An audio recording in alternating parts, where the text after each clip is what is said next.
The following program is rated TV MAL. It contains strong language and is intended only for mature audiences.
Can you do this?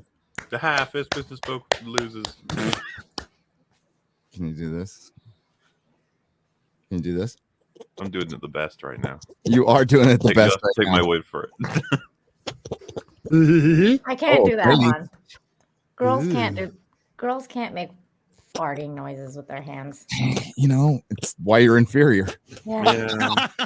No, you guys did it to impress us. So we did. It's an evolutionary thing. Yeah. It is. Yeah. Caveman to do it. It's all, ooh. It feels like I'm going home with that one. Yep. Yeah. No, you're not supposed to do that with my your big butt. stick Really bunking over your impressive. head says it. I am. That one can make noises with its hands. Whoa. Yes. He's a keeper. It's magic. It's magic. It's magic. He can do hand magic. Yes. Oh. Speaking of hand magic, what game today? Oh, look at that. Yay. Oh, that's pretty. That's pretty. Steelbook. Mondo. Oh. Maybe. Infinity War. Fine, I'll just show off this then. Ooh. Winter Soldier. Oh. Look at those special covers. Oh. Dark World, which I'd watch 1,000 fucking times more than anything after Endgame. Yeah, these Mondo covers are they're dope. These things are awesome. I love them. Wow, Gary, you'd watch it 1,000 times more than No Way Home.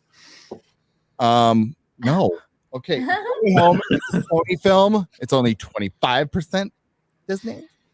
Very yes, well. it had a lot to do with it, and Kevin Feige came up with the idea, so I'll give him that.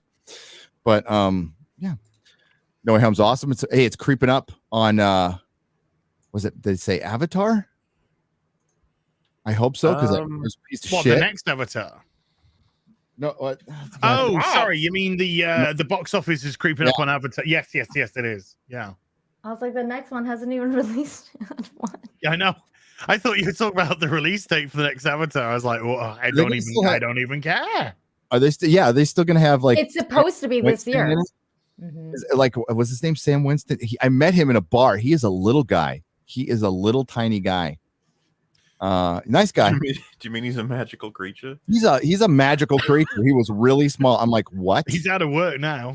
That's the dude from Clash of the Titans and Avatar. He looks like you could take him home and like cuddle with him or something like that. He's really cool. I want to take you back home and cuddle with you. It's pardon? Oh my. Sorry, the prison Gary coming out. No, just kidding. Oh. Hey. It took a couple of seconds to twig, and then it twigged. It reminds me of that episode of The Office with Prison Mike. Remember? Oh, yeah. It's me, Prison Mike. Oh, yeah. It's like a do-rag, right? It is, yeah. He's trying to scare him straight. The Office became so much better. The American Office became so much better when they decided not to copy the British version and just do their own thing. And then when Mike left, that was it. The show turned to shit. Yep. utter shit. Agreed. When the couple got together and when Mike left, that was it. Show was over. Should have just stopped it. I like the British model of like sometimes we're just gonna do one season of something and fuck it. Yeah. Like the young ones Leave. did 8 episodes. It's great. That's the story, you know, that's all we got planned. No need to carry on when you ain't got anything there. Well, they die in a bus crash at the end, so spoilers. Nice. Oh shit. Which is nice. It is nice. That's That's nice. young ones. Rick Mail. Rest in peace, Rick Mail. God, Yeah. guy was great. Way too soon. Took Yeah. way too soon. Speaking of dying way too soon, I gotta stop watching TikTok videos of Rita. It's like, wait, are they dying or are you dying? It's just I die on the inside a little bit. And last night I just felt as if part of my soul had been ripped from me. Was it the little blonde kid saying, "What do we do now?" Was it the- I did laugh quite a bit at that. I was one. I laughing haven't seen that one, but I saw the doctors like doing that weird Oh, dance. the Republican doctor. Oh. Yeah. Yeah, Libs of TikTok killing it on that one. I mean, when I think of a doctor, my typical idea of one is a smart person, you know, a person who has applied themselves through medical school, is knowledgeable, is sensible, has common sense, and then you see that video, and you're like, oh no, they're fucking retarded.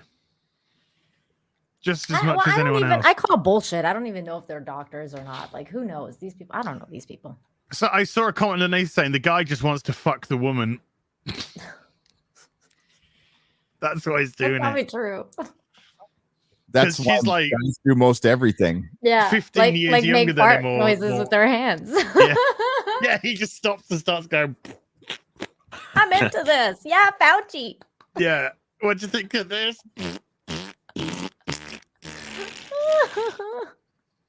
And she's like, now that's a real man. And then she goes, "Thanks, male friend." Oh, look at that. Oh, Oh my god, you're so funny. I'm glad you're my friend. yeah, And he's you're my just like- best friend. And then he just dies. Then he sacks her the next day. Oh, I'm sorry, Jane. We just don't have the room for 2 doctors here anymore. Bye. Yeah. Is this because I turned you down? No.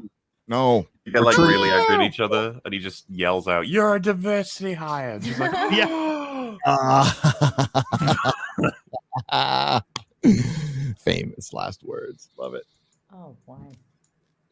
Speaking of diversity hires, Hi, did you Nina. hear "Hey, it? Nina." I knew that was coming. Hi, how are you guys? Hey, Nina, who was late today? Me, I guess. And that's not a go at you. That's a go at the fucking chat that said Az is late. Yeah. No, I was See? surprised. I was the last Not one in me. the room. Women It can was- be late too. I thought Gary was gonna be the last one. but Dude, he- it scares the shit out of me when a She's woman tells me there. she's late. Oh, I know, right? It's- Ooh. Az what? I'm late. No. And then Az went to Mars. Yeah. Fuck was Can that? I just not- say though, I was not late working out. because I was getting ready for the best BBC ever because it's Gary's 400 celebration. Well, for me it is. Yay! Come on, Gary's gonna have a celebration of your 400k, surely. I'm sure, Yeah. but it's happening here also. Yeah. So yay! We're having fun. I love the BBC. It's the show. Why? It's a shower and a grower. It's a shower and a grower. Oh, The real BBC.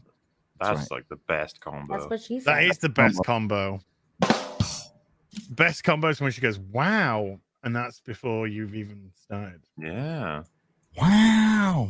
I've never personally heard that before, but I hear it's great.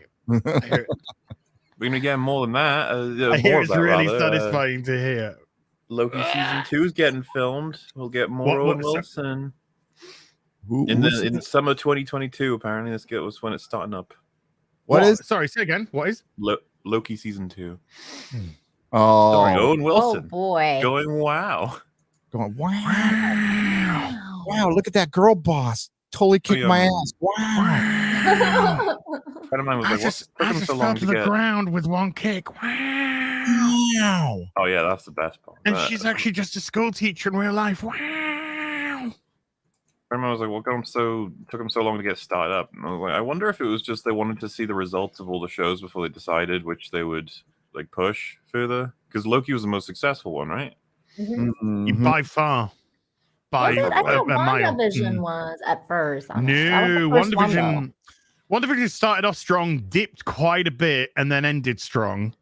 But Ended Loki strong. started Ended strong? really strong and didn't really change. Oh, Ended I didn't. strong. Do you remember what happened to her in the last episode? She No, strangled I mean everyone. in terms of Like number-wise. viewership, yeah, in Yeah. terms Oh, of right, of okay. number, yeah. But Loki was the most popular by viewership by a long way. Uh-huh. I know all the scoopers are going to say it was them, but it looks like all those Reddit rumors that you shouldn't look up for Doctor Strange are probably going to be true. Oh, wow. No. Yeah. No. It But sounds like I Tropic don't want to Thunder. take anything away from the scoopers who are all going to claim it was their sources, but 4chan to Reddit, Wait, that's how it goes. When you Yeah. say it sounds like Tropic Thunder, what do you mean? I can't elaborate. Oh, So it's, Mm. so it's gonna be like the Rise of Skywalker all over again. Is that what you're saying? It's going to be like there's Game going of to be Thrones. honestly there's things in there that I thought like if that happens that's cool. That's totally cool. But then it gets a little bonkers, and the bad guy idea is, I'll just say it's very similar to Ragnarok. Like I kind of liked Hela. I didn't like Drinker does a great video on this. I really didn't like that Thor didn't really confront her. You know, like the Disney has Can't this thing, have a man defeat a woman. you can't have a man fight or defeat a woman, period. So you're gonna have that's a bad sorry, that was bad. So yeah, they want to have these really powerful female villains, but they can't just have them square up against the dudes. And that's why No Way Home felt so weird, because I'm like, oh my god, it's dudes fighting dudes. Feels like I haven't seen this in a couple of years, because we haven't. We haven't. I'm trying to think of like when the last time that was as well. Kang talked, so that was a male villain who just sat there and monologued for 15 minutes, and that was horrible. Well, not just that either. It was like white males that were not bad. Yeah, see, I have a feeling that what they're gonna say, I don't know if I'm gonna talk to these directors or not. I actually I missed they responded to me and they wanted to talk like this Sunday at 8 a.m, and I was asleep. So I said, if we do it next Sunday, it's right. I'm not chasing after them, but I have a feeling what they're going to say is that, they're going to look at things from the perspective of it's just one movie. It's just our movie. We're just doing it in our movie. And I will respond, no, it's actually being done in every single movie. And a fan will watch all of these movies and they see all you guys doing the same fucking thing. And you're trying to say it's different when it's we just thing. trying to fuck up our movie. Yeah. I mean, I'll be honest. I'll be all like, you guys aren't making real Batgirl. Nobody's going to look at that as legit Batgirl. People are Warner Brothers is going to want to push this. Everybody's going to want to push this. No comic book fan, no fan who watched the animated series is going to go, that's real Batgirl. No, it's a different. It's going to be a POC Batgirl. That's not. They're not going to see it as legit. You just should have cast a redheaded woman, and people would have been completely fine. People love Batgirl. People love the character. It's token Batgirl and a trans friend. Yep. And a trans bestie. And they're using Batwoman has worked out real well, so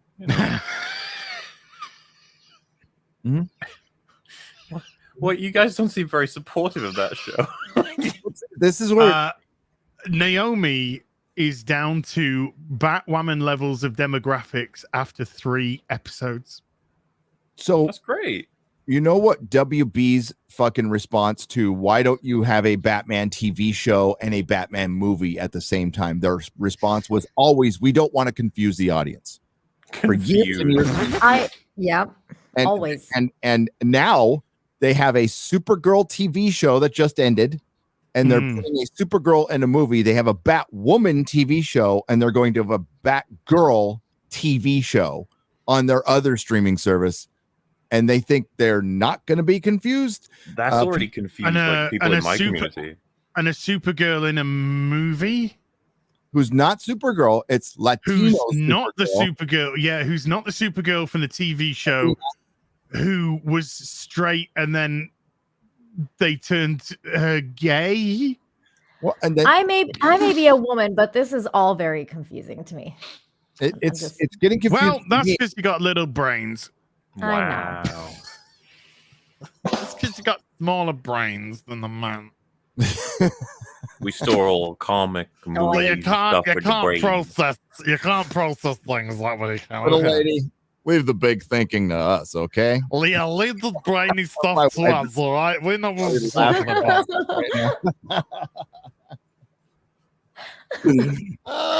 It's so fun. Confusing to well, for one, DC is confusing. That's why DC back issues are not as valuable as Marvel back issues, because they have 5 different fucking, like Clark Kent Superman, there are 5 different versions, maybe more. I'm just going off the top of my head. And the Latina Supergirl is I think it's the one from Superman Batman, that series, which was really good, by the way.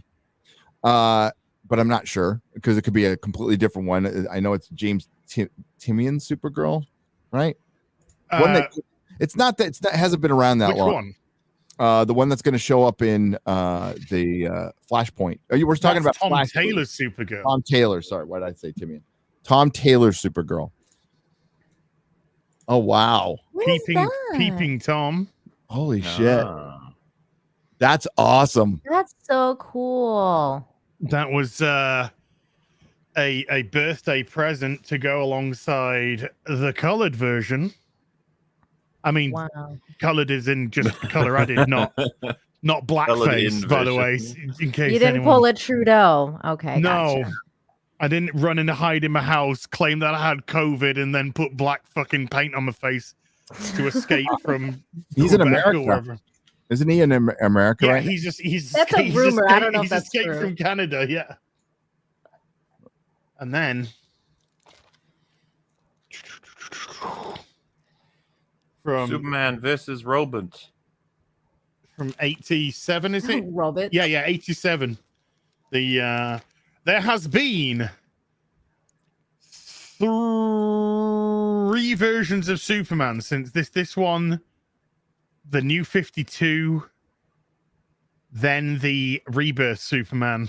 Well, the Rebirth Superman's meant to be this Superman. So they return it back to that one, which was not the original Superman, because it's still not from the original continuity that they sent off. That was the Superman that died. Infinite Earths. So this is the Superman that died. Kingdom Come. Then the New 52 Superman died. And then it went back to this Superman, who was also on the same Earth as him. Are you confused yet? Then there's Obama Superman. I'm keeping up, I swear. Okay, now I'm confused. There's Obama Superman, and then there's another black Superman. There's a bomb in Superman? Oh my God, did you just say Obama Superman? Yes, there is a Obama Superman. He's supposed to look like Obama. The cult of personality around Obama in the comic industry was still is, like, that guy could have been a dictator and they would have done whatever the fuck he said. They were slobbering over him. Covers everywhere. Obama covers everywhere. There's a Justin Trudeau cover. There's a Hillary Clinton. Now they did do John McCain cover. They did do a bunch of political covers. I hated that shit. Is the Trudeau cover on the front of the black and white minstrels? I don't know. Maybe. No. Fucking Marvel. Gary, that just looked like you took a massive snort of cocaine off camera. He's not denying it. No. What? It just looked like he just went like this. Just went like took a massive snort off camera and then came back. Just like, all right. I was grabbing my here's my new cocaine. New cocaine. This would be a far more entertaining show if I was hopped up on coke. Trust me. He's pulling an Amy Pascal now. I'd be out. Get ready. Yeah, I'm a producer in Hollywood. I just shove my head in mountains of cocaine and say yes, Spider-Man. Just like tap your mic and as it just like which would be perfect in the middle of the Amy Pascal interview as well. Just wobbling the mic. What was going on there? I just don't know. Amy, just Nobody knows. Lots you need a pills couple of and cocaine. minutes to sort yourself Lots of out, pills and darling. cocaine. She needs the cocaine to like keep up with that whole situation. But if they can't produce good, come on, if you're gonna get coked up, you got to produce good fucking content. Yeah. Maybe that's why Please. she's doing it. Maybe it's gonna be good because she's coked up again. She's like, dude, what if there was like 3 Spider-Mans? And they were like, wait a minute, that's a great idea. Well, she gets coked up and they go, what if there's like tits? What if we just put tits in things? Everyone's just like, yeah, That's really funny. Is we used to do that. you know, everybody wanted to have a franchise. Now for the next 2 years, everybody's going to want to have cameos from the past. So watch for like Star Trek, like Kurtzman. This fucking hack is going to do the same fucking thing with Star Trek. And they're going to do it with Transform. They're going to do it with everybody. Everybody who's got a franchise and they have the rights to shit. You watch. It will be cameo fucking city. It'll be Ready Player One for the next 2 years. They'll have a hallway scene where Worf just goes through and slices apart loads of troopers of some kind. Yep. And saves everybody. Today's a good day to die.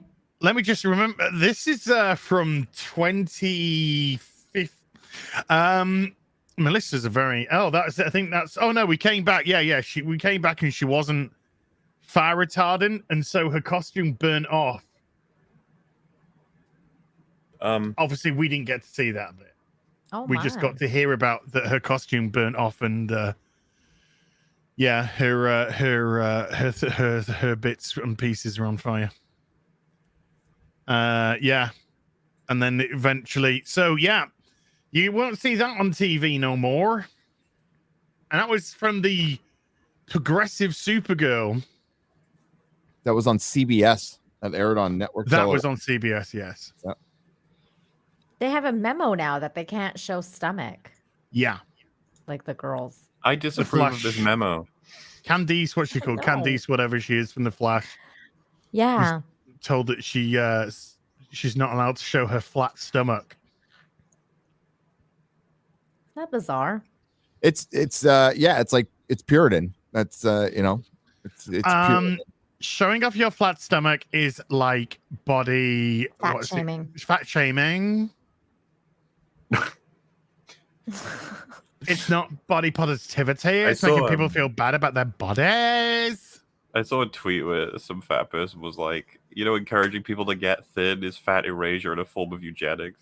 All right, I was drunk, Mauler. Okay, I was drunk. I was feeling down at the time. I'd had a bad day.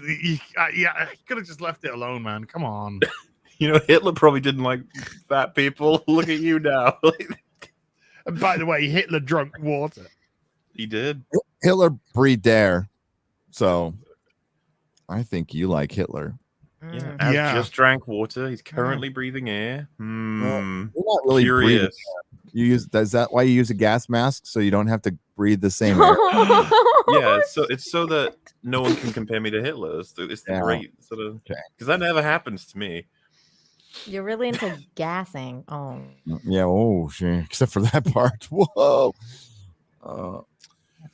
Hey, the new Halo series. Yay. Video games. Right. Okay. I just want to go through this. This, by the way, this is just an angry feminist writing this article. Okay. So don't take this as gospel, but the only problem is though the trailer kind of supports what they're saying, even though they've got no evidence to support what they're saying, apart from just the look of the trailer. Well, they focused on Asian girl with bad haircut. I agree with you on that haircut. Just looks awful. It's like, hey, let's make this pretty girl as ugly as possible. Another one. Mm-hmm. Yeah. Oh, yeah, because you can't look at her and think, oh, isn't that? I think she's only meant to be 16 in the show, but still, it's just like, why try and make your actors as ugly as possible? Okay, what is it? Show is getting a Star Wars reboot makeover with a cast of powerful women, female protagonist and villain. Yeah, I mean that's bait and switch. So that sounds really exciting. Yay. Well, this last did take up a lot of the trailer. And the guy that got to play Master Chief is Liev Schreiber's brother. He's a really good fucking actor too. He was Pablo Schreiber, and he was in American Gods. He was good in that. He's a good actor. But this is an angry feminist rant, but I'll just read it out. Paramount Plus revealed the teaser trailer for the upcoming Halo live action series, and it looks like the show's getting the Star Wars reboot makeover with a cast of powerful women, female protagonist and villain. So what will Master Chief's role be? Probably to hold her hair as she's sick. I don't know. Girls are key to everything. Hold her hand as somebody's topping her. You may have noticed that Master Chief had a small role in the Halo live action trailer, and that's because he's reportedly just a supporting character. Reportedly from where? Doesn't say. Steven Spielberg's Halo live action series looks awesome. It looks shit. When it comes to visual effects, the team behind the highly anticipated Paramount Plus original show did a phenomenal job, but some fans are concerned that the writers got a bit too creative with the show. This isn't going to be on the main timeline. This is going to be what they're calling the silver timeline or something. Yep. So that they don't have. So according to them, they don't tread on the story, the original story of Halo, and what the truth really is allows them to tell their stories. Sounds a bit like using the platform for our messages, but there you go. Master Chef does not appear to be the main protagonist in the Halo live action series, but instead a minority space orphan named Kwan Ah, played by Australia's very own up-and-coming talent Yeren Ha. Kwan Ah is described as a shrewd, audacious 16-year-old from the outer colonies. She's a bit of a space scavenger. Wasn't that what Ray was? A scavenger? Yeah. And has an incredible power inside of her. Which she will slowly discover throughout the series. Sound familiar? Sources close to the production revealed to us what sources? Close to the production sources. Okay. That Master Chef, will serve as her supporting character, and that Kwan Ah, the kick, I think that's meant to be kick ass, 16-year-old warrior girl, will be the main protagonist in Steven Spielberg's Halo live action series.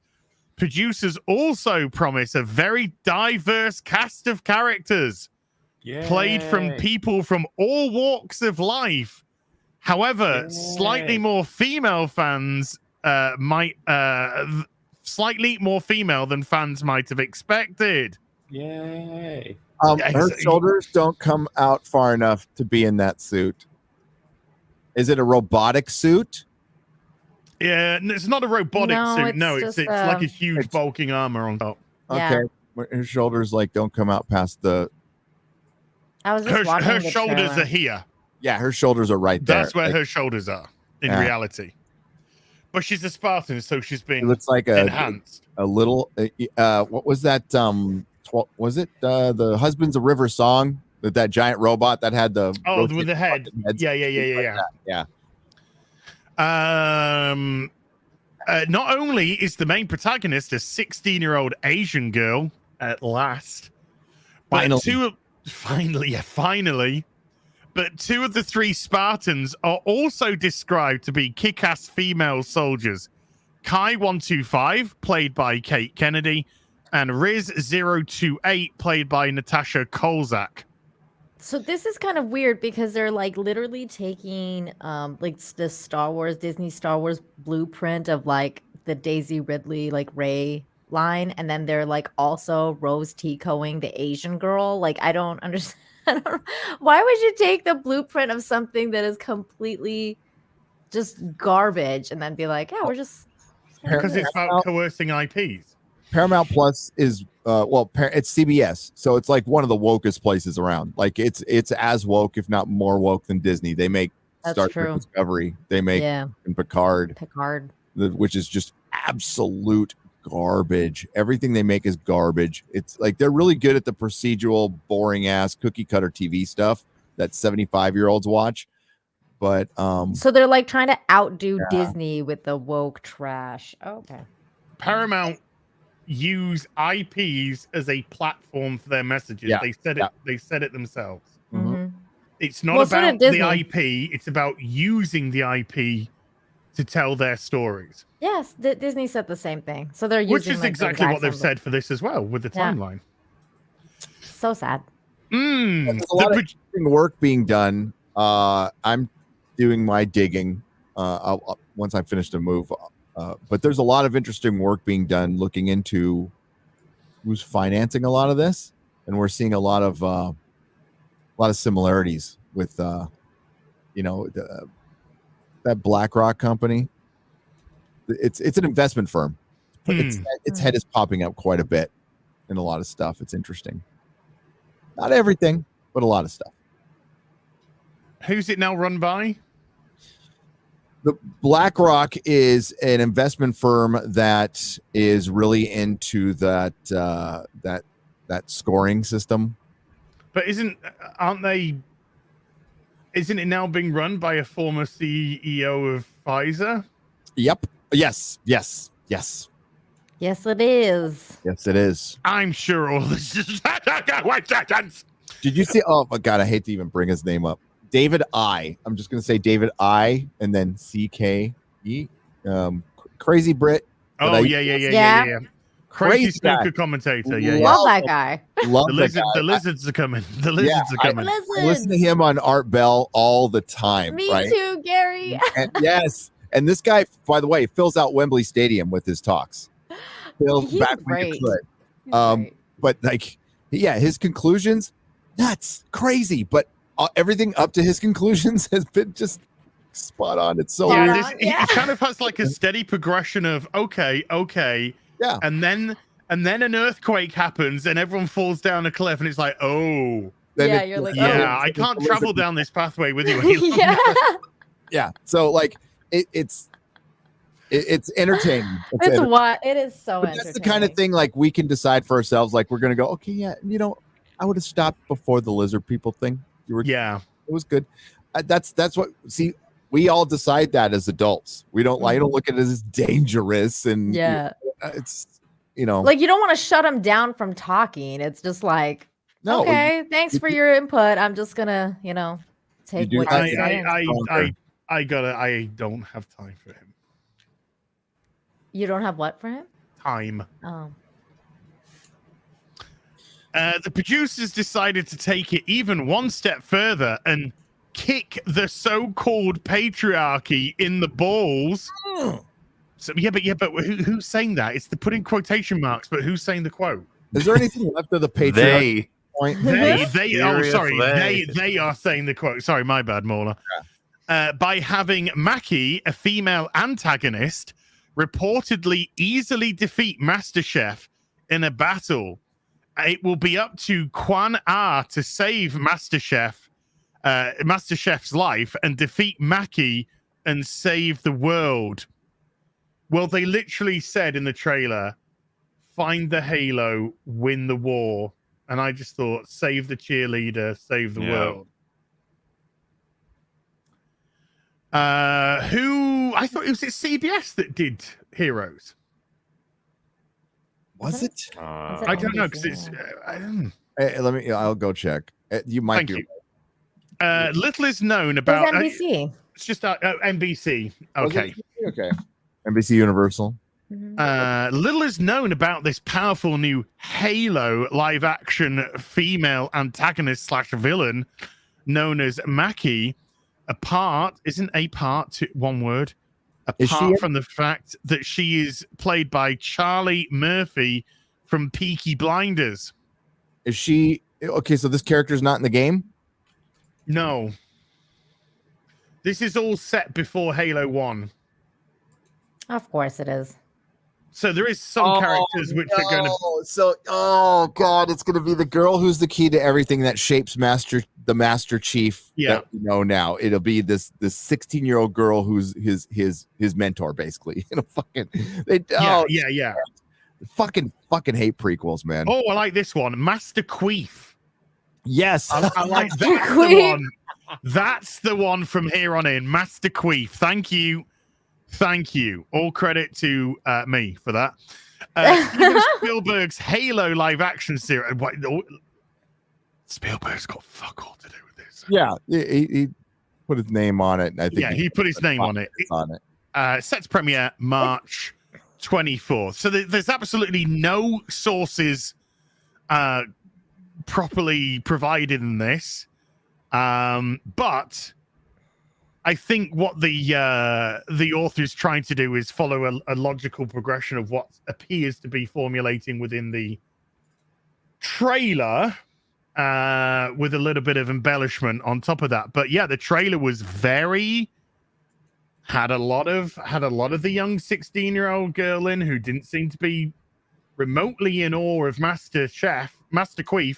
You know what, you guys? This is the thing, okay? First of all, she's not there to be easy on the eyes for you. Okay. That's fun. Given.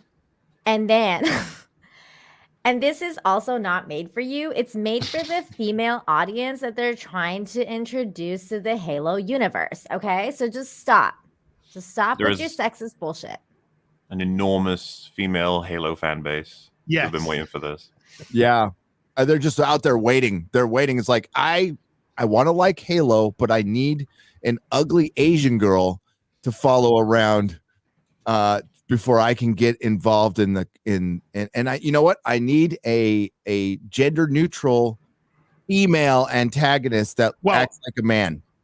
I mean, can this be as androgynous as possible, please? Well, could you go up to like Mrs. Deadface? Like which one? That dead face or that dead face? I mean, there's that dead face. There's a lot. There's so many dead faces. The middle dead face. This is looks like a video game, and that's 2021 personified right there. Oof. That looks like a freaking TikTok kindergarten teacher who wants to teach 3-year-olds who can't even talk about gender neutral things. The chat's going to have to help me out here, because when 343 took over the franchise, I was done. I tried to play Halo 4 and I thought it was shite, so I gave up on Halo 4. Didn't play Halo 5. I believe Space Karen was introduced in Halo 5. So was this character introduced in Halo 5? Does anyone know? Does any somebody said it's Frosk 2.0 down below. It really is. I was totally thinking that because I was just watching the trailer and I was like, why does she look so familiar? Oh. So yeah, but I mean, why is it Master Chief's like scarred to fuck, and you know that he's like got no hair, so you know it's all shaved, and the other male Spartan it's all shaved, but the women are allowed pink fucking hair and no, she was introduced in Halo 4. It's Sarah Palmer from Halo 4. I stopped playing Halo after like Halo 2, so I don't know. When you're going to war, when you are a warrior, you're going to worry about dyeing your fucking hair. Yes. Yes. It's all styled and shit too. So Yeah, see, that's this is where you're wrong, Gary. They established this long ago in The Last Jedi. There was an admiral who was very invested in making sure her hair color was on point for war. And she was wearing like a dinner gown and commanding because they wanted to make it look feminine and powerful. And didn't Ryan Johnson actually say he wanted it to be sexy or something? Maybe that's sexy to Rianne. Apparently, yeah. It was like, okay, all right, that's fine. I'm like looking at. I was just going through the trailer. If you want to share my screen for a second, as this is her. Yes. But she's like, face, that fucking dead face. Yeah. Yeah, and then there's like aliens and stuff. And her hair is like perfectly like I don't But she's talking about the Covenant, but this looks like Flood stuff. Yeah. But the voiceover is talking about the Covenant, but this definitely looks like Flood. Looks like a repurposed Star Trek set too. It does. Willing to bet that's probably the medical bay or something from Discovery. I was gonna say it's like a Discovery medical bay or something like that. Oh, that makes sense. But if you go back a fraction, Nina. Yeah. You just had no, a little bit more. You just had it. This one? There. Yeah. There. It's just like, that's as much emotion as you're gonna get. That's not a natural blonde. Look at those eyebrows. I know. Those Good drapes catch, Gary. and those curtains are not matching the carpets. Come on. No. See, this is what happens when your wife is a hairstylist. You know all the shit. I do. Yeah, Gary, you big nerd. Yeah. Hairdressing nerd. Is it a little boy? It's a man. It's an androgynous, Powerful female that needs to act like a man. There's a lot of them. Oh dear God! I mean, that face. It's just like that is the face of the last fucking 5 years, isn't it? Oh. Oof. Jesus Christ! Is it any wonder men aren't fucking getting with women anymore? Jeez, what's the point? Oh shit! It's February. Yes, the first. Yeah. What? We already lost a month. It went so quick. 1 down, 11 to go. 11 to go. Out of here in 15 days. Yeah, Oh, Barbara. boy. Days, baby.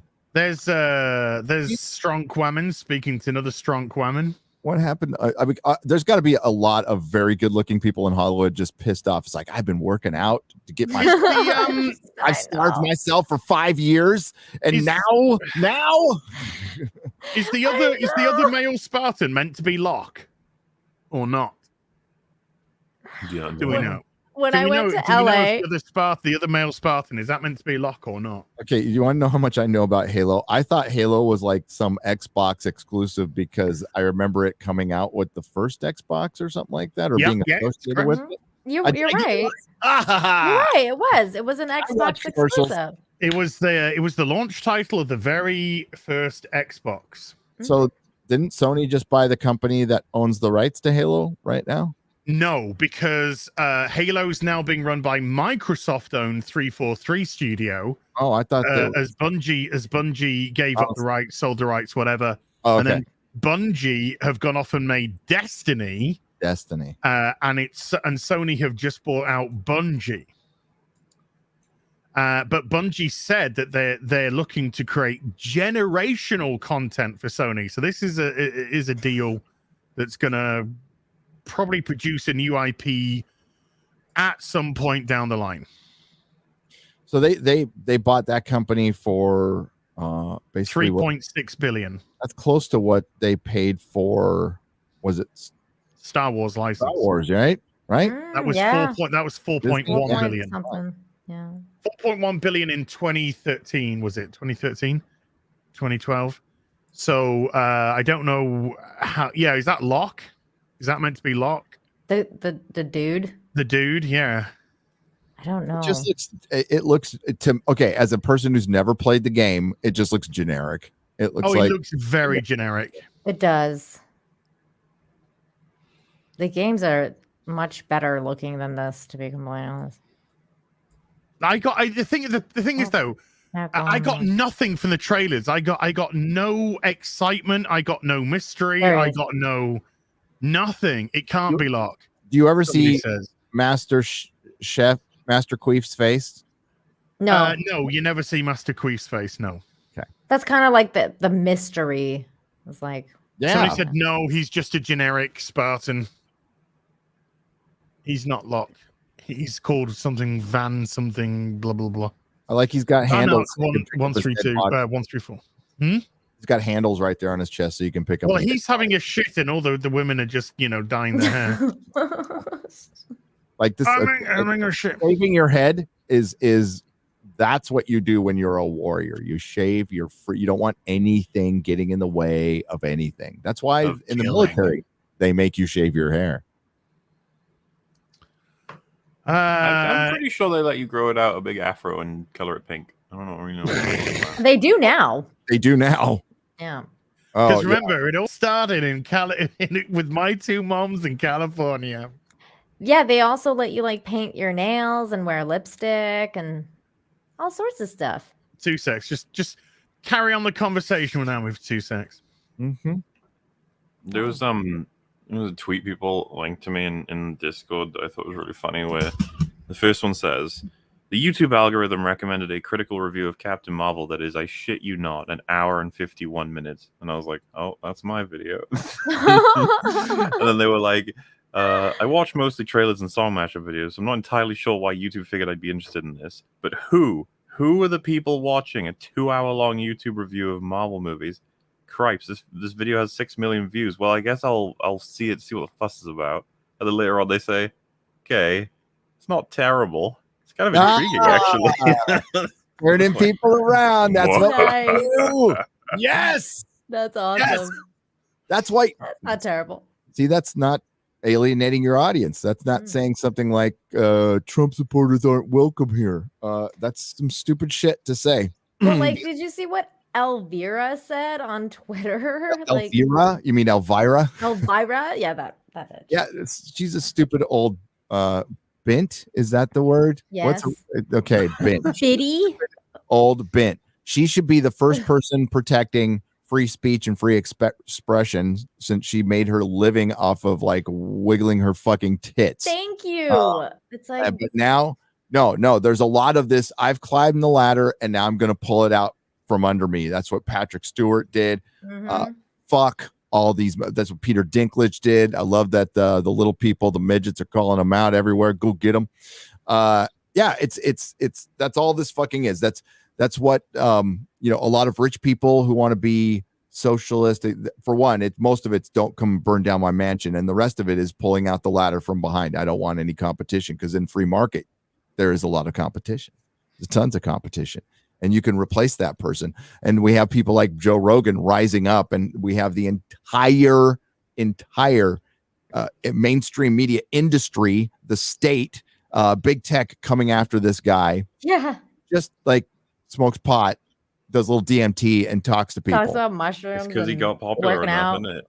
He It's hit a 'cause certain people level of trust him. popularity, and they were like, fucking this guy, he's ruining everything by talking to people. Gotta stop Yeah, and him. he's talking to people they hate. That's the other thing. They hate the people that he talks to. Here's the deal. This guy's got to go. They're coming after all of us, because they are now starting to recognize that YouTube, even TikTok to a certain extent, this is killing Hollywood. So much so, I don't watch mainstream news that much. I just watched this Fox News segment on AOC, right? It's a fucking YouTube video. They cut their shit. No, they're putting in movie clips with like sound bites now. I couldn't believe. I'm like watching this going, what the fuck? That's a crazy. YouTube video. I haven't seen that. I'll show it to you. Yeah, I please send it. Send it Yeah, over. I'll show you. I'm like, this is what I do. This is what, this is what everybody does. It's like, what the I'm pretty fuck? sure Adam and Sitch did coverage of something, and they got clipped out, like, and put onto, I can't remember if it was Tucker Carlson or some other news show, but their clip got put onto when stuff like that's happening, you're just like, damn, dude. Yeah. Like, mainstream journalism is using YouTube as stuff. It's like, all right. Yeah, because mainstream journalism isn't isn't producing the facts anymore objectively. Isn't journalism anymore. It's not journalism. It's Propaganda. biased propaganda. Yeah, That's it. it's biased propaganda, and so they're struggling to understand. Well, they're not struggling to understand, but they're realizing that people are beginning to savvy up, and they are moving away from mainstream media. And they're trying to figure a way out to drag people back to mainstream media. And so this thing that's happening with Joe Rogan, for example, is very much a coordinated attack. And you, as pointed out earlier, the real thing with this is you just have to follow the money. Yep. That's where it always leads. And if you follow the money, it's so funny who's involved when a company's involved, and then that company just so happens now to be run by the former head of Pfizer, you know, which is going against people who are speaking out, or not speaking out, but at least questioning what's really going on. And you know, I mean, fuck Elvira and fuck, you know, all these Neil Young, fucking nobodies. Neil's fucking Lofgren. He's a guitar player from the Joni Mitchell. Fucking Joni Mitchell. Fuck them all. Yeah, in the 60s, Joni, maybe. But Yeah, no, again, 2020. They were fighting the fucking system. They were. And then they pull the ladder out from when a couple of generations later, well, some people are starting to wake up, and you know what? Those fuckers are the system now. They are. Aging for the machine. It's pathetic. You suck. Just fucking retire. I'm so tired of boomers. Retire. Go the fuck away. Go away. God damn. They've had their time in the sun and then some. Go make 8 more fucking Woodstock documentaries. Fuck off.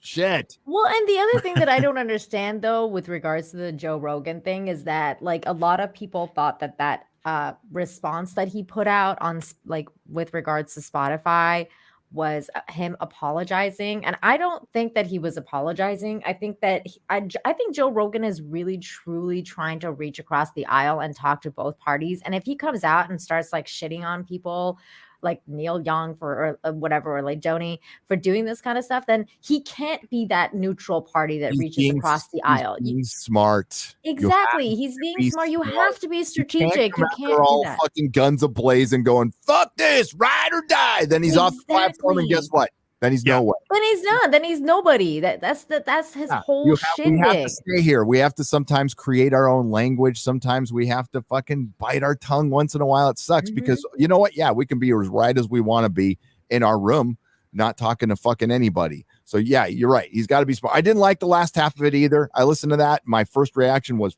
oh, he's bending the knee. But I get it. He needs to stay around. He's still going to do what he's going to do. He's still gonna do what he's gonna do. I agree. And you know what? Like the cream's gonna be in the pudding. Like you'll see what he does like moving forward. But I don't disagree with him about like any of the stuff he said, because like he's given a platform to Sanjay Gupta and to all these other people that are from the other side. It's just that they're not making their case. So it's not about that, Nina. It's that it doesn't matter how many voices from the other side he brings onto his show. It's the fact that he's bringing voices opposing them on. So it doesn't matter if it's 1, 2, or just 3. The very fact that other people are being allowed onto the show to speak and talk about their side and whatnot is unacceptable. Well, that's just to the progressives and he's being diplomatic, and he's going to have to be diplomatic. I think Joe is close to being able to go do his own thing. I think, you know, like I didn't think enough people would follow him over to Spotify. I thought he was done when he was off of YouTube. I thought like, hey, I'll listen to him. I'll follow him over there. But I didn't think like the same amount of people would follow him over there. And he's actually grown his audience somehow, which is not because he's not getting censored off YouTube. That's why. Yeah, exactly. So soon he'll be able to do what Mr. Jones is doing, and he'll just, you know, get your own damn servers, get your own damn website. Yeah, you still got to deal with fucking Google and do his own thing. And you know, Google's got to be careful, because if they start deplatforming people, then they start looking like a monopoly, and that's why they have to. You know, that's why you can still. Well, I mean, I scoff because how many monopolies are being challenged, Gary? None of them. None. It's Bill Clinton started all that, by the way. You know, being allowed to run rampant right now, absolutely rampant. And yeah, we were seeing. Apparently, we are seeing an investment being protected. Yeah, certainly seeing problem, reaction, solution. Problem, reaction, solution. Exactly. We're seeing it play out right in front of us. Yep. Right, yeah, and we're being told to just ignore what you actually see. Just ignore what you see. You know what you see, what your brain's putting together. Just ignore that. Just ignore that, and just listen to what we're saying. This is bad. Free speech. Dangerous. It's dangerous. It's dangerous. Thinking for yourself is dangerous. Questions are dangerous. This is the fucking village, mate. This is the prisoner. This is the fucking village we're in right now. I just don't even understand what happened to Americans. Like, what happened to like free speech? Like, it's so crazy to me that all these old Americans are like, fuck free speech, get this person off the platform. And it's just like, what are you talking about? Cowards. I just want to thank the one viewer that we have right now. Thank you. Oh.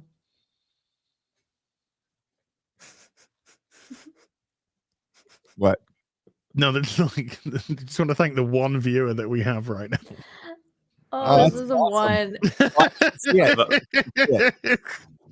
was perfect, by the way. The gap, and then Gary's going, "What?" Little glitch in the system. I got a little lost there, but that's hey. The one. Yeah, concurrent viewers 1. It looks like there's more people in the chat, though. I see them. Oh, they're bots. There's like 2 or 3 in the chat. I can see them. What's up, my bots? They're the G4 bots. They're the G4 bots. Dude. That's embarrassing, by the way, because I did a lot of streaming on Twitch back in 2015, 14-ish, and bot-in was like it was so easy to tell specifically exactly what Ryan said, where someone's like, I got 3,000 viewers. Like, there's nothing in chat. Yeah. Weird. Yeah. You don't have any fans. And so having, what was it, 40,000, and you get like 1 or 2 comments. It's like, what the fuck? How did you think you're going to get away with this? Especially with the shouting out afterwards, and oh, we got him. I mean, we freaking got him. It was so great. She deleted her. We fucking, the fans won. That was a total fucking W all the way. Just fucking take it. Run with your lap. You won this one. They had to get bots for 1 week. They got fucking caught by Ryan Kinnell, a guy in his fucking spare bedroom. With pizza on his floor. Never underestimate a man in his spare bedroom. Empty bottles of Mountain Dew everywhere. That's they can't fucking defeat this. They can't. And YouTube ain't shutting down. Okay, a lot of what YouTube is doing, and I don't defend the stupid shit that they're, especially the recent stuff, but they are in a little bit of a pickle too, because they're trying to fight the government coming after them, and the progressive side that they invited in is fighting them too. So there's all kinds of internal battles going on within that organization. I mean, ultimately they want to make money. That's what they want to do. And they know when they get rid of somebody like Jones or Crowder, they lose a ton of fucking money, a ton. And it sucks. It's stupid. I don't defend it. There are people at YouTube who want to defend, not enough of them, and they're not powerful, but they want to defend what we do. There are some people, but they're usually in the lower levels, folks. So, as Shia LaBeouf proved, never underestimate the power of autism. Exactly. It is powerful. Exactly. It can make you Shia LaBeouf. More DACA. Actual cannibal. No, G4. They got G4 got caught the fuck out. She got caught the fuck out. And even now, the interview that she's going to do with the quartering, it's not going to be a live stream. It's going to be an edited video. I don't think he's doing it anymore. He wants to do it. So if she's down, he's going to do it. Yeah. Okay. Good. I think if he Well, says, no, I don't think it's good. An edited video is good for no one. It's gonna be I agree. an absolute nothing. Okay, It's a nothing burger. let's separate the statements. I think if he said he was going to do the interview, he should follow through with that interview and not let outside influences tell him to do what the fuck he wants to do with this channel. Period. I agree with you, Gary. I don't agree. I do not agree with an edited video. I think he should do a live stream with by who watching. It'll probably be edited by the Quartering or Lofty Pixels. The Quartering, yeah. Well, I mean, if he's editing it, it shouldn't be that bad, right? Well, no, well, if it's going to be an edited video, then I imagine that she's going to have a say on what she wants cutting out.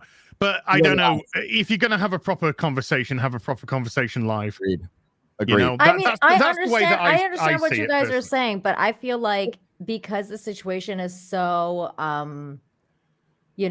Volatile. yeah, it's volatile. Like he wants to. She made it volatile. I know, She sat there, Az, looked in but the that's camera and went, "Sexism in gaming. You're all a bunch of fucking cunts." I That's know, what she Az, but did. this is exactly what's going on with the whole Joe Rogan thing. You can't come out guns blazing and then have the chat just shit on her the whole time because you want to have a conversation. If you want to have a conversation, then it can't be like, let's just like attack everyone. You know, that's on the channel. I mean, have an interview. The chat's going to be there. The chat's going to be doing whatever the chat does.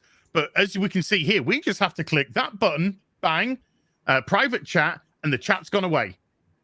So we don't know what the chat is saying. She used chat as part of criticizing, like with the initial thing she did. So she'll obviously use the Quartering's chat. Exactly. Like she probably have a team of people screenshotting the worst stuff anybody says. Absolutely. Exactly. And I just don't think that's also productive either, because people are going to be saying all sorts of stuff to her in the chat, and then she's going to get affected, and her answers are going to be affected. Like I don't know if productive is the word we want to use. I think, you know, what I have no idea what's in the Quartering's mind, and I wouldn't tell him what to do with this channel. But if she was going to come on my channel, it would have to be live.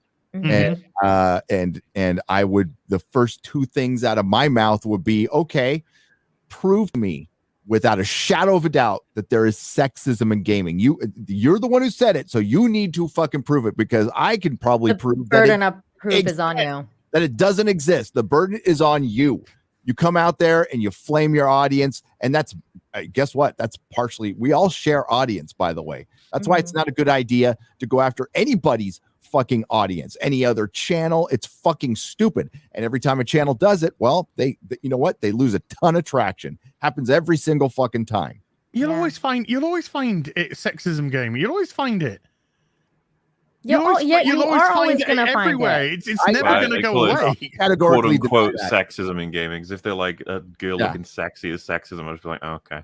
Yeah, because I think when gamers are like saying shit like that to her, I think that's her being treated equal. You want equality? That's it. That's the exact same shit they would say to me. Look at this old fucking crusty fart with this fucking dumb beard. Like, they're gonna say that shit. That's equality. We get shit all the time. Yeah, they back fucking like it's a rite of passage. It's a term of endearment. Well, like as a female gamer, like because I used to game all the time, and I was on in the Modern Warfare lobbies, America's Army, like all that kind of stuff. And back in the day, like they, when they found out you were a girl, like they would tease you and stuff. But then if you owned them, like if you got a couple of headshots and you were really good at what you were doing, you gain their respect. Yeah, you would gain the respect, and they would be like, "Holy shit, this girl's awesome." It's the same way for guys. Girls think this is like different. It's like, are you kidding me? When I was a freshman on the fucking football team in high school, you don't think I got shit every fucking day from all the fucking seniors? It was brutal, but that's the way it is. That's the way it is for everything, and it's just you can't blame like sexism as an umbrella term, No, because you go into a COD game or whatever. It doesn't matter if you're a man or a fucking woman. You get shit. Full stop. You watch a Dr. Disrespect stream. He'll be playing Warzone. He'll kill somebody in Warzone for like 2 seconds. They can say something down their microphone, and you'll pick it up. lots of interesting things get said then in those 2 seconds. This is a thing that hits everyone, and if you want to be treated just like everyone else, welcome to the party. Welcome to the fucking jungle. When online gaming was getting to be more and more mainstream, they were like, let's make it so everyone can talk to each other. It's like they didn't expect humans would, but they should have known. And then you have like, I remember when Anita Sarkeesian, like a good decade ago, came up with that thing at first where she was like, I've played video games where they tell you to kill yourself. And I honestly read it like, so first time? Like, I have to. It's like, yeah, obviously that's like low tier. Like, go especially kill yourself. if you're like on a campaign with people you don't know, and then you fuck up, like there's a friendly fire or something. They're like, "Why don't you go fucking jump off a building already? You fucking stupid draw." You. I have a YouTube channel where people tell me to kill myself all the fucking time. Anita was almost like activist zero. I mean, I'm sure there was somebody before her, but she was somebody who came in didn't know fucking anything about gaming, came in just to do that. You're right. That is a complete self-report when you're like, as a woman, I was told to kill myself. It's like, what do you mean as a woman? Like, what does that have to do with anything? Because you teabag somebody on like Halo, and then you'll like, this person sent you a message, and you're like, remember that woman said somebody downloaded a hack, and my character was stuck in GTA. And I was virtually raped. I'm just like, oh my god, I forgot about that, but I remember that. Oh, that's where we are. That's the sort of ridiculous levels of yeah. But honestly, I think the whole point of an interview with her is moot now. I just don't. When she deleted the tweets, you lost. Bye. Yeah, I just don't think it's going to be productive at all. I don't think it's going to change anything whatsoever. She admitted defeat when she sprung Kling her Twitter. But hang on. Okay, because I did Ryan mentioned this, and I do research for my videos, right? So I go and when I'm going to talk about people, I go watch their interviews. I go read articles about them. So I watched interviews with Frost. There's nothing to fucking worry about. There is nothing. She is dumb as a bag of fucking hammers when she is off script. So like for all the people to be fucking worried about it, like don't be. Yeah, no. I mean, I don't know if Jeremy's a great interviewer or not. I didn't watch his DSP thing, but like as far as people being concerned about it, dude, Jesus. Well, and she was on script for her initial rant, clearly, like the way she's speaking. Yeah, and did you see yesterday, I think it was, I saw it, so you're going to have to hear about it at the very least. Oh. That on her I assume it's her Instagram, she posted a picture of her back tattoo. Oh, yeah, I saw that. And she was just completely, like, knackered from the back. Yeah. So her fucking flat ass was hanging out. And it's just like, wait a minute, are you the person that says that you're meant to be pleasing? Yeah, I'm not there. And yet you post your naked fucking art. It's different. Well, Uche explained it, you guys. Uche explained it. Did you guys see? What did he say? Uche said that that's like what people do when they get tattoos, and it's like tattoo art. It's not supposed to be sexualized. It's like tattoo art showing off or whatever. Really? Well, if any of you guys sexualize as a person of tattoos, ass, that's your problem, okay? Nobody sexualizes asses.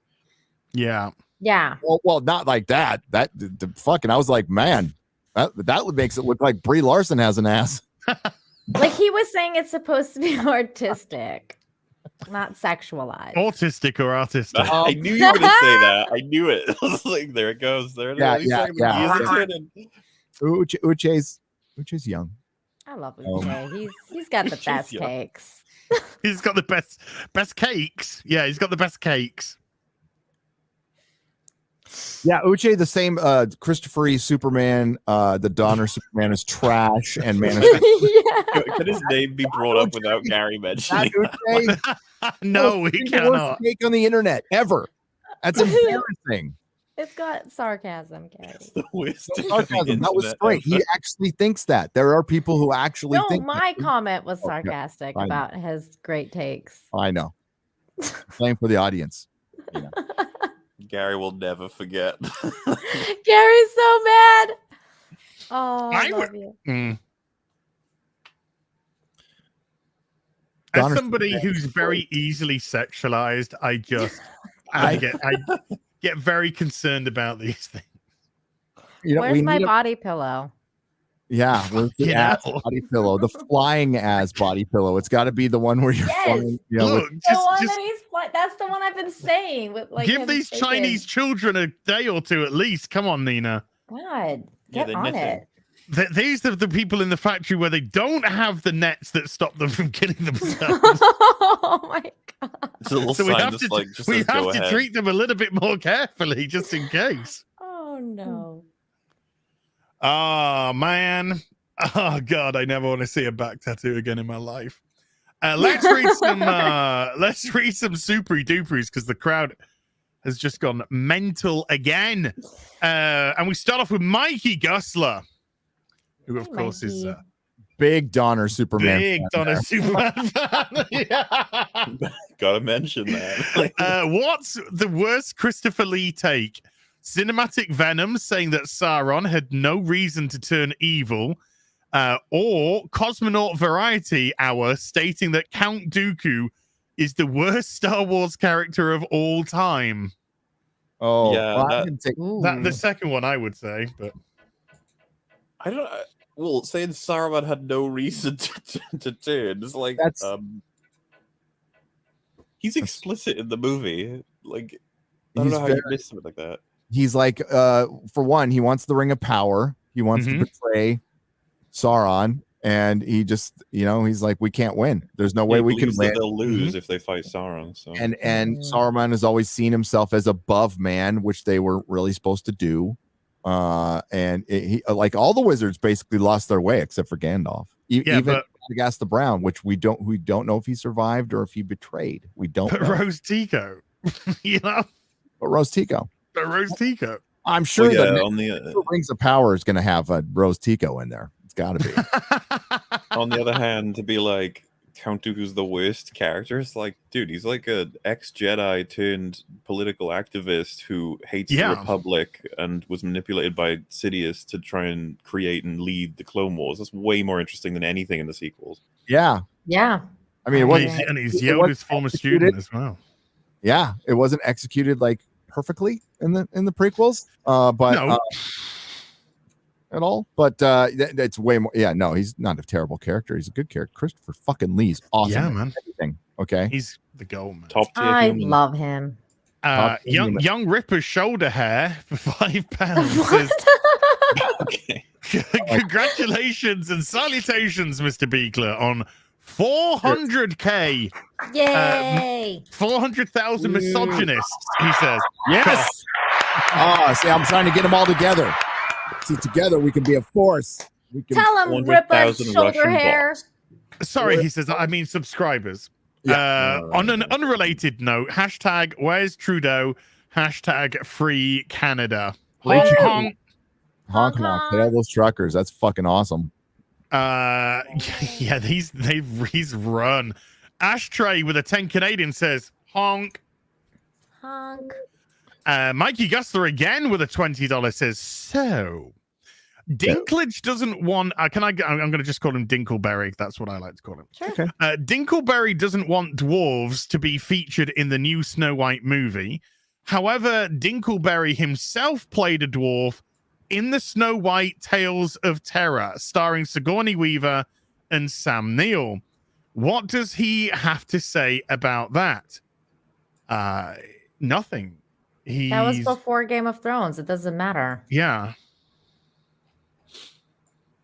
Now he's done Game of Thrones and thinks he's. I like to call him Angry Elf from Elf. Because he's an angry elf. He's just a dickhead. He's just another Hollywood fucking dickhead. But it's great. It's been great to see. I mean, it's sad, but it's been great to see the reaction from other dwarven actors in Hollywood who are fucked off. Now that he's just really put the shitter on them getting roles in the future. Never mind losing the work from this film, which Seven did. But now it's going to be a hard slog going forward. Look how quickly Disney folded. They folded like a pack of fucking cards. I just don't even understand what his what was his MO? Like, what was he trying to do? Because he did legit hurt his community of Did you hear him on the podcast? Did you listen? He's drunk. No, I didn't hear him on the. I just read it. Clearly drunk, and every red carpet appearance I've seen that guy on, drunk. I think he's a freaking raging alcoholic. That sucks. Yeah. Whoever put that fucking back tattoo picture on my Twitter line, I fucking hate you. Yeah. What picture? Somebody just put another back tattoo. I just saw it. Oh no. Should I share it? No, I see that every day when I look in the mirror. Ryan's inverted lady cock. Oh my god! For £2. Oh my god. Says Trudeau's pee-pee disappeared along with himself. Oh my. Derpy Hodgington with a $2 says, hey y'all, want to get into DC Rebirth suggestions? I would suggest Dan Jurgen's Superman run, which was fucking brilliant. The early Tom King Batman run. I would personally stop at the war of jokes and riddles. That just started getting stupid. But up until then, it was going okay. Other than I mean, there was a good Morrison Green Lantern run, which was pretty crazy, pretty interesting. That came a little bit after Rebirth, but it was still good. Gary, any suggestions that you'd go with? For what? For who? For Rebirth storylines. The Superman one is my favorite. And I would go with trying to think of all the ones I read. I didn't think much of the Green Arrow one. Somebody put Green Arrow. I didn't like that one either very much. And that died real fucking quick as well. I didn't like. Yeah, Green Lantern was okay. I got all the Superman books. I was just a Superman guy. Superman in Rebirth was fantastic. I mean, both Action Comics and Superman was phenomenal. And then just stop when Bendis takes over because he absolutely tanks the ship. Sucks. Just and I was like, it's a weird period of my life. So I wasn't reading a ton. I mean, I have all the Rebirth books and I haven't read them all yet. I have them all. Every single one. I don't have every one. I have some. I really did like Tom King Batman in the beginning too. It was really fucking good. I thought it was really good, and that's why it's so weird what's happened to that guy's writing since. It feels like somebody else was writing, or maybe the true Tom King came out. Maybe when he started going down the path of I mean, come on, Batman proposing to Catwoman because I want to marry you because I'm sad. And I don't want to be sad anymore. That's a good motive to get married. I mean, it's good. Look, any motive to marry Catwoman is probably a good one, but that was so fucking pathetic. And I just think that was Tom King just projecting through and through. And then from there on in, it was just sad Batman for fucking 80 episodes. It's like, what the fuck is going on here? I'm just going to follow my mummy girlfriend around. And she said, and then she stuffed me up at the altar, and then I got very sad, and then my dad just came from another dimension, even though Tom really fucked that one up as well. And then he was just like, "I'm gonna take you away, son." And I was sad when Daddy did that.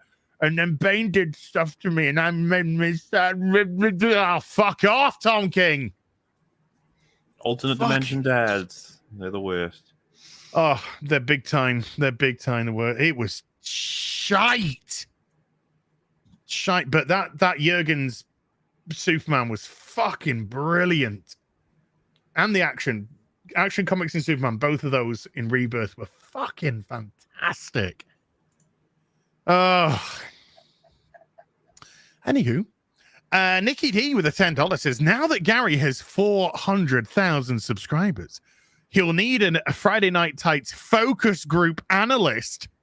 Survey shows that 82% of Friday Night Tight fans want more Azrants, 73% want more sexist Ryan takes, and 100% want Gary to torch Amazon's Lord of the Rings. Nice. I will follow that focus group. You don't have any interest in that. You're not going to watch that show, right, Gary? You don't care about Lord of the Rings.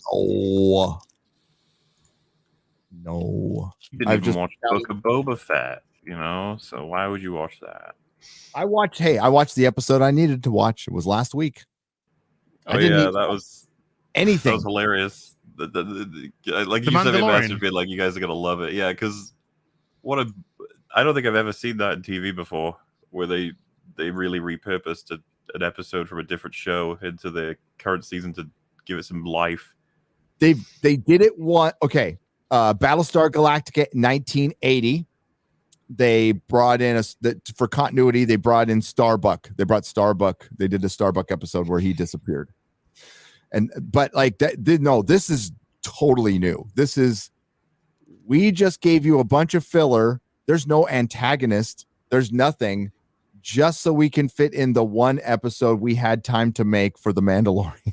So funny. And people just like, I think I like this. It's good. It's getting better. It sucks. It might be good. What's going on? It's good. It's good. It's good. Yeah, people didn't know what to do with it because they're like, I love Mandalorian. Wait, what? Boba Fett. Hell yeah. They're writing these scripts in like bathroom stalls in their spare time. Okay. That's what you're doing. 100%. Computers worked out Clark Kent is Superman. The episode is about like, what is his new purpose? What new ship does he have? What's his connection to the Mandalorians? What's the state of his weaponry? It's like, oh wow, it seems like the opening to Mandalorian season 3. How does he get a bounty into that single seat fighter? That's nitpicking. Stop it. Oh, is it nitpicking? I love this cover right here. It was really cool to see the ship. Hell yeah. It's from the Phantom Menace. Don't you have loads of Phantom Menace nostalgia? Oh, that's Bloodsport. Yeah. Is that his first appearance? Don't I think it might be. I got to see that. I can't see that. Yeah. This is number 4, Superman number 4. Yep, that's his first appearance. Ooh. Look at that. This is fucking sweet. Sorry, have you ordered the black costume? Superman, the black costume Superman 1 in 6 for the comic version? Not yet. I'm going to. I probably should do that today. But I'm in transition right now, so I got my new addresses I got to give to everybody. Oh my god! I thought you were talking about taking your cock off. That too. John Byrne, right there. Look at that. Baby. Oof. That's fucking good. So, have you got ugly balls? What do you think is going to happen next episode, Mahler? Do you think Han, Luke, and Leia are going to come back in the Millennium Falcon with Baby Yoda? I just want to see what the production values are like. I'm curious if it was just a one-off or if they made like the latter half with their actual budgets and that the other 4 episodes were just something they commissioned. They were like, make this in a month, go. And they were like, fuck, okay, geez, what do we do? That is absolutely what happened, dude. It's so fucking funny, man, because like they clearly were going to do Mandalorian season 3. I feel like we've not everything but them having confirmed it. We've got all the information we need now. That was definitely season 3, episode 1, but they threw it in the middle of a Boba Fett season. It is bizarre, but hilarious. And everyone thought it was the best episode, and it didn't have Boba Fett in it. No, I know. That's so fun. Oh, God, that's such a good cover. Nothing but the rain. Brightest day. I'm so glad I'm not watching Boba Fett. But when I heard that Boba Fett wasn't even in Boba Fett this week, I was like... To be fair, Boba Fett's lame as fuck now. And somehow... Like, I even said this on our coverage of it. Like, I would prefer to watch Din Djarin do anything, really. And I don't even think he's very good at all. Oh, can I say this? Boba Fett is now as lame as Luke Skywalker. Pretty much, yeah. Dude! I I didn't realize, but he snuck an Invaders at the end of it with a Union Jack on. Hell yeah. How, yeah, dude, thank you. Wow. Sorry, go on, Mauler. Oh, just that that Disney, I don't know if this is the plan, but they've made the Mandalorian a much more engaging character than Boba is. They absolutely fucking killed Boba.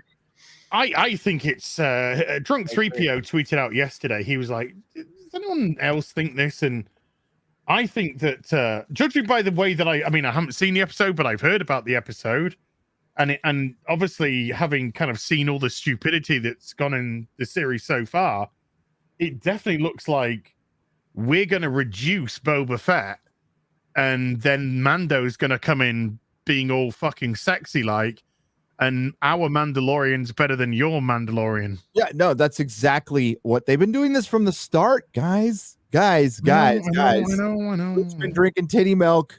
Han Solo, bad dad, reverted, walked into a lightsaber. They've been doing this since day one. Disney didn't want to be beholden to the Lucas characters and thought they could just buy the name Star Wars and make as much money, and they're not. They're not. The money they were making with Force Awakens and Last Jedi was the money they were looking for. That was the return on their investment, and they are not getting that. So now they have a property like Star Trek now, which is going to turn into a niche thing, which like Star Wars Theory will be the only person talking about it, you know, breaking down like what happens in the latest live action cartoon, poor guy. And it's just going to degrade. It's turning into nothing. It's getting fucking watered down into this New Republic shit. And yeah, and Din Djarin, whatever the fuck his name is, you know, he wasn't that masculine at the end of season 2 either. He was holding a baby the whole fucking time while he was protected by 3 women. Okay, I mean, that wasn't lost on anybody. You know, I like Gina, but like that was, how does that even happen in life? Like there's what happened to big dudes? Where are all the big dudes? Are they just gone? Did they get did the fucking, you know, the war for the did it kill all the guys? Gary, they announced at the beginning of this episode he is one of 3 Mandalorians now, and he also gets ousted from their group by the end of the episode. Yeah, so for there's sure. only 2 Mandalorians. Off to somebody who was technically fan. Gina is better off without fucking Star Wars. You're absolutely. She's going to make more money. She's going to be a bigger star. She can produce her own shit now, call her own shots, and she doesn't have to be beholden to some fucktard company that apologizes or sucks China's dick. That's it. So I'm looking forward to that Hunter Biden movie. That's gonna be great. Should make it a comedy. I know they should have made it a comedy or like a dark comedy. It would have been funny. Just make it like Joker, but with Hunter Biden. I see my life is like a comedy. What do you think of Joker 2? Stupid idea. Terrible idea. Bad idea. Shouldn't happen. Terrible idea. Unless you're going to introduce Joaquin Phoenix Joker into like Robert Pattinson's Batman as a different but same character. I don't know, man. What do you think of the idea that they're making like the what's it called? Squid Game into like a universe now? That announcement was cringe as fuck. Where it was like the Squid Game universe, everyone. Yeah. Like, what? It's the problem with popularity today. You know, an IP gets popular, companies they will suck the fucking life out of it like a vampire. Squeeze, just until it's just an empty husk left of dust. Yeah. And look at the restraint on the OT, man. We had movie 3 years, movie 3 years, movie, and then they were like, "Right, stop." It's like, what do you mean stop? It's the biggest phenomenon of movies ever. It's like, stop, just stop. Like, we'll do merchandise, but we're not going to do another. There'll be cartoons, there'll be merchandise, there'll be books. Yeah, but meanwhile, like these days, you know that Disney's just fucking crying their eyes out that they can't make another trilogy straight away. Yeah, dude, look at Marvel. How long did George wait to start coming out with books and comics after the OT ended? Years. There was one line of toys in '85, Power of the Force. Then there was a board game, right? There was like some game, And then Timothy Zahn's books didn't come out till what, 89? Late 80s, maybe early 90s. Can't remember now.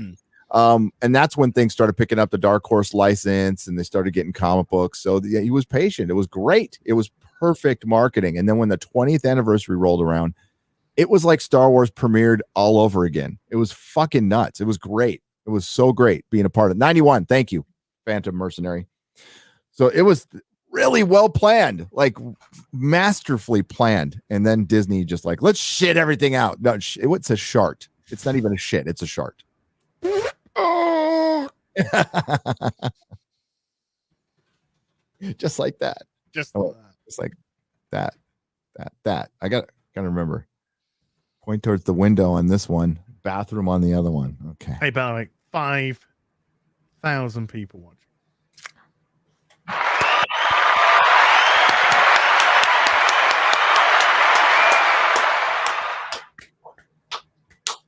$4,000 I bought, but that still counts. That still counts. Still counts. Pay monies. Jan Paul the 10th with 50 Mexican dollar says, "Hail! Just wanted to say I'm very lucky to have my birthday the same day as the real BBC. Thank you guys for becoming my main source of entertainment. Happy birthday, Jan!" Oh, happy birthday! Jan, so it could be Jan.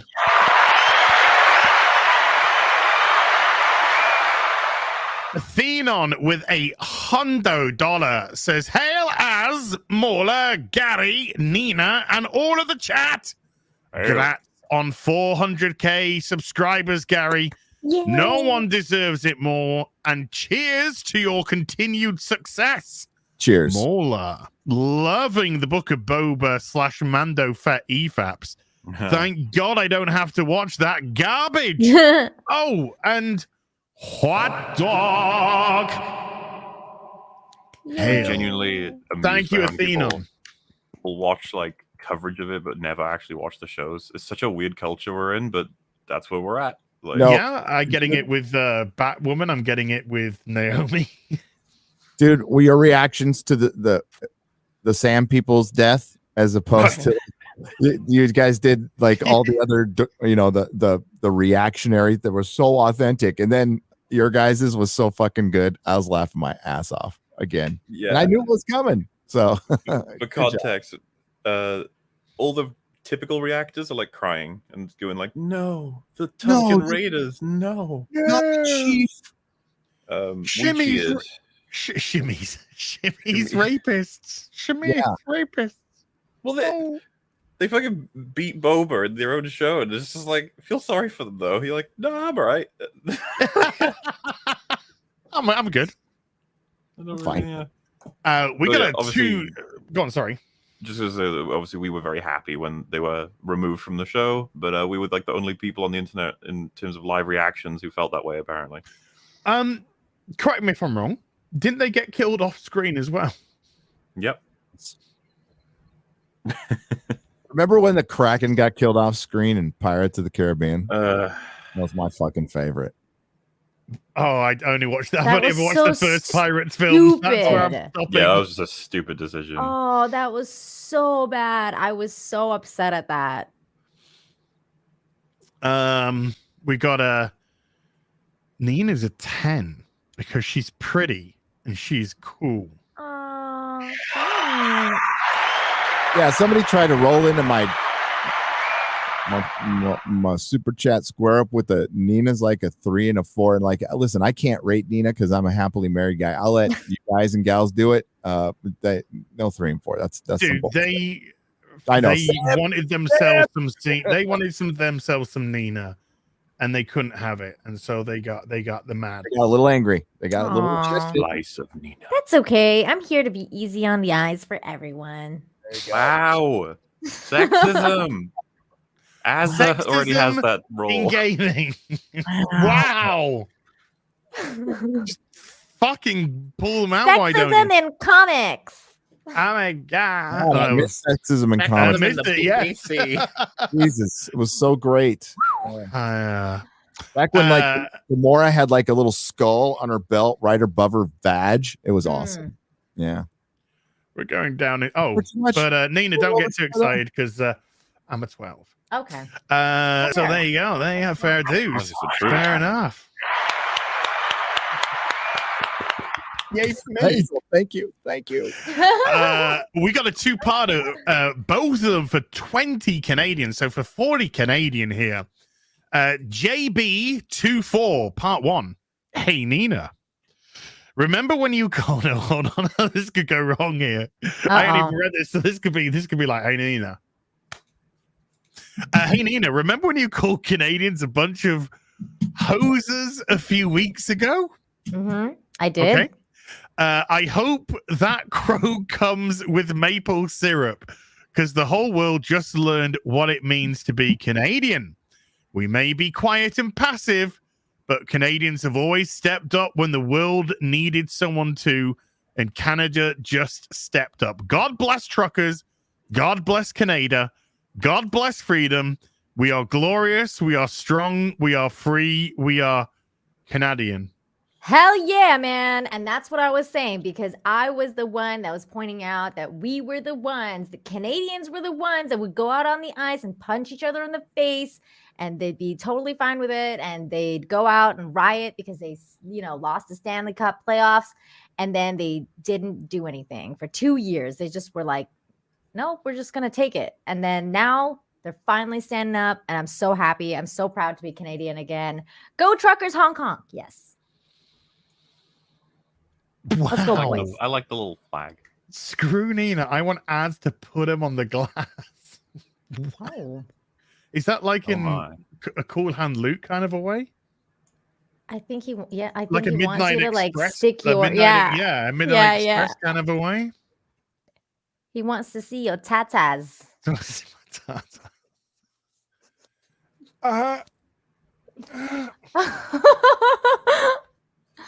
Take it off, baby. Take it off. You want to be a star, don't you, man? Hey, you don't look like you're taking it off. You look like you're jerking it off right there. Yeah, I was doing the Midnight Express. Yeah. thing. Sorry. Oh, okay. Yes. Yeah. Hold on. I'm a little slow. I'm a little slow. A little slow on the uptake sometimes. Thank you very much. That is You were doing natural the blonde. DSP. It's okay. natural blonde. Natural blonde. So. It's a blonde. Oh my god. Oh my god. Benjamin Flensburg with a 50 Danish says at JB24. So he's actually replying to the Canadian guy. For sure. In World War II, oh no, this could be an argument. You had the second biggest army in the world, often neglected in the history books, Normandy, etc., etc. Oh no, he's praising them. Hail Canada! Yeah. Hey, hi Benjamin, how you doing, dude? Good to see you, man. Yeah, it's wonderful. It's wonderful to see the truckers doing what they're doing. Honk, honk. And honk. also, our prime minister is still a hoser. So just saying. Like you voted in Justin Trudeau, so like stop. Okay, like I think it's gonna take a bunch of truckers. Hey, like I ain't said we got Biden, so I can't say that.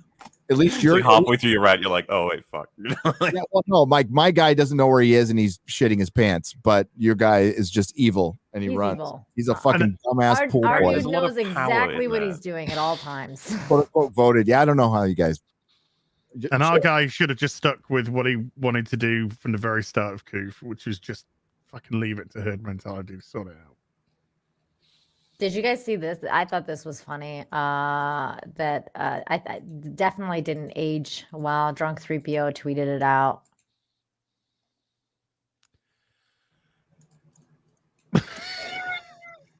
It says, Justin Trudeau, why can't he be our president? How Trump administration is destroying the EPA. I'm like, dude, this did not age well. He's a nasty. I mean, he's a fucking nasty piece of shit. Yeah, he is. He is a nasty. And by the way, Rolling Stone, great work on the false drape accusation that you got your asses sued off for, you fucking hack organization. Why don't you keep remember that? Yeah. You're young, you fucking boomers, and fuck off. They can't. It's just a problem. They got nothing. Why is there a magazine still? Why are there still magazines? I don't know. Yeah, who's reading those fucking things? Like, you're lying. I get Justin it. Trudeau. The only time I ever see people reading magazines, which hasn't been for 2 years because I haven't traveled for 2 years for reasons, is people at the airport. Like they'll just buy The magazines. dentist, maybe. Yeah, Yeah, maybe like the dentists, dentist. hairdressers. Quick shout out Not to that I've needed to one for a while. Chris Gore. I was watching Yay. like on Film Threat, like put all his interviews like in one big 2-hour video. So I like threw that on while I'm packing, and he brings up a Marvel comic series. I'm like, I heard of it, but I never read it. And I'm like, I was so amazed that I'm like, I totally forgot about this comic book series. So I went on eBay and I got it for like $12. Wow. I got the whole series. The whole thing for $12? Yeah, the first part of it. Yeah, whole thing. Oh. Strike Force, Morituri. And Okay. it's about I mean, it's understandable because this came out like right when I was like really getting fucking high. Like I spent the entire year high. Like the entire year. I spent about 3 entire years high, and this was like at the peak of it. But this is That's basically why you missed it takes place in the future, and you become a superhero, but you die in a year. The concept of it Oh, is we who are about to die, and the whole concept sounds Absolutely. that sounds intriguing. told it to me, so I got the stack, and I'm gonna fucking read the shit out of this. I can't wait. Cool. So props to Chris Gore.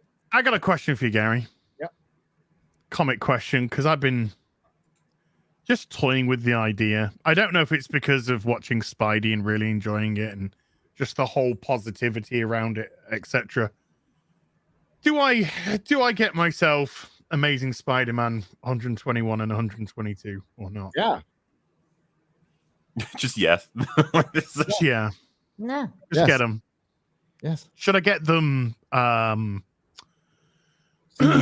should I get them graded or ungraded? I would go raw because you get a better chance. I mean, yes, you risk getting the guy bullshitting you on the on it, but they're going to charge you an extra few $100 just because it's graded. You can get it graded yourself in time later. You can buy cases you can put it in to keep it safe until you can grade it.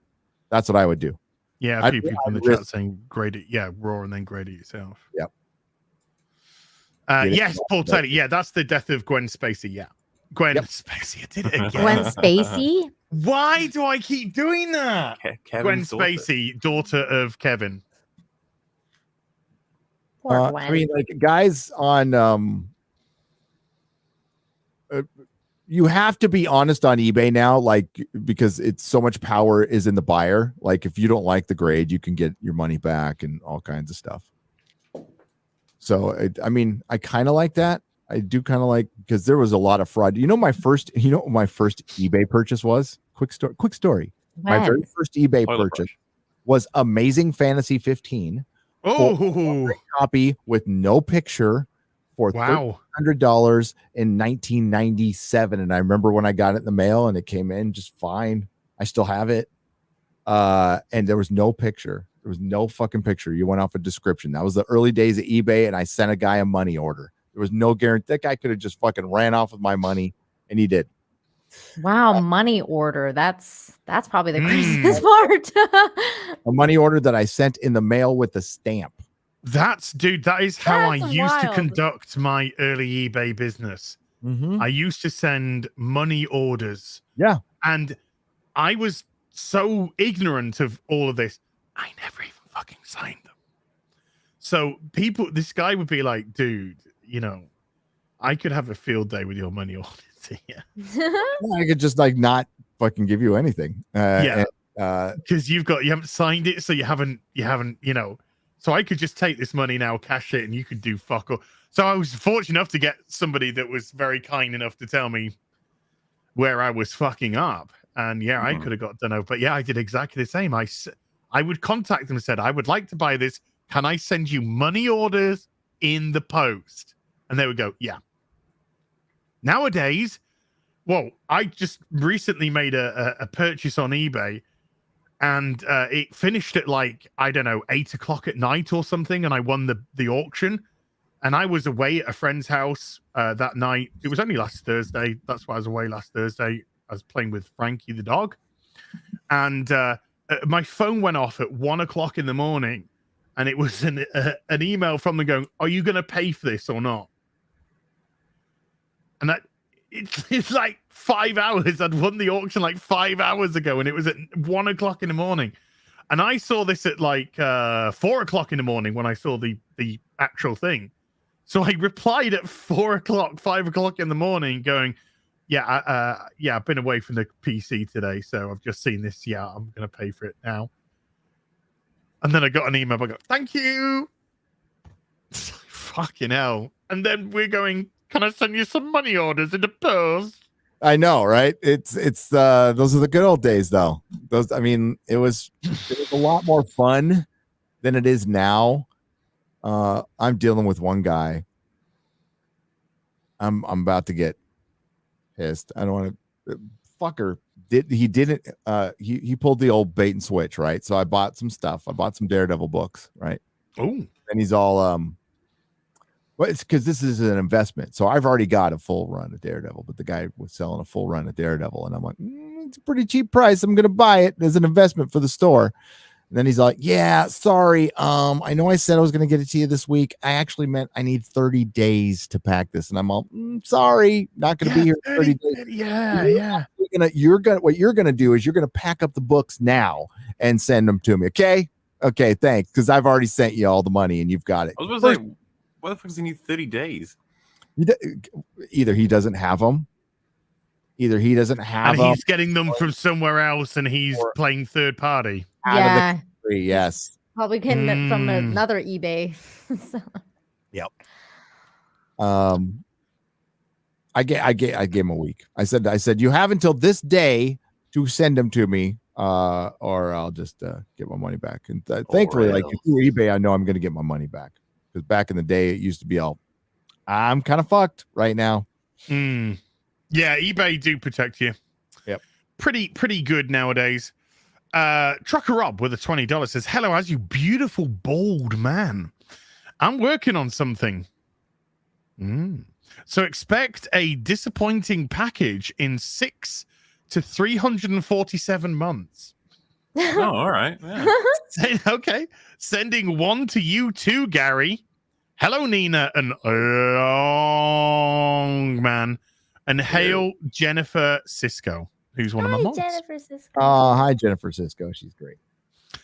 Ladar with a 200 checks says, "Congratulations on the 400K, Gary. Yay. Love you guys. Love the fellowship. May the wings of liberty never lose a feather." Lose a feather. By the way, 347 months is 29 years, basically. I will be dead. Oh my god. God, I hope not. What the hell? I'll probably be dead too. Yeah, I think I'll be dead. It's all right. Me and What? Nina will be around. Yeah, we'll be around. And what if We'll they talk make about like comics, Nina. I'm depressed now.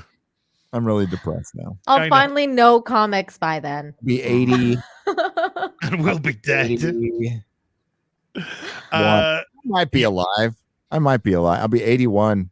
Hey, they're doing amazing things in anti-aging and immortality science. You guys might be around for a while. You think Don't we worry. want to live forever in this world?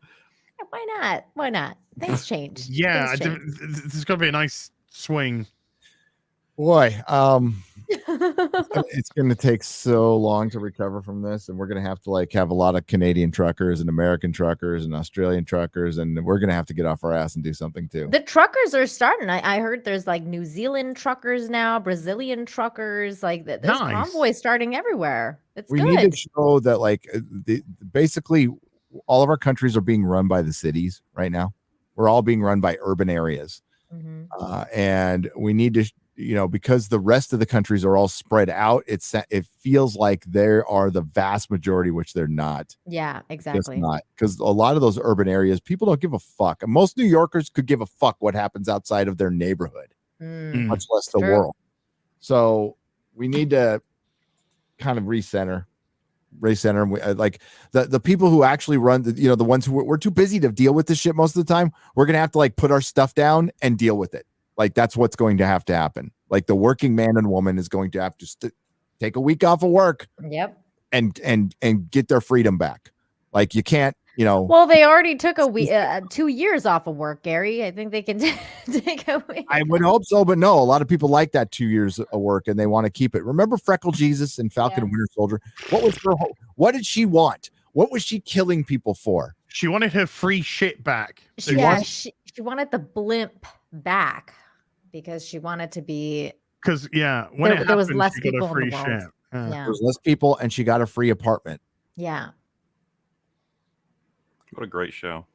God, wasn't it? Oh, speaking of great shows, though, I did start finally watching Arcane. And I watched the first episode, and it was really kind of difficult to get into a little bit because of the animation style. And I was like, oh, I don't know if I can get into this. But I soldiered through, and I'm like on episode 4 now, and it's good. Have you seen it?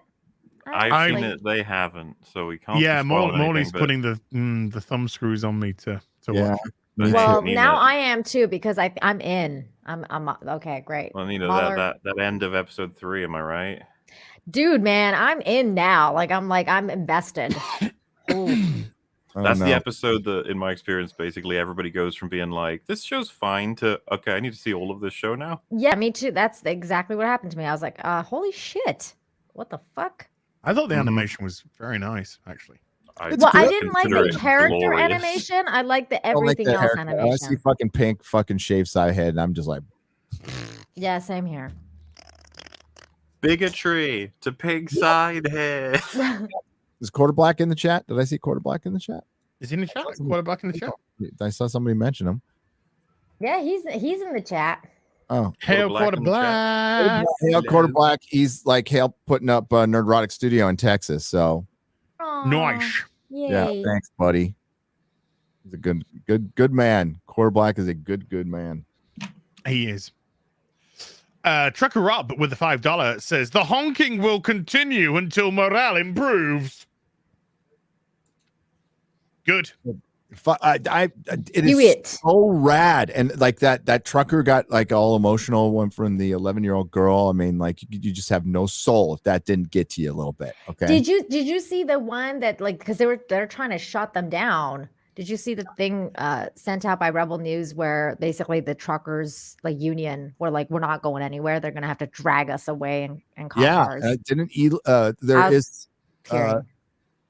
I heard that too. Sorry, but then there was that what was that lie.com or liar.com? Did you hear about that? I heard about liar.com, but I don't. Which one? What are you? So liar.com apparently goes to Justin Trudeau's fucking page now, and I guess that oh yeah.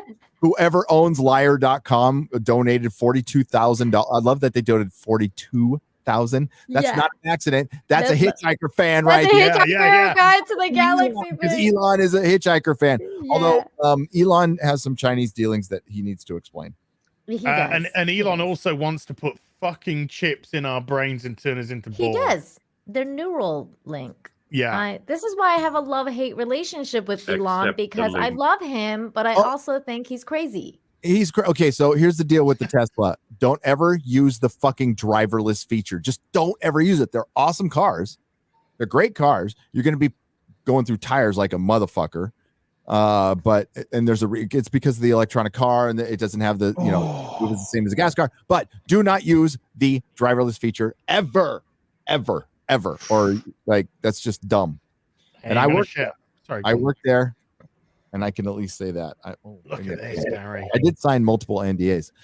Starting my attempt to get all of the Green Lantern / Green Arrow run and still love the old Firestorm. Look at these beauts, man. This is just the 4-color days are unbeatable.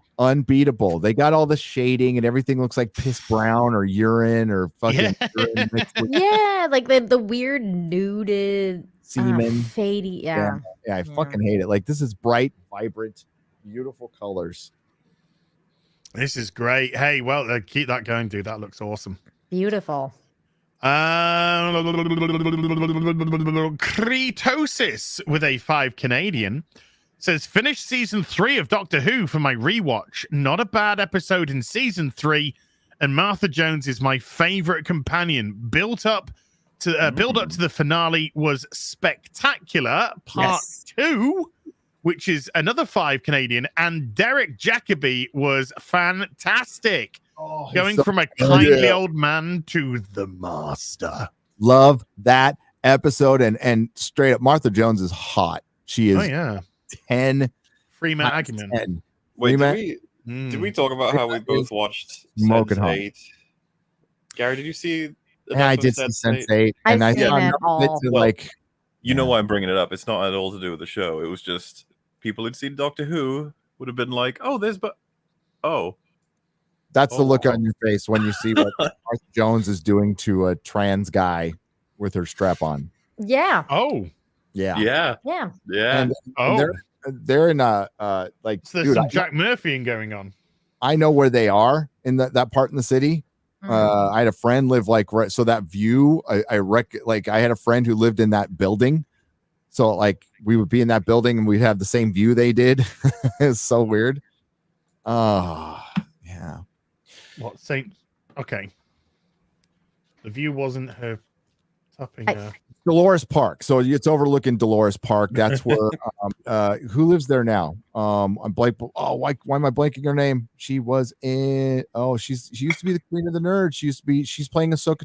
She's playing Ahsoka. What's her name? Rosario Dawson? Rosario Dawson, yeah. Lives near she went and filmed Rent in San Francisco, and then she liked it so much, so she lived there, and you would see her because I would drive by Hyde Park every day to pick up my kid from school, and I'd see Rosario Dawson walking down the street, walking her dog.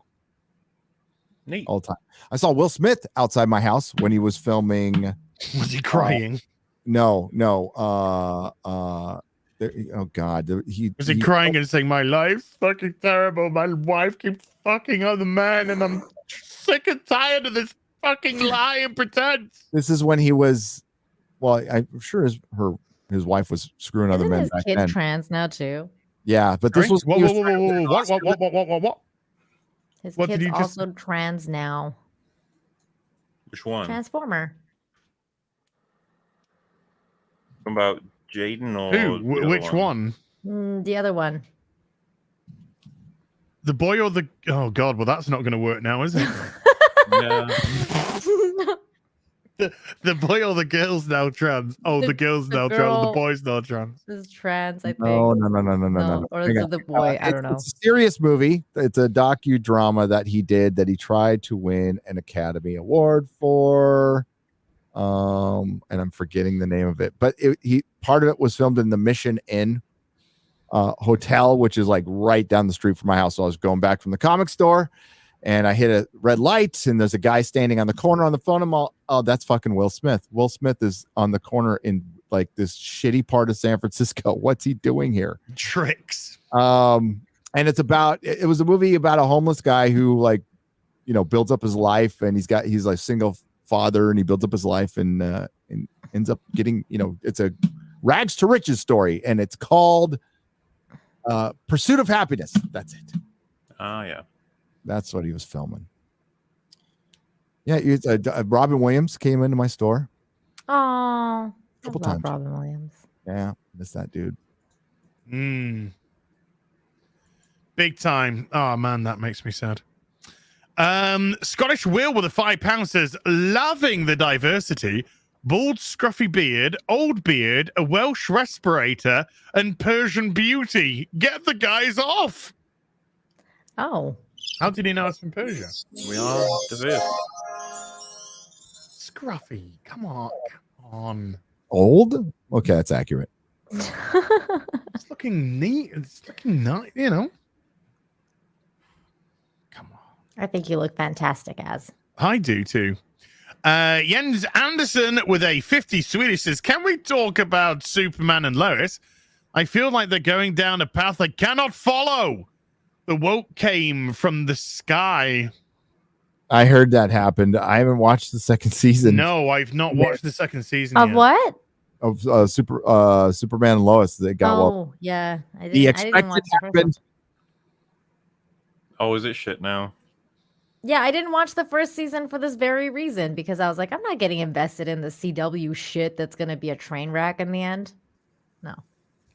Oh, I haven't seen, and this worries me. It's not surprised at all. I Not surprising. did say though, when I saw the trailer for the second season, I was kind of concerned about the amount of screeching coming from Lois. Screeching. This is strong women in their eyes, screeching wench. It's not. God, I fucking miss seeing normal women on TV. Me too. Fuck, man. Damn. Is that when Superman was just a massive cunt all the time? Yeah, kind of. This Action Comics. Look at that. No, Supergirl, I'm gonna let you fucking drown, you stupid cow. I think the Supergirl, like the CW Supergirl, was really pretty at the beginning. And then Melissa Benoist. yeah. She's gorgeous. She's absolutely great. gorgeous. And then I don't know. And she looked great in that Supergirl outfit. And then they put the pants on her because if the man's wearing the pants, then the woman's gonna wear the pants. And everyone's gay now. And we've got a trans also. And all the men are effeminate and useless. It's crazy. It's crazy out there. Did you guys see the new men's lingerie line, by the way? What? From I really- Rihanna? Yeah. Oh, yeah, I saw that. I really wanted to get your takes on that because, like, Gary, is this What do you something mean you get our would wait fucking for your takes with wife? men? They look really incredible, honestly. Absolutely amazing. Unbelievable. I would buy 7. You would? What? Well, apparently, Ryan Cannell and Young Ripa already Cannell. did. Yeah, they modeled for the whole thing. Holy, Pretty great. oh my gosh! Oh, Gary, I'm going to show you a picture in a minute, and I want you to tell me. Wonderful. See, these guys are like, very comfortable in their own sexuality. The weird thing is, the Ryan one isn't even a Photoshop. That's No. the No, weird it's not. Real It's deal. absolutely not. Thing. Gary, I'm going to show you a picture. I want you to tell me what the mistake is. Okay. Fucking hell. Oh, man, I didn't know. Freema Agyeman is 42 years old. Mm-hmm. What the mistake is? Yeah. Oh, there's so many. Hang yeah, on. well.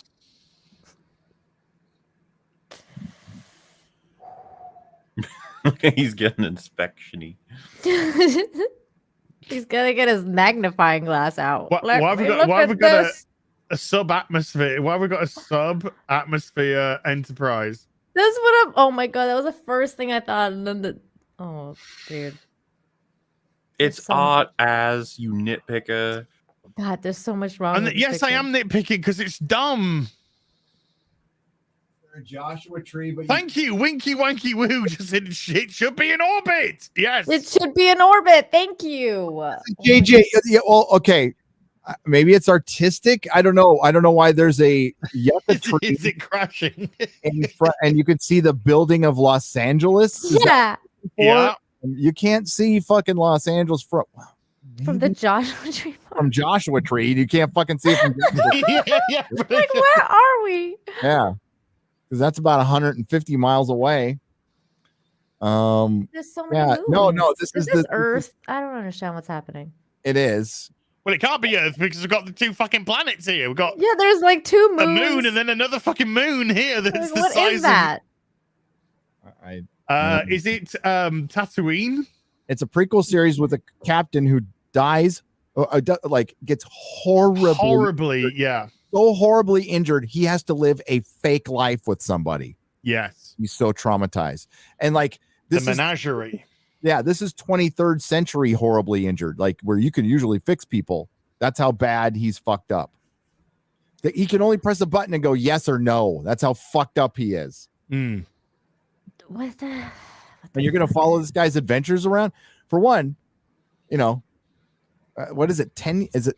We already were 10 years before the Enterprise, so we're back to 10 years before the Enterprise. Are they going to be intersected? Whoa, no, because it was 10 years 3 years ago, so it's 7 So it's years 7 now, years. isn't it?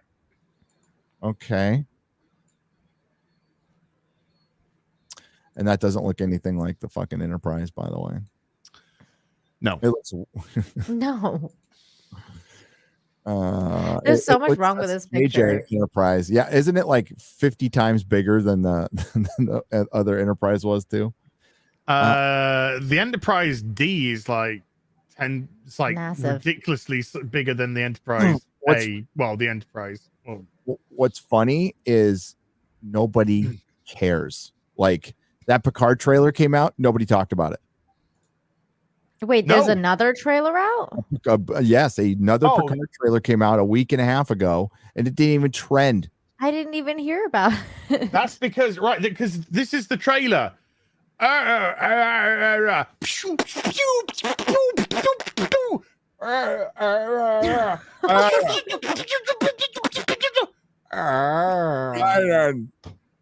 the trailer. Oh God. Oh, is that Lyles? Is that Lyles? Tom Lyles, Tim Drake. Yeah, before you like put dicks in bums. Before, yeah. Well, not Tom Lyles. Tom Lyles unfortunately passed on now. Well, this is the who's who. It's the binder. It's the binder. These things are fucking dope. Go through and get your who's who on the DC. I got 2 of them filled. I know this is an artistic shot, but it's so fucking dumb. Cowboy, Joshua Tree, LA, 2 moons, fake Enterprise. Massive Enterprise. It's like just hovering right above the horse guy. Fake Spock, and like it's going to be an emotional Spock. Oh right? my God, it's autistic Spock. Yeah, it's Spock with dyslexia. Oh no.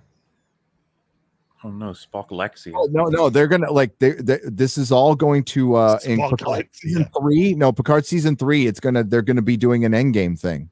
No, right? no. So they'll be like Discovery and Picard and Strange New Worlds will all be in the same universes are merging. I don't care. I ain't watching it. Fuck that shit. I thancefully Discovery took a break so I can jump back on and how's that Picard review coming, Gary? The Picard. I gotta finish my California video, and then I've got time. I've got time. Gary, can I just say, Gary now. I understand, Gary. Yeah, I understand. Having watched 7 episodes of the first season of Picard, I understand because I went 2 episodes at least 2 more.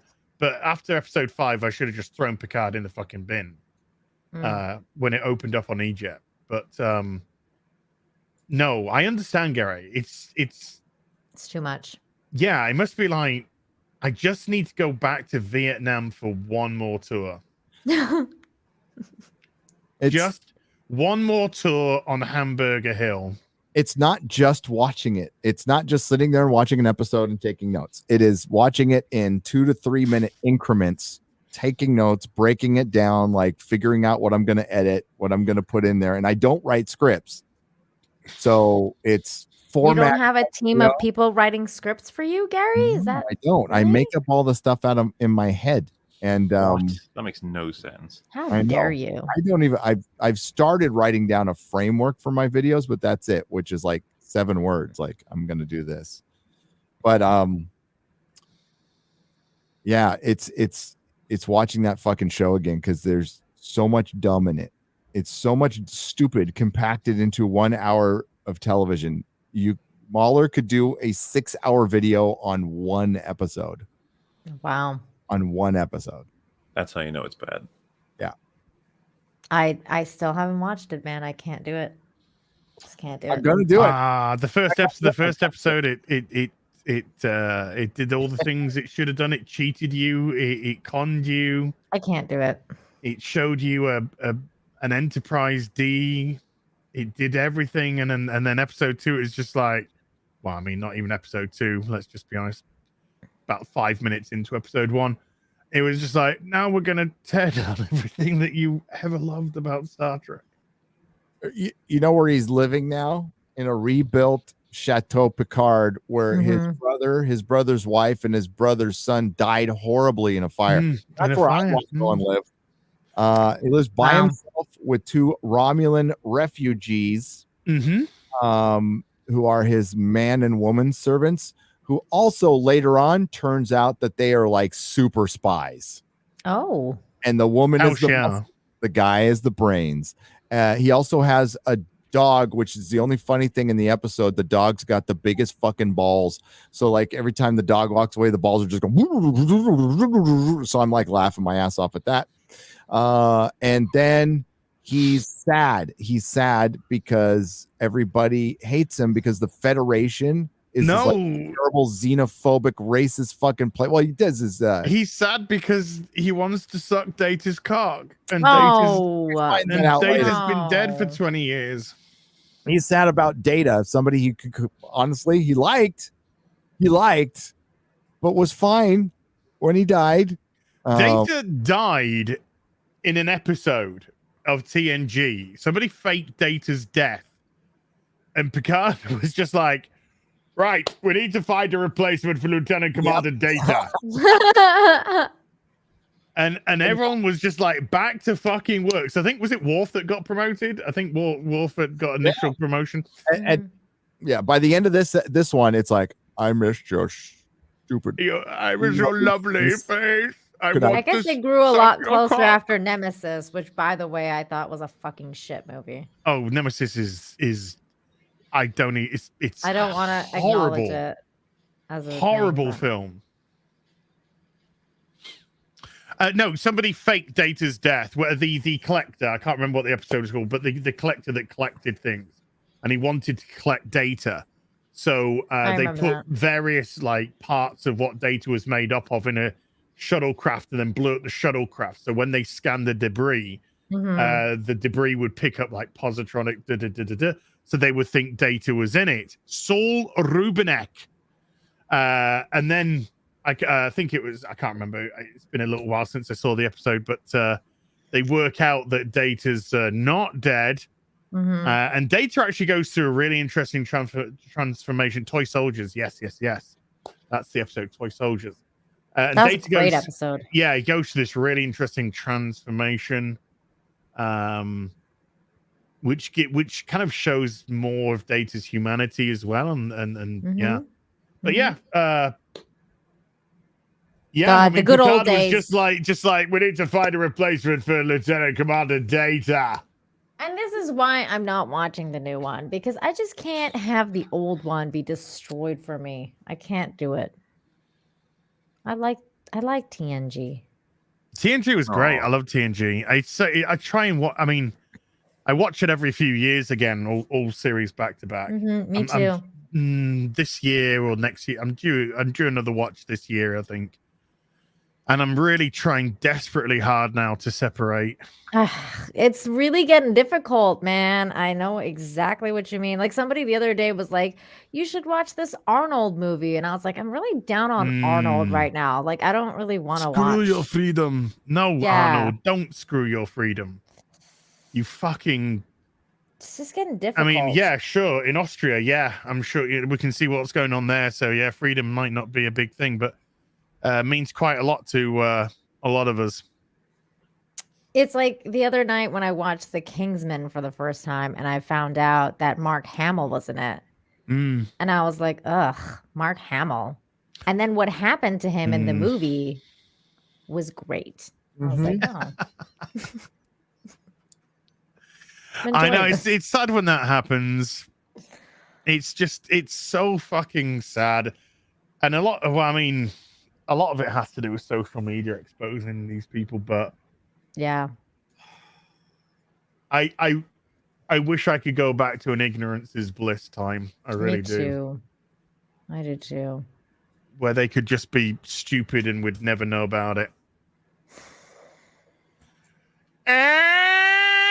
It's okay. Watch Arcane so we can talk about Arcane, because I think that's gonna be okay. Hopefully. Mark Hamill's a moron. Yes. Fucking idiot. He's a full lifelong adult pretender. And then and I love how his voice changed with his voice acting career. He sounds like the Joker now. He does sound like the Joker. It's crazy, like it's stuck. I don't understand how that's happening because he did not sound like that in Star Wars. Like he I think had a it's not- voice. Just opinion. I think he's on a cocktail of antidepressants. Ooh, Yeah, because maybe. you get a little bit of. I mean, it's the same thing Carrie Fisher was on. I mean, Carrie Oh, Fisher okay. sounded like God rest her soul. She sounded like a tweaker in freaking Last Jedi. Okay, I've seen all the tweaker women I knew talk like that. Talk like because they had none of them had teeth, so they had the dentures in and stuff. Yeah, Ooh, that's yeah, bad. yeah. The veneers and the whatnots and the dentures and the. God rest her soul. If there wasn't a Disney trilogy, she'd probably be alive today. But I don't know. She was abusing the shit out of drugs for so many years. I wouldn't be surprised to find out that she felt like she needed to, she was flying around. All of a sudden, she got all this attention again, and It wasn't as if she wasn't busy though, because she did a lot of like writing, didn't she? She did a lot of writing for tons Hollyweird. doctored the Lethal Weapon script, and she was a very talented lady. She just she was second generation Hollywood of Yeah. Eddie Fisher, and dude, she had a horrible Hollywood life of Debbie neglect. Reynolds. Yeah. Mhm. Am I 400 years old? Yes. Yes. 400 years old. I thought you were older, Gary. Aren't you like a wizard's age? Like how old is that? Like 450. 1700 or something? 450. I'll be a wizard, Harry. Okay, this has crashed a little bit, but let's just go into. We did Scottish Will, Jens Anderson. 5 picoseconds with a 10 Canadian says, just want to take this opportunity to shout out the Giga Chad truckers currently in Ottawa. This is the first time in years I've been proud of my country. Hail from Truckistan, and congrats on the 400K, Gary. Woo. Cheers. Woo. Speaking of Giga Chad, Yeah. haven't heard from Jack Murphy lately. No. Chrissy Crazy. Mayer, I was talking to her on Friday and she said she had heard from him. Didn't go into details, but she said she heard from him. He's doing okay. Just in case you were concerned. No, I don't give a fuck. Soul Sentinel with a $20 says, hello, the real BBC. I'm starting to get into reading and wanted to know what are some of your favorite books to read. Currently, I'm starting the Witcher book series and I'm really enjoying it. Also, taco pizza is the best pizza. Taco? Taco. Taco? Taco. Taco. Taco. It is a Taco. Taco. Taco. Taco. As it's like when Americans say mate instead of mate, they say mate. No, don't elongate the A. Mate. I know it's mate. You gotta go mate. All right, mate. Taco. Yeah, there you go. Yeah, there you go. Yeah, see, we got it. This the reverse this time around. Yes, the Fucking taco. I mean, just read what you want to read, dude. That's what I would recommend. No. Don't worry about us. You just read what you want to read. Witcher's, it's fun. It's a good book series. It gets a little girl is the key to everything at the end, but I have lots of good sci-fi series I can recommend. There's the Children of Time series. There is, if you like Dan Simmons, there is the Hyperion. Cantos is really good. He also does Ilium and Olympus, which is a completely different one, and it's like fantasy sci-fi. That's really good. I know a lot of sci-fi stuff, so there you go. There's a bunch. Those are all series. Player of Games is really good. It's a part of another series of sci-fi. There you go. Mark submitted 117B with 2 super chats, one for $5, the second for $10. Part 1 is, I learned the details behind the Halo trailer. I'm struggling not to have a raging meltdown as both the fan and corporate accountant are pissed. The sheer incompetence is astounding and makes my blood boil as a fan and a businessman. There is nothing further to be said about this show. It is dead on arrival, and that's the final word, period. Now, I just want to read this person's name again. Marksman of 117B. 117, of course, being John Spartan. Spartan. So, yeah, big Halo fan, just really not happy about what he's seen. That sucks. What if the show is still amazing? Why don't you give it a chance, sexist? Because it's not my job to give you a chance. It's your job to make me want to watch your show. You wouldn't give me a chance. Bigot. Correct. Yes. That is the typical response nowadays, yeah. Yes. I can't remember the exact terminology. So someone's gonna have to either help me or I'm gonna butcher this, I'm afraid. But I saw a headline today, and I think it was the New York Post or something, that said that the danger, something like the danger of the non-violent freedom truck protest or something. And I was just like, what? The danger of the non-violent freedom. And I was just like, just fuck off. Oh God. Just the fucking reaching that goes on with these things now. Listen, there's a lot of violence in non-violence, okay? Yeah, there's a lot of violence in the non-violence, yes. Yeah, Marksman. I kind of feel for Marksman 117B, dude. I'm sorry, man. But yeah, the trailers look like fucking ass. As you've been fined 5 million credits for repeated violations of the verbal morality statute. Fuck. Not again. I was going to tell you about that, but I was like, I don't want to break it to you, know? Oh, well. I knew it was coming. Striker X24 with a $2 says, when will you guys have a tangerine eating episode? I love tangerines. I mean, we can set that up, I suppose. Yeah. I'm up for that. I'm not against the idea. I was looking for something that you said, because you were saying that it was a New York Post headline. So I went to the New York Post Twitter feed just to see if I can see it. Yeah. But I saw this, and I'm not going to share it because I don't know if you want me to show this. So I put it in the private chat. And I was like, oh, like, what is this? I was like, what? That's. I'll read the headline, but I can't show the pictures, audience. The headline is Kama Sutra influencer. What? You can show the pictures. I can bend into a pretzel in the bedroom. Hey, that's a power.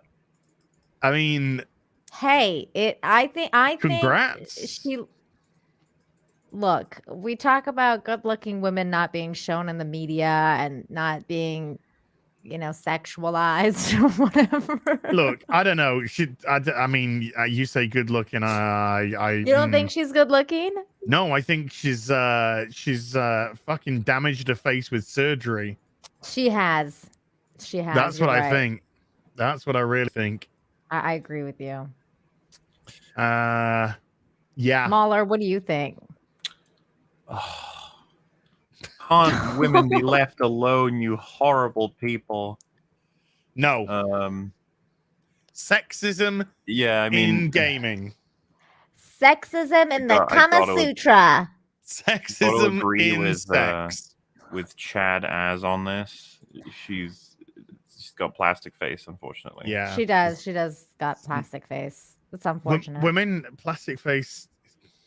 I like her happy face leggings. Well, I mean, it gives you an easy target. Judo cricket. Who? Judo what? Bullseye. I'm looking at this Christopher Eccleston thing where he says he's not going to come back to Doctor Who live action now. Is he doing this card again? Yeah, he's the dude's a dick. The dude's a fucking dick. So he's not going to do the 60th. In a dick.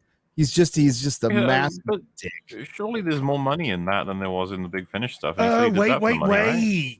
Do you think this has anything to do with Russell T Davies taking back over?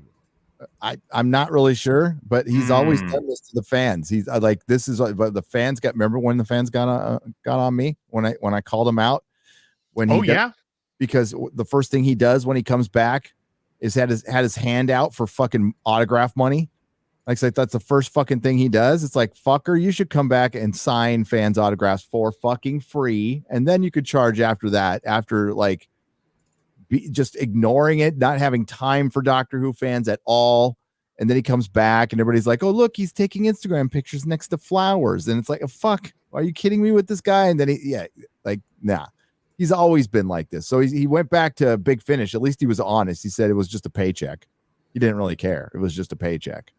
That's what I'm saying though. Like, surely the paycheck's bigger for the show, I would think right? so. But he said when hell freezes over. Okay. Action. Okay, that's. Well, I mean, I think hell is frozen over. To be honest, in the last it has. time. So, I think. By the way, I think somebody found the article for me. I think this was the one. Opinion: Canada must confront the toxic freedom convoy. Oh my God. Speaking of which, there's a breaking update. Negotiations are over and the police are ready to move in. RCMP's opening the highway regardless. Truckers now have a grace period to leave or be arrested and held. So that is what they need is so they can arrest all those truckers. Yeah, can't arrest you all. That's what they're saying. Okay. Cops, if you're out there, don't do it. Don't do it. Do it. Do not do it. Okay, I'm gonna tell a little story now. Oh, story time. Prison story time. So I learned that shit can go like south real quick. Like you can be sitting there eating your lunch, having a nice peaceful day in prison, and then a guy has a pencil sticking out of his neck and he's bleeding all over you in like the next second. And it's when I didn't recognize my surroundings and when I learned to avoid the next few prison riots that I lived through, because you just start looking around, being aware of your surroundings, and know like things are getting a little tense right now. And just a drop of a hat, shit can go. We were at that stage when that incident happened in Minnesota and shit jumped off here in America. We are at that stage again. We are very close to that. So people need to. There are certain things like the government needs to stand down on this one. They really do, because if they start arresting these truckers, they're going to a bad place that you cannot come back from. Mm-hmm. And maybe nothing happens this time, but people are going to get fucking pissed. Oh, I think there's a delivery prison here. And they're going to remember this. And there's a lot of shit that we've remembered and kind of not acted on for the better good. And I'll just leave it at that.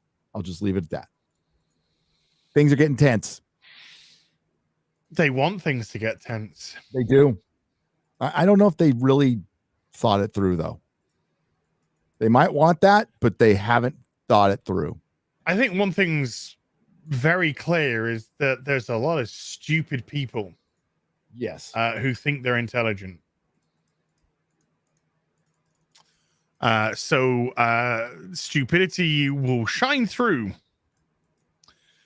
It's raining. Stupidity is raining right now. Oh, it's ruling the roost. This is what happened. Well, I mean, once upon a time, we celebrated people who accomplished things. And then in the last 20 years or so, we've celebrated morons who were quite happy to make utter fools of themselves. So what does that tell you as somebody? If I want to get noticed, I just have to be a fucking moron. It's called reality TV. Every artist who comes out against Joe Rogan. I mean, this is going beyond like fucking up a franchise. Any artist that goes up against Joe Rogan, don't ever give them money again, ever. Like if you're a Neil Young fan, they're done. They're done. Don't give that guy a fucking cent. That guy is trying to crush our ability to talk. It's not just Joe Rogan. So he's signing on to suppression of free speech and free expression. Fuck that guy forever. Yeah, and like with somebody, for instance, like Elvira, who was just like, "Oh, I am anti-misinformation, yada yada yada." Isn't it more important for people to be presented with both sides of an argument and allow them to determine which they believe to be true, or which they think I need to do more research on this. I'm going to look into this further. But when you only have one side of the equation, who does that benefit ultimately?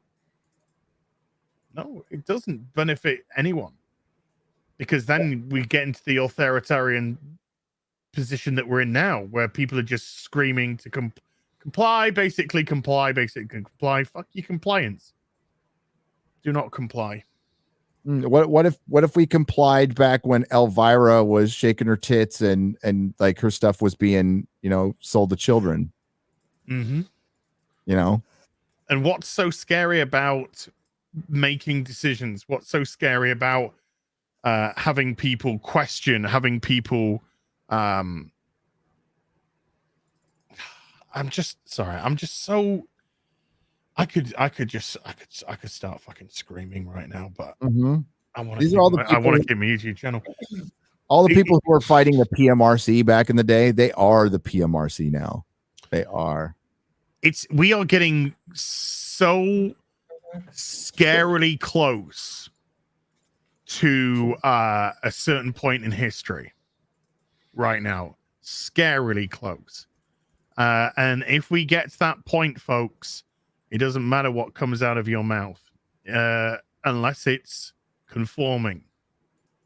And I cannot believe that it's happening to the West. I cannot fucking believe it. Justin Trudeau's leaving was theater. It was a move to make the truckers look more dangerous than they're just protesters.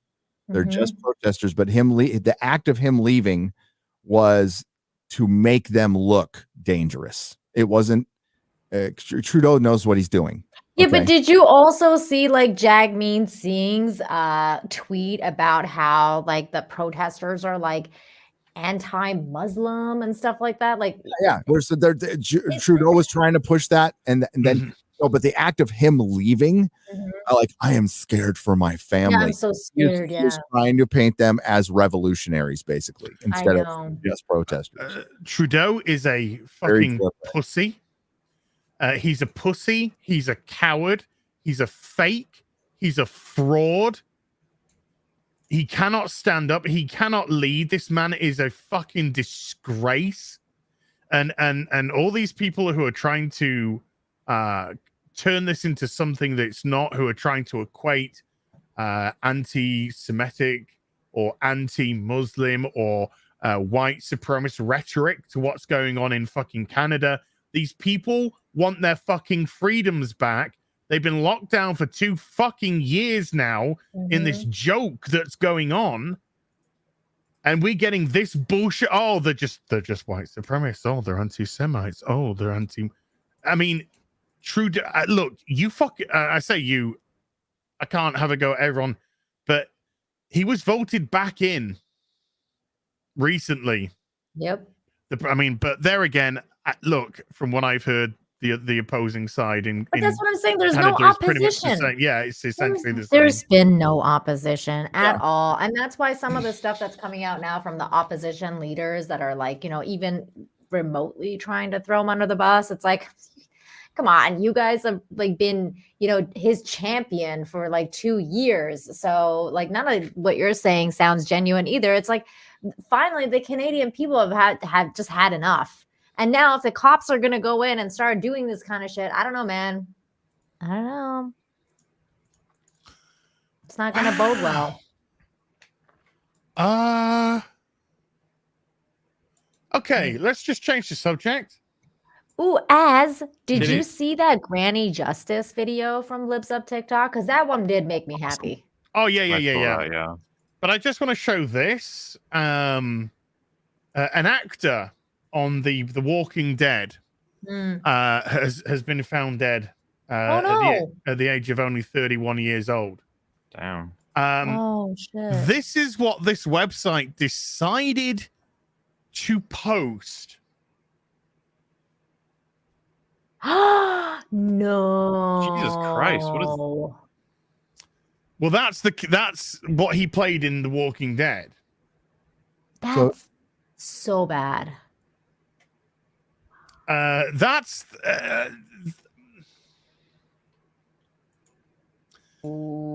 Okay. No. Okay. So it's still up, or is it down? That's I don't know. I mean, this is I've just seen this pop up 10 minutes ago.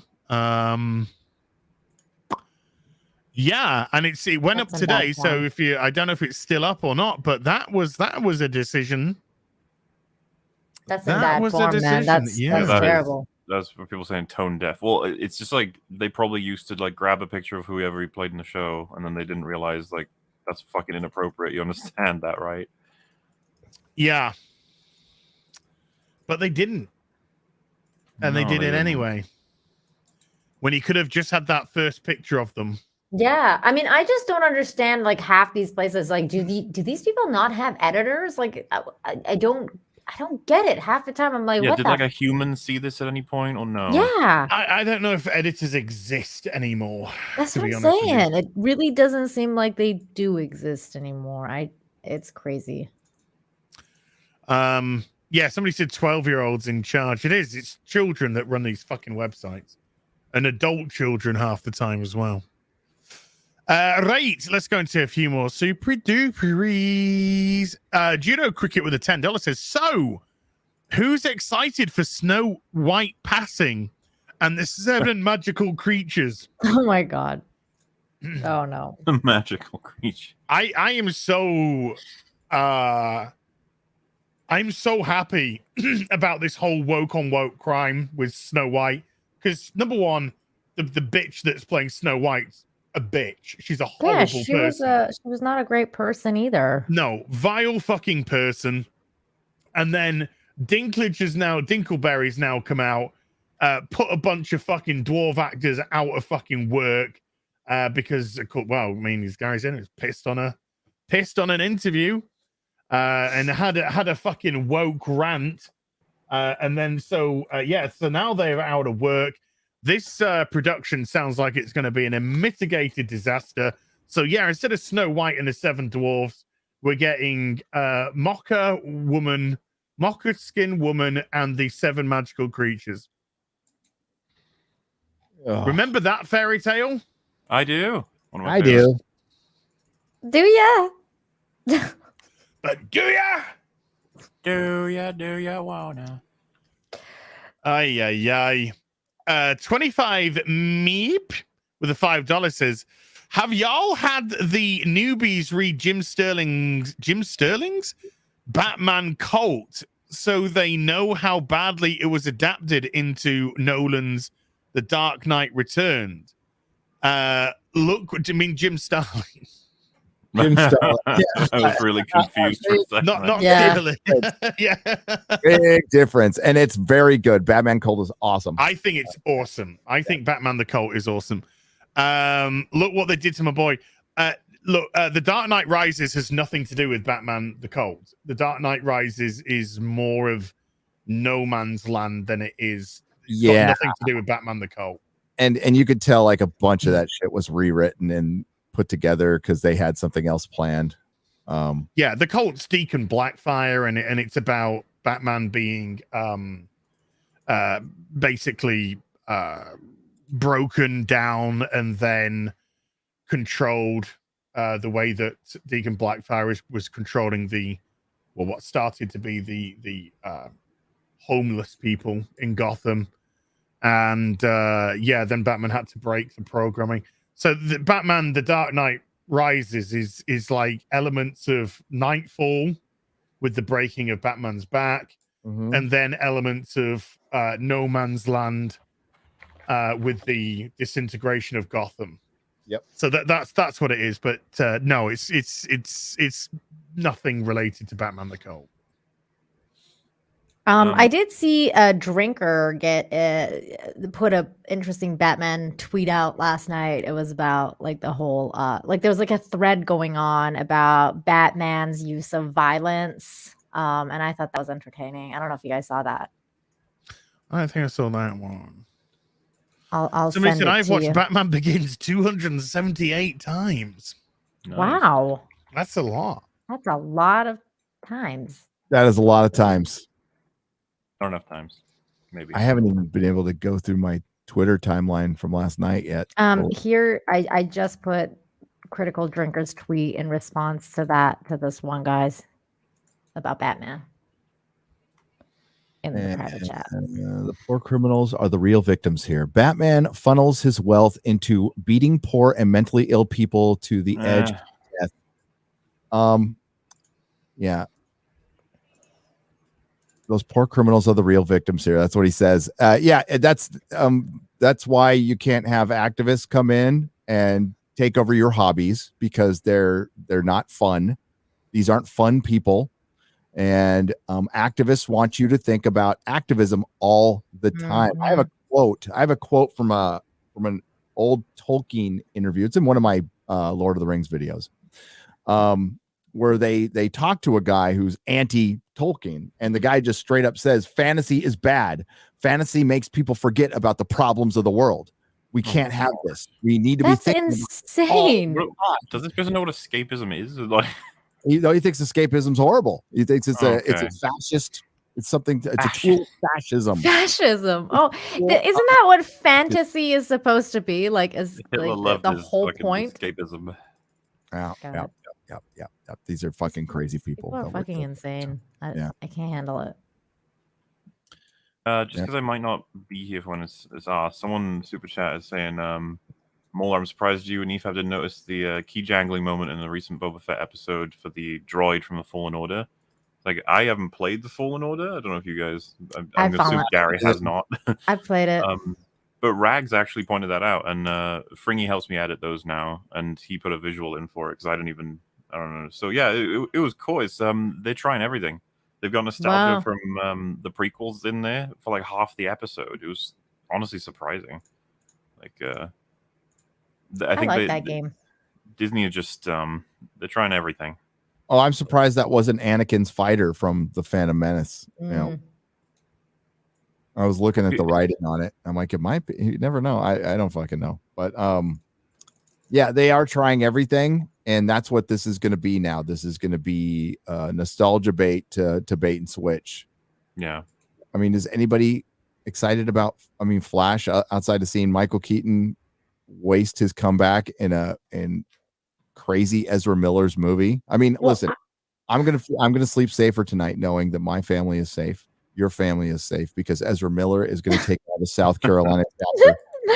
Okay, so I do want to thank Ezra for that. Thank I you. couldn't believe that whole thing. I mean, like, because I was never a fan of Ezra Miller after that whole situation with the "you want to fight," you know, like I was never like I just never got back into Ezra Miller, and then him using the whole they them thing to get away with that. And then now it's like now he's saying all this stuff about the KKK thing, and it's just like, bro, like I don't know. He's not excited. He's not exciting. He wasn't a good Flash. Like I never thought he was a good Flash. I thought he could have been a great Reverse Flash. Like I thought that he could have been the evil Flash, but I didn't think he was a good. He's very No. popular amongst producing circles in Hollywood. That's I'm all I- sure. I'm sure he is. I'm sure she is. or he or they. Sorry. They are very. You guys remember popular. that interview where he was like trying to get Gal Gadot to say "fuck the patriarchy" or whatever? Yeah, That was funny as hell. that was 'Cause hilarious. She was just like, what? What's funny is a man was trying to force a woman to say "fuck the patriarchy." It's like poetry. He's not a man. He's Good a rhyme. they now, apparently. Yeah. Oh, is it? Yeah. Who's I are they? don't Ezra know. Miller. That's right. Yeah. They're fucking dickheads. He's been a they since like the next day after he choked a bitch. Yep. Pregnant, right? Or just, something like that. I heard she was pregnant, but I don't know if that's true. or she was just. I think she's just fat. Maybe she was. Maybe. I have no idea. Either way, I think she's settled out of court. He's the Grand Wizard. Hey, Ezra Miller versus the KKK is the movie I want to see. I would see that. I would see that. Especially him as the Flash doing it too. Like Ezra Miller dropping E and choking all the KKK members like they're pregnant chick in Iceland. What's the name of that you want to fight? Gala thing that they go to? You know, the one that AOC wrote, "Eat the Rich" or whatever his stupid cow. Oh, the tax.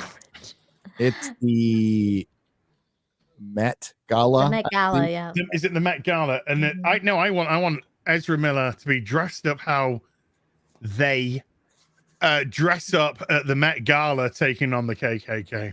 Yes. I want them hitting the Grand Wizard with a Gucci handbag and stepping on them in their Prada heels. You'll get your wish someday, I'm sure. The Babylon Bee put out a funny article about that whole KKK thing. That's really funny with Ezra Miller. I'm trying to find the headline. Here, let me. I was just scrolling through it, and there's a headline that says Trudeau tests positive for fascism. That's great. That's great. I just love the Bee. I'm just trying to find. I'd say the best. Image of. Jesus Christ! These people are fucking lunatics. They're lunatics. They are rich, and they are bored, and they are fucking degenerate, and this is what they do with themselves. I'm an artist, darling. No, you're not. You're a fucking dickhead. Well, they're starting to get tired of the pandemic, which is kind of funny because like they can't go. You know, imagine they couldn't go to all their weird little sex parties at first because they were all really scared of COVID. And yeah, a lot of them are starting to a lot of regular folks are starting to lose it too, but like they are really starting to lose it. Here we go. This is the costume I want. Costume, because this is a fucking costume. This is what I want Ezra Miller to be wearing when he takes on the KKK. That's this. Yes. I thought you were going to talk about like the Kim Kardashian one. What is that? Bin liners? It looks like a really low budget TV show's alien villain. Like, really? Wow. Yeah, that kind of looks like don't get mad at me, problem being, but that looks very Blake 7 kind of a little bit right there. This looks like Halo the series, TV series. I like Blake 7, by the way. It's awesome. Ezra Miller doesn't care for rules. Like Blake 7. Blake's plural. Blake's. I said Blake 7. That's just how I talk. Okay. Don't make fun of me. Well, you know, I got tacoed earlier. So, sorry, I told you guys that's where you English blokes get it wrong when you're doing your American accents. You all enunciate. None of us enunciate. We're mush mouth fucking slackers. Like Blake, no, dude, he's Davros. It's Davros. It's a gay Dalek. It's a gay Dalek. Oh my god, that's good. I gotta exterminate. I got to give that person credit with the chat's moving too fast for me. Look at Jude Law. Oh my god. Wow.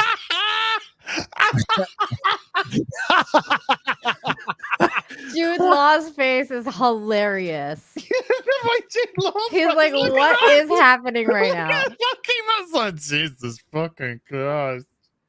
My god. Anyway, they just like wearing the most normalist thing there, I guess. It's not a cry for attention, folks, at all. The fuck I have not seen this. Oh my god. Oh boy. Ezra Miller shortly after ignoring the "What are you wearing tonight, lads?" Good. Okay. Oh dear. You know, I hope Ezra said like, "Oh, I hope nobody wears the same thing as me tonight." Somebody did show up. That'd be hilarious. Yeah, someone else with a bin line. I'm like, "Oh, come on." Yeah, he's like, Exterminate! Exterminate! Jude Law's there thinking, God, I thought I took a risk with a fucking crushed blue velvet outfit. Didn't realize Ezra Miller was going to come in a fucking bin bag. My God. oh my God. Yeah, Ezra, I want to see you take on the KKK in a movie. Please. I just saw him in another dress that was really pretty. He wears a lot of dresses. George is here. Just dropped a monster super chat. George! Jesus Christ, George. With a $200 super.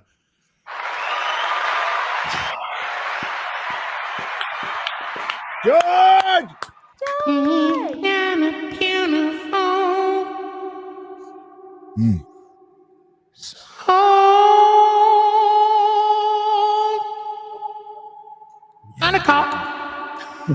Ezra Miller is the mouth of a new Hollywood generation. 50 Shades of KKK. Oh my God. It's killing me right now.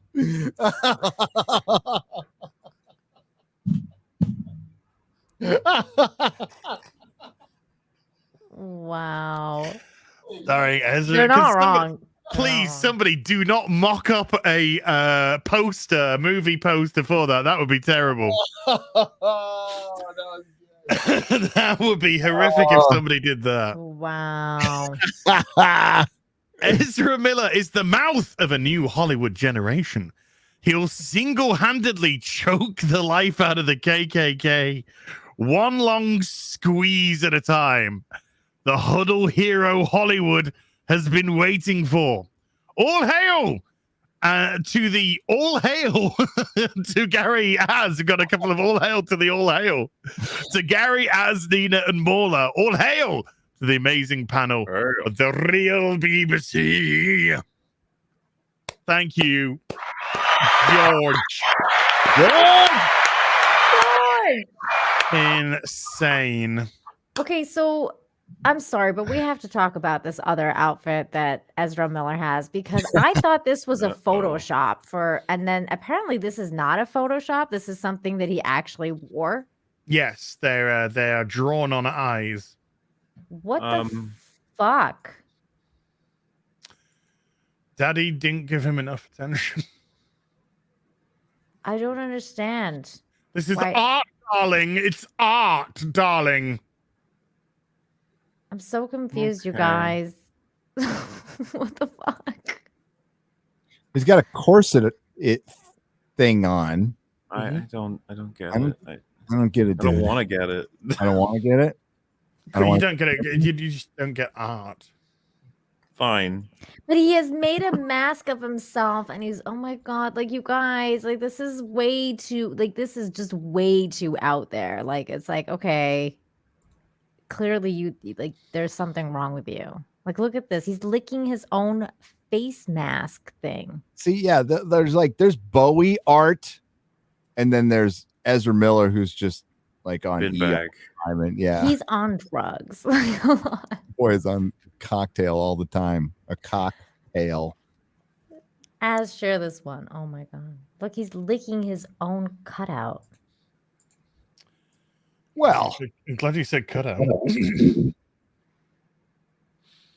Oh my God, that's so edgy. It says so much about today's modern society. While all eyes may reside on you, and the press and the people and everyone may want to consume you, your face must remain stoic at all times. That's unironically probably it. Oh, please, no. I was just being a pompous twat.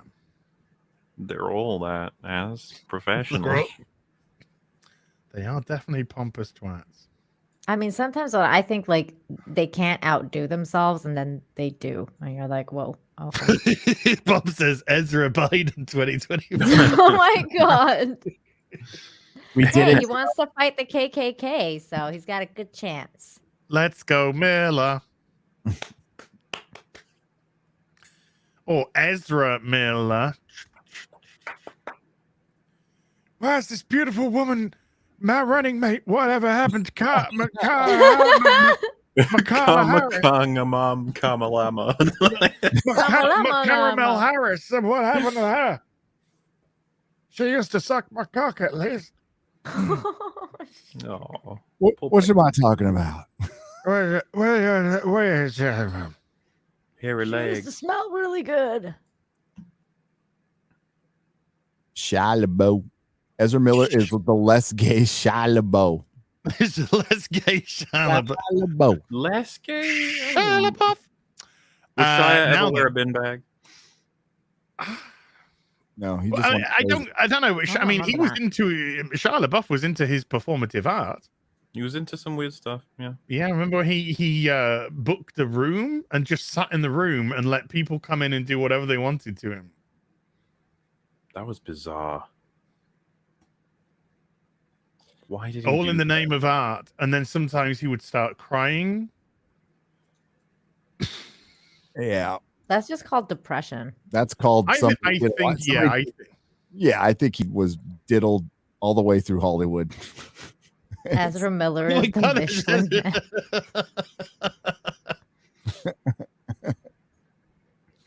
Oh no, he's appropriating Oh. white culture. Mm-mm. Yeah, Michelin Man is ours. Yeah.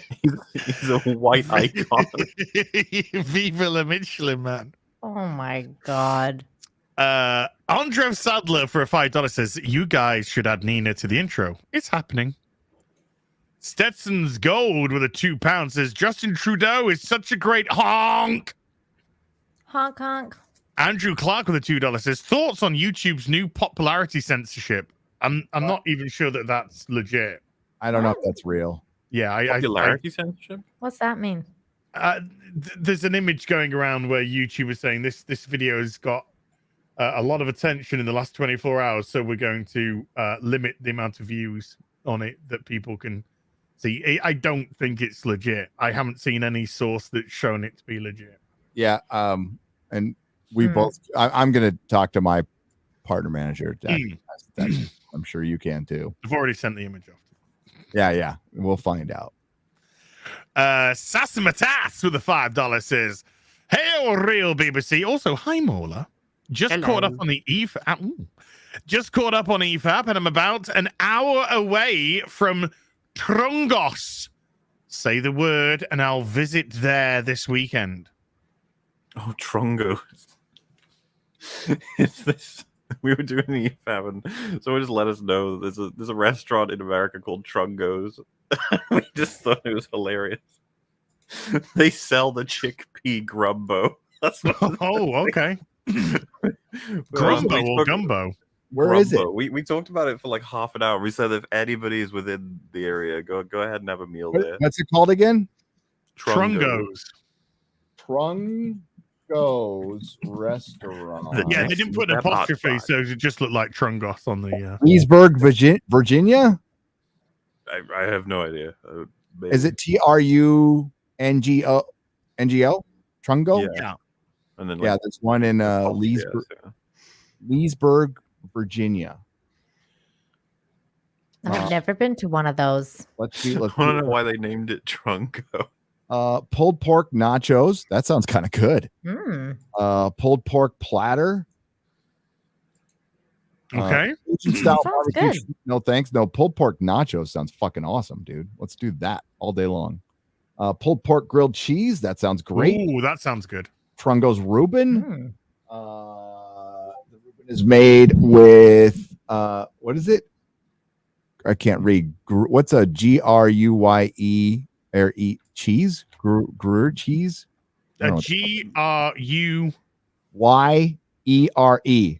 GRUYERE. Gruyere. Greer? I tried anyway. What the fuck? It's Sounds good. cheese. It'll probably be good. Gruyere. It's a fromage. Fromage. Fromage. Omelette du fromage. Yeah. Camembert brie. This one goes just a hint of smoke. Is their Yep. their tag? Their icon looks like a stomach. I don't know if that was on purpose. It does. An expanding stomach. Yeah, if you're in Leesburg, Virginia. God, I haven't been close to Virginia since I was at Temples. I just saw that. I was about to Oh my. Oh no. Oh my god. Oh my gosh. Oh my god! I'm not going to like and retweet this at all. Wow. Oh my god. I like how Ezra Miller's done because now I'm just down a rabbit hole of Ezra Miller outfits. And he's done one for I think it's Fantastic Beasts. I don't know what this one is, but he's doing all these weird Illuminati poses and stuff. I was like, dude, you're crazy. Is he doing this? He's doing that and then the opposite way, when he's like this and he's got the pyramid on his hands. So he's going like this. Oh, he's doing that. All right, Yeah. so nothing original then. No. Well, then he's in the Bohemian Grove and been passed around by a bunch of We've got live footage of the first bit of 50 Shades of KKK. Oh. Daddy, chill. Daddy chill. Daddy, chill. Daddy, chill. Wait till what's the response though? I love the response. Yeah, the response is amazing. The response is Daddy, chill. What the hell is even that?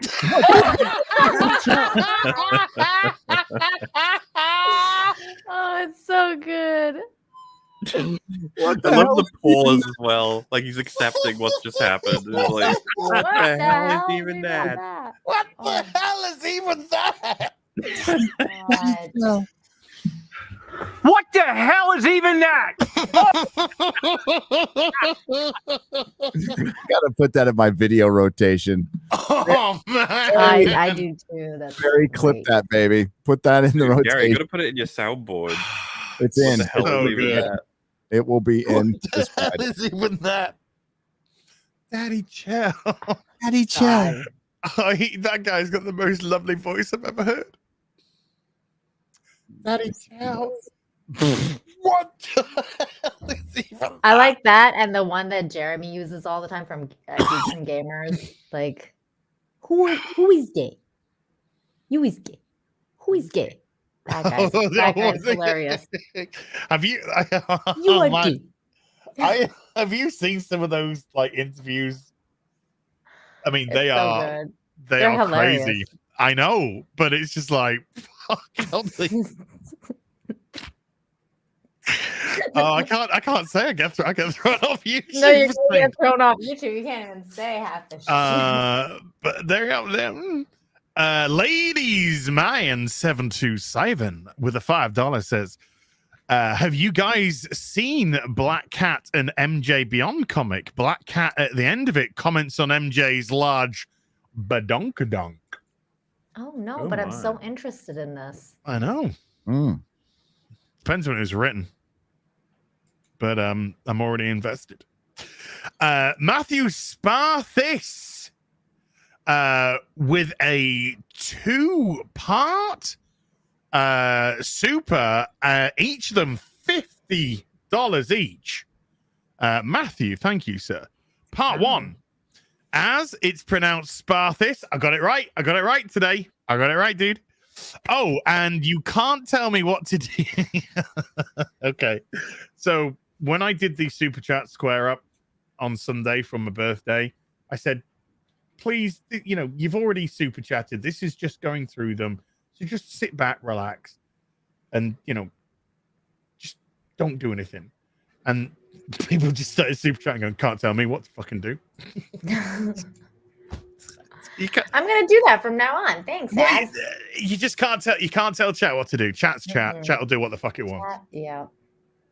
I love chat. Hence sexism in gaming. Yeah. This is what chat does right here. This This is what chat does. which is I'm gonna share right now. This is what chat does. Well, hold on. I have now broken and bought 2 hot toy Luke Skywalkers, not Jake Skywalkers, and the real Captain America, aka Steve Rogers.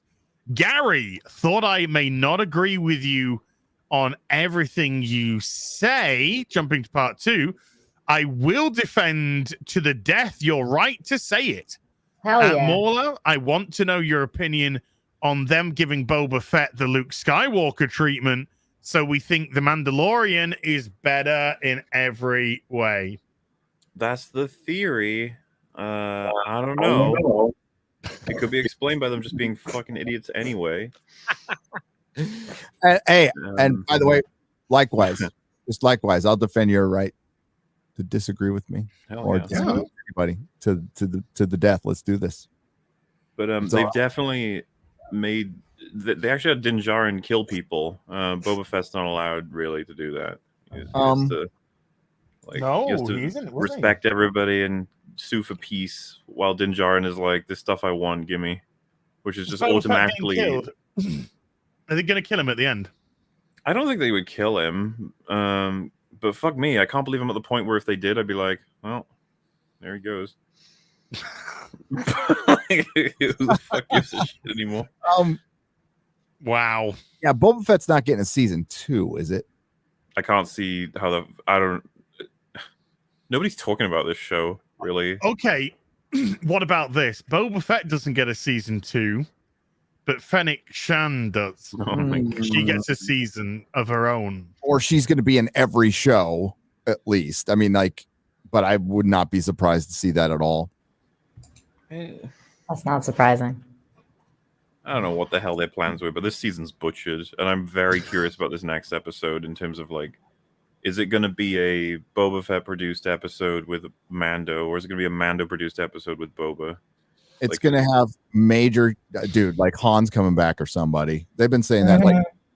Reddit said that about a year ago. I just want to point out that the only person who got the freaking Luke Skywalker returning thing right was Drunk 3PO Jay. Yay! Episode. It was Jay and Ryan Kinnell. And Drunk 3PO said, hey, I talked to this dude. He said Luke was coming back. He said, I don't know. And it was a long time before that episode aired. Drunk 3PO was the only guy who called that. Yes, he did. Yep.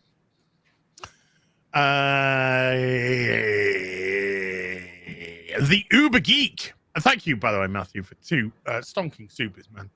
The Uber Geek with the £5 says Ricky Gervais jokingly said at an awards show that Steve Carell was killing a cash cow for him because he was leaving. Yeah. Well, yeah. He was. The office, when he left, everyone agrees that once he left, the office tanked a bit. He was funny as fuck in that show. And what did he go off to do? Not much, right? He did a couple movies. Well, Despicable Me. Wanted to start up. He's probably had a pretty damn good career, money wise. I just don't know what exactly he's been up to, because he was in. Was it The Big Short? That was a movie. Yeah, he was in. yeah. I walked by his house in near Toluca Lake. He's doing good.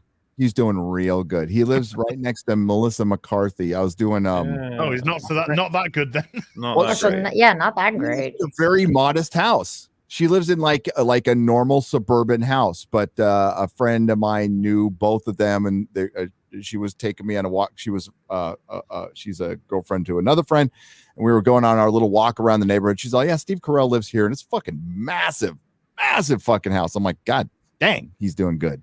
And then she showed me Melissa McCarthy's house. This was, I guess, prior to Ghostbusters. No, it wasn't. It was right around the time, and it's just like a normal. It looked like a Brady Bunch house. Like a normal Brady Bunch house. But Toluca Lake's a very expensive place, though. It's near Hollywood. I like his new show. He has a new show called The Morning Show. I haven't seen the second season yet, but that was pretty good. But I haven't seen the Space Force, which is on Netflix. That one's supposed to be entertaining, but I haven't seen it yet. Have you guys seen it? Does he have he's got like gray or white hair in that, and I was like, oh shit, yeah, I guess he's that Yeah. old now. Obviously, Send me that's some a thing. deep- email me. A lot of people in Hollywood do the thing of they don't let their hair go from one color to another gradually. They dye it, and then one day, boom, they just switch because they can't handle it anymore. Did you see James Gunn did that? John Barrowman did that too. What? Oh, yeah. To white. Yeah, just dyeing it until you give up and go, fine, I'll be a white-haired person now. And I'm guessing it's to do with casting in general, where you're like, now I got to be cast as an older person. Mm-hmm. But then again, when a director does it, I don't know. It's just maybe is that just something they do because they? I don't know, because like salt and pepper hairstyles. I think they're cool sometimes. Clooney did the whole salt and pepper thing. He didn't dye it. He just went salt and pepper. Men look great when they get older. They're like silver foxes. Women, not so much. Still have to Well, dye our hair. we're not saying you're wrong. I know. Depends on the woman. I was gonna say Ming Na Someone who Wen. looked better Ming Na Wen looks phenomenal. You got Miss Marissa Tomei. Yeah. Oh yeah, I think it's like it's weird because most women, especially women in Hollywood, really like are under this notion that if you like do Botox and shit, that you're gonna look amazing. But it's like it goes the opposite way. Like you I don't know look how like that- absolute crap. How does it keep happening? Because like they I have so don't many know. examples, but are they told by people like, no, trust me, you'll look really good. Yeah, I don't know what it is. It's like they constantly do it, and I'm just like, you look like shit. Just let yourself age gracefully. Like I don't understand because you look much better. Lucy Lou's another one. She looks somebody else. She looks great. Alette Zerur. Okay, she was in Man of Steel. She played Lara. She's 52. Oh, she's gorgeous. Fucking hot. Wait, what's her name? Oh, she is I'm gorgeous. Yeah. Alette Zerur. She was in she in Man of Daredevil. Steel? She's Yeah, she plays Kingpin's she is absolute. Oh man, she is like Smoking hot. fucking stunning. You my age. Yep. Yeah, She's Israeli. She's also an Israeli, like Gal Gadot. like Gal Gadot. Yeah, She plays some Vanessa beautiful, yeah, and some Laura. beautiful women. Good looking woman. So some I guess the Israeli women kind of hot.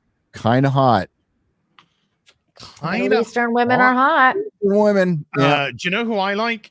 Who I like a little bit of? I can't pronounce her name. She's German, but she played Faye in Man of Steel. A good death is its own reward. I know the lady you're talking about. Yeah. Yeah, like Arjun. Wait. Something or other. She played Ursa based,ly Their version of Ursa. Yeah, the redone Ursa. Yeah, yeah. There you go. Yeah, and they just watch her working out for Man of Steel. It's crazy. It's great, but she, I like her. Yeah, she actually worked out, unlike Brie Larson and others.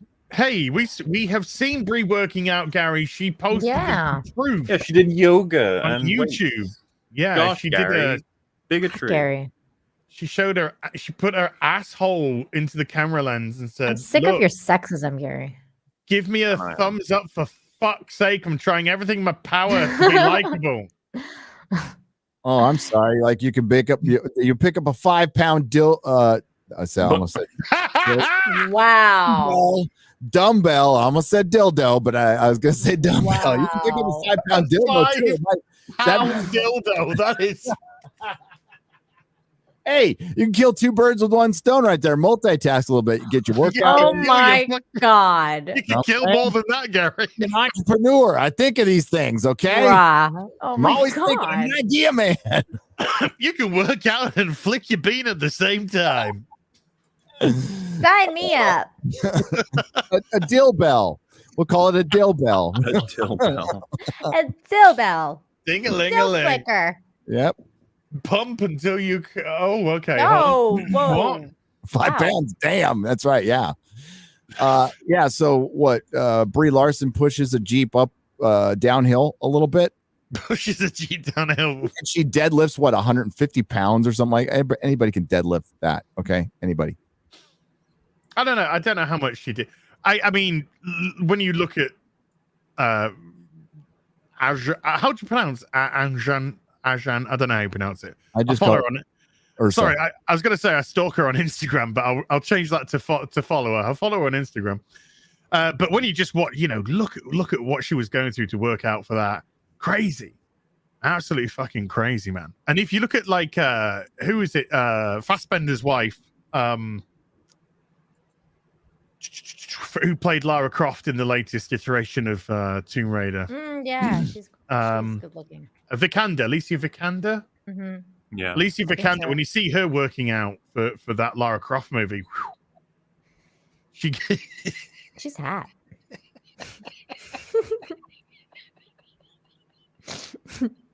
Exterminate.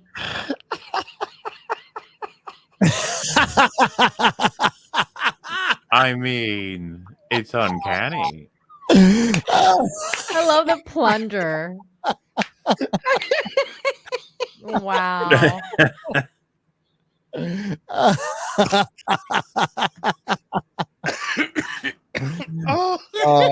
Exfoliate.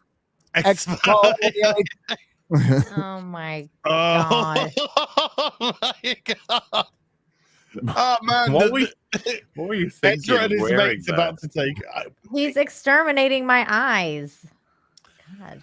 Oh man, he's exterminating my heart. This is amazing. Just off to take out the KKK. Ezra-minate. Oh man. Oh god, I think you'd probably get an STD if you went anywhere within like 5 yards of him. Oh hell. Where did we get to? The Uber. No, we had the Uber Geek. Archmage Frey with a $5 says this super chat is roughly equivalent to the ad revenue Naomi is generating. You earned it more than they did. Thank you, Archmage. How many people are watching that show now, Az? On episode 3 of season 1, the viewership was down to 0.589 or 0.569, and the demo was down to 0.1. 0.10. Okay, so so 500. So it's about 180,000 people in the demographic watching that show. 1849, yeah. And the rest of them are those freaking 50-year-old guys who are watching the CW to basically look at all the hot chicks. It's working out for them. Not in the Naomi is. There aren't any. There aren't any. Is it so? It's basically just it's this. Is she Superman? Does she have the same powers or? Okay, this is how. Right, dude. It's so weird to explain the show because episode 3 was some of the most retarded fucking shit I've ever seen on the CW. Literally, some of the scenes. Are you sure? Oh, dude, yeah, right. A bold statement. Episode 2 ends with her throwing herself off a bridge to test out her new powers, and we see her jump off the bridge, and then the person who's training her, he looks over the side and he just smiles to himself and says, "No splash." Episode 3 starts. She's just at home. She's just at home. So we don't know what happened. And it's never explained in the episode what power triggered. And all we've seen her do when she actually activates her powers on screen is literally stand, stick her hands out like fucking Ezra Miller and the Illuminati, and just some fucking little pebbles spin around her, and then something happens. So and then, do you know the word? Sorry, Gary, I got to say this because I need you to hear this before you speak because you might have questions. I do. They were on a bus. Her and her friends were on a bus to go to a college to see if it would be of any interest to them. Some of them were going for that reason. She was going because she wanted to use their spectrometer which scans shit from Mars. So quite an expensive bit of kit. And they're all talking on the bus. The next scene is them in a group at the college walking through the college grounds. And then Naomi's speaking to one of her friends, and she's just like, oh, we need to get out of here so we can go off to the science lab and use their shit. And so they tap a guy that they were fucking talking to on the fucking bus on the back to ask him to cause a diversion. He's just like, oh, hiya. Hi, what are you doing here? You were on the bus with him a minute ago. And then he's just like, oh, I don't want to cause a distraction. I want to follow you. So they go off and they tap another person on the shoulder who was on the fucking bus. And they turn around, oh, what are you fucking doing here? You're on the fucking bus together. And they keep doing this until they go through everyone who's on the fucking bus. And they all turn around and go, I don't want to cause a diversion. I want to fucking play hooky with you because this place is shit. And then this fucking other character who's got purple fucking hair and is wearing tights that's got a fucking bear on them just fucking walks into shot out of nowhere, goes, hi, can I fucking come as well? What the fuck is she doing there? Fucking mad. And then they go to the science lab, and then one of the people who was in the bus, who only found out on the fucking bus that she had a fucking thing that she wanted to stick into the Martian spectrometer, opens up a fucking bag and says, I've brought fucking sneaking clothes for everyone. And that just fucking gives them all fucking clothes to put on to fucking sneak through the fucking college. How did he know that? How did he bring exactly the right amount of clothes for all the fucking people that fucking turned up, including the blue-haired cow who appeared out of nowhere? This show is retarded. They're all retarded. So Ava DuVernay created this character, right? Yes. So she just like, I'm gonna create a character. I think Bendis created her. Okay, so he recreated his daughter again, basically. Again, Riri is. So it's his daughter is Superman, his adopted daughter. Yes.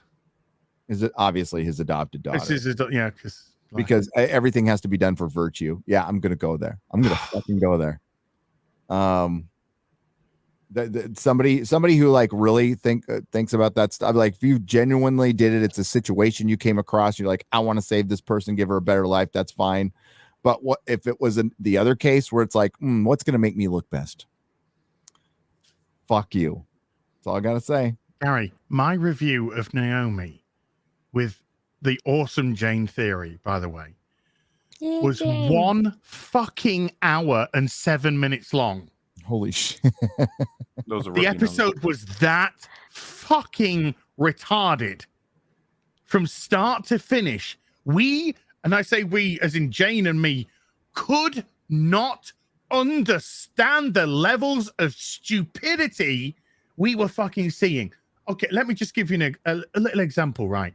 Naomi wants to learn about her powers. So she goes to her trainer's dojo, which is underneath his tattoo parlor. Whatever. Just found out that was there in episode 3, but okay, whatever. And then she like picks up some nunchucks from the wall and just like wiggles them around like a fucking girl would because she hasn't got a fucking clue what she's doing. Like, oh, can I fucking learn how to use these? And he's like, no, you must first learn to hone your powers, to use your powers. So what do you think he did as a sensei, as somebody who was wanting to hone about? Just what do you think he did? Just give it, just logically, what do you think he would do? He's a sensei for martial arts. Well, yeah, kind of like martial arts and like trying to moves. They probably like practice some basic bitch moves first. That would be my guess. Yeah. Yeah. Yeah. I would guess like that they're little breathing exercises and some. Yeah. Like little Cobra Kai, like, Yeah. Okay. No, I like that. Yeah. Kind of like you bow and they teach you what the steps are. A little bit of, wax humility. on, wax off. Wax on. I mean, wax yeah. yeah. Yeah.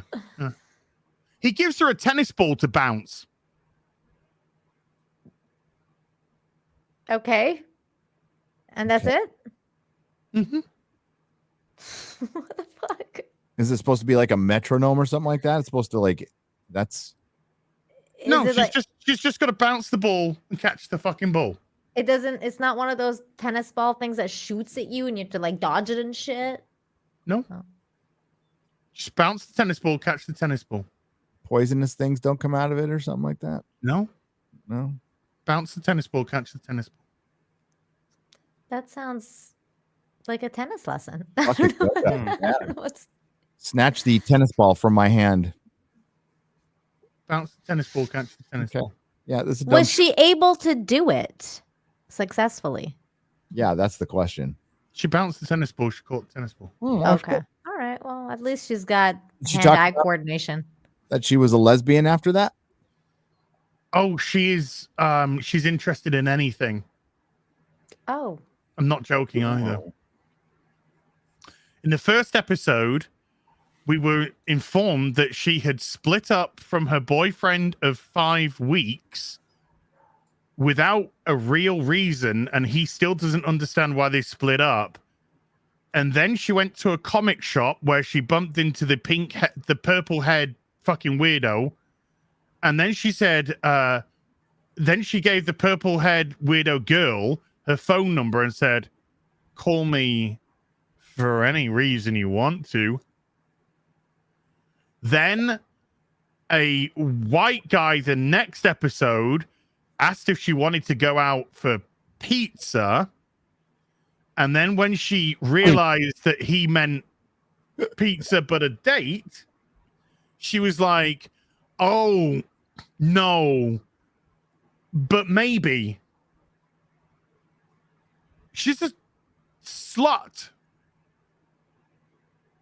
She's just egging everybody on, including her ex-boyfriend, this other dude, this purple-haired girl, and her best mate keeps calling her babe.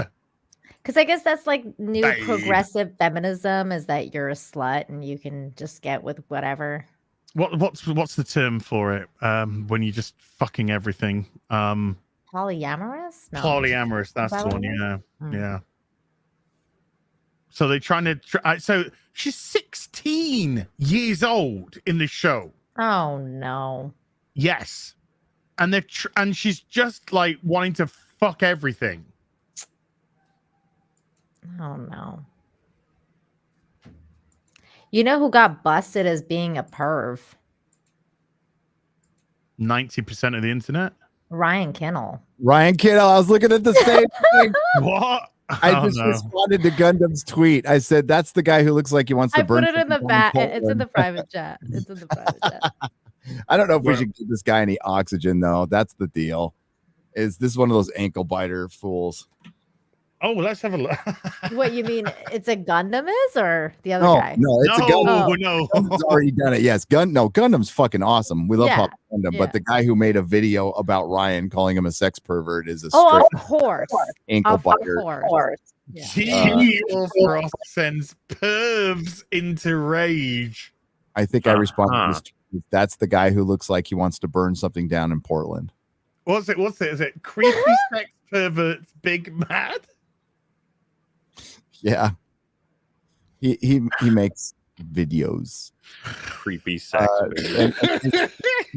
His whole content is making videos off of other people's videos. It's the cottage industry of nothingness. But I would say go out and tell us how much you love the thing that we don't and prove us wrong. I just Or love just state your that. opinion. That's all. And I that's just love that Ryan can never live that picture down, and everyone uses it.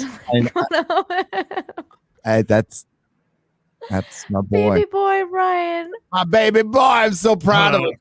This is how it started. Notice, if you've come to argue the points Frost made, fuck right off.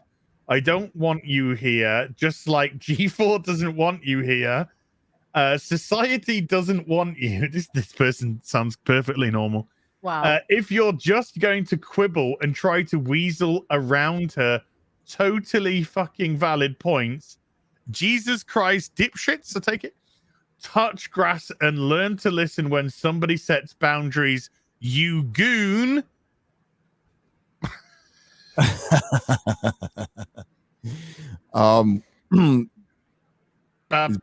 fan of Antifa. This guy is, by the way, big fan of Antifa. They sound like they could really do with some therapy sessions. I think a good dad probably would have helped. Yeah. Take your kid out, throw the ball around once in a while, do something. Have you? Okay, hold on. Have you seen Discount fucking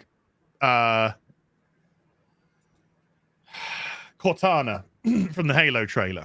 Yeah.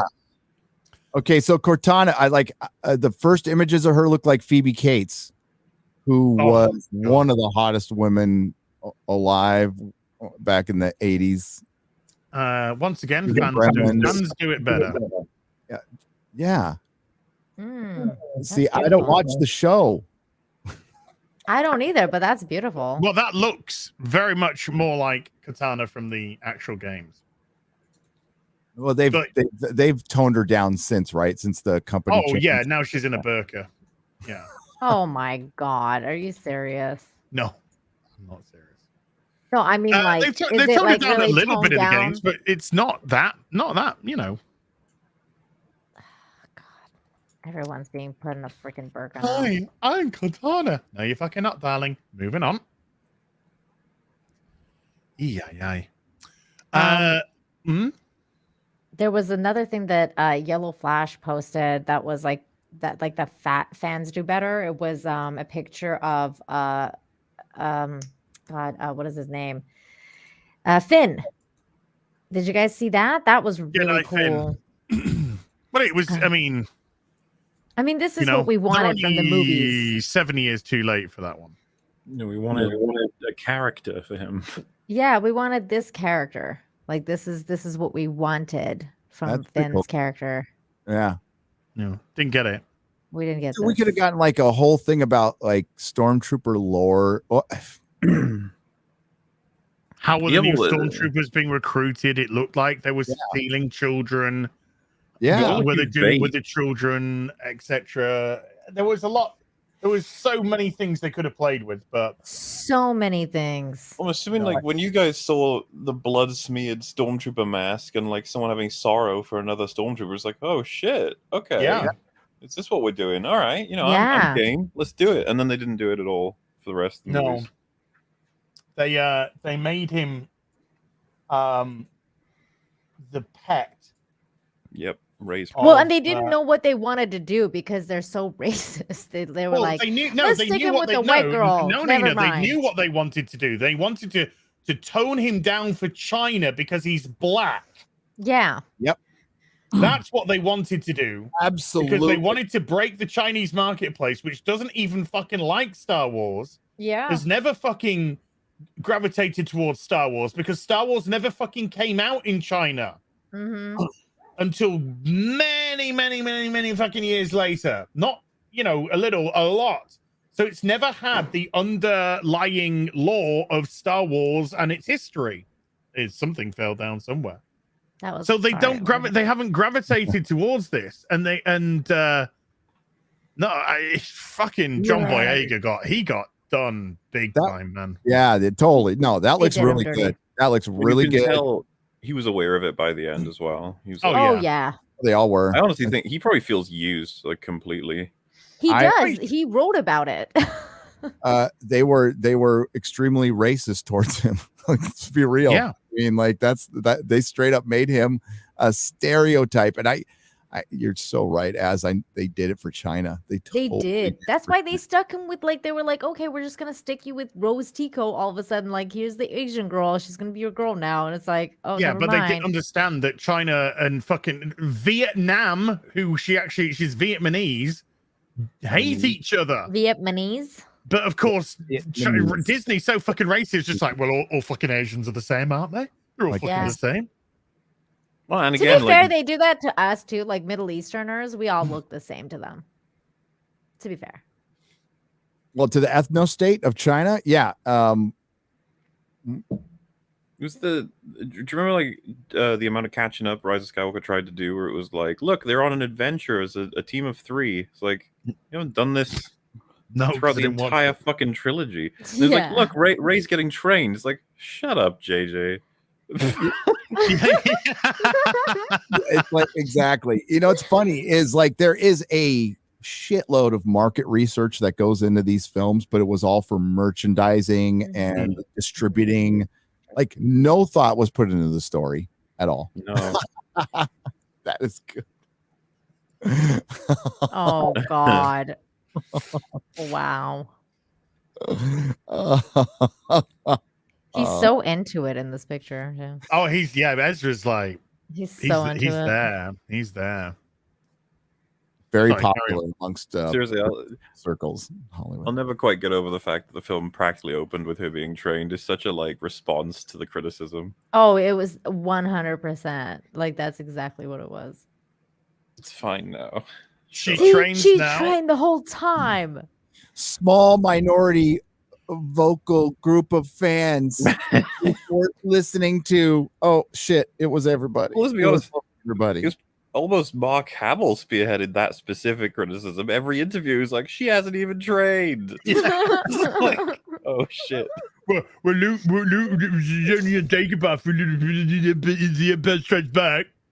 Oh my god, the people who say like, yeah, Luke was like there for a day, so it doesn't matter. It's the same thing. It's like, I'll take being told anything. You see him. Empire's great. Just in case anyone didn't know, it's fucking great. But each of the scenes where Yoda's training him, it's like a different form of training that's teaching him very specific and important lessons. Yeah. The amount of time they have versus what they achieve in that film, oh, beautiful, just beautiful. Oh, dude, and that set that they built, so good. In London, in freaking London, it was beautiful. Yeah. That's where you come. You come to London to do your shit because we're cheap. Now it's Canada, but I think it's Canada.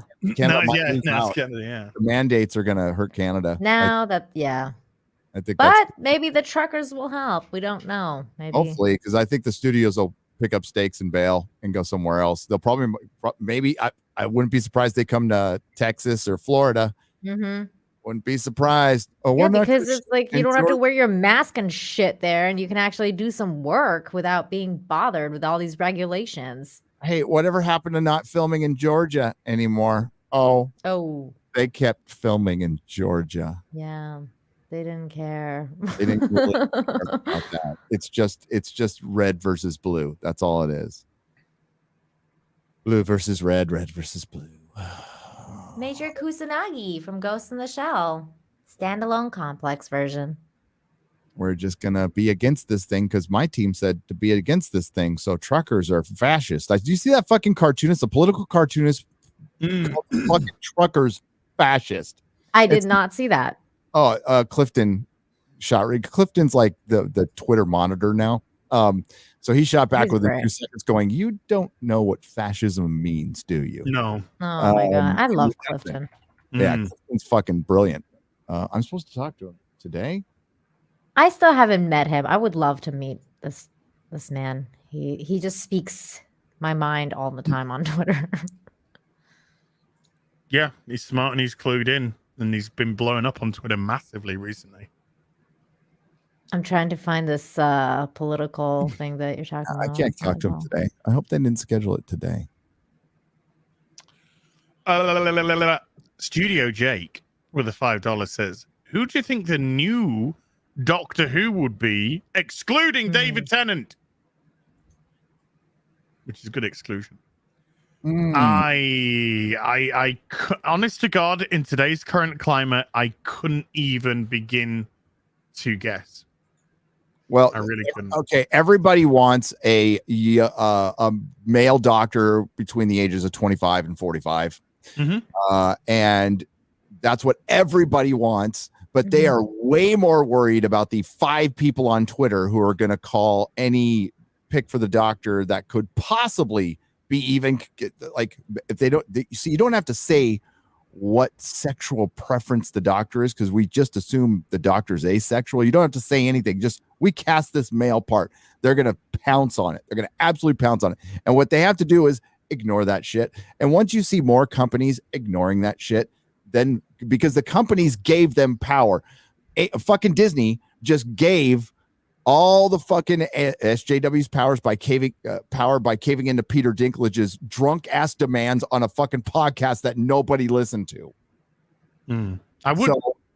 Sorry, go on. No, it's they're giving him. They're the ones anointing these people, giving him all this power. You know, the argument with Joe apologizing is he gave fucking Neil Young power over him. Neil Young is irrelevant. Is irrelevant. That's the kind of, that's why you don't want to apologize. You just don't. I think Joe Rogan could have gone up to Spotify and said, no, I'm not going to apologize. I'm the biggest thing on your platform. But Spotify was freaking out because they lost a bunch of money prior to Neil Young saying anything, because the market share streaming services are losing money like crazy because people are figuring out that they're not that great of an investment. So, but yeah, stop giving these fucking people power. They're worthless. They're meaningless. The 14th Doctor should be a dude. I hope it's a dude. I don't know who it's going to be, but I've said, and I wanted it to be Richard Ayoade for a while. Like I think that would be a good cast, and he's Black, and I think he would fit the criteria. So, and he's great. Like I think he's really funny. I love the IT crowd. I think that the Traveling Man's really funny. He fits the bill. He has that dry sense of humor, and he has that really quirky sense of humor, and he can wear the coat like the Doctor, like the best of them. I think it'll be great. He's got that funky hair. I think it'd be good. Do you think they're really going to pick a male Doctor? Yes, I think so too. I think the worst thing that the worst thing is obviously the Time as Children. The second worst thing they did to Doctor Who was fuck with agendas of Time Lords. That was done again for ideological reasons, because it was in preparation for a female Doctor to come, which is blown up fucking massively. The only thing I would disagree with you, Gary, is I don't think the Doctor's asexual. I think the Doctor's heterosexual, because he has a granddaughter. He was married. He had children. His children had children, and he had a granddaughter. So to me, the Doctor has always just been a straight male. That's not a bigoted thing. It's just the way that I've seen the Doctor based off how he's been presented to us. Now, when it comes to humans, should he be a little bit more asexual because of the complete and utter divide in terms of where we are versus where Time Lords are? Yeah, maybe there's a little bit of irresponsibility with the way he fucks around there. But when it comes to Time Lords, I don't see any reason why he shouldn't have or couldn't have a relationship with a Time Lord. But the Doctor's a man, and I don't think they should have fucking fucked with the genders. I agree. Could not agree more. And the proof's in the pudding. The proof's in the results. The proof's in the a dead fucking show, a dead franchise that is hanging by a thread. And Russell T Davies is nowhere near the savior. He is the beginning. It all depends on who this Doctor is, and if they don't pick the right fucking Doctor, that's why I mean that there is some truth to the, getting Tennant back to do the three. He's definitely going to come back for the 60th. I don't think anybody doubted he was coming back for the 60th, but you have him come back and do kind of a shortened season or a bunch of specials, or fucking bring back Paul McGann too. I mean, like that'd be fun, and that would like really strengthen like your base, which you need to do right now. I think they could do a lovely either one-off or a little 3-part or even 2-part story for McGann. He still looks fantastic at his age. And he appears to be very excited when he does Doctor Who stuff. So I think it's I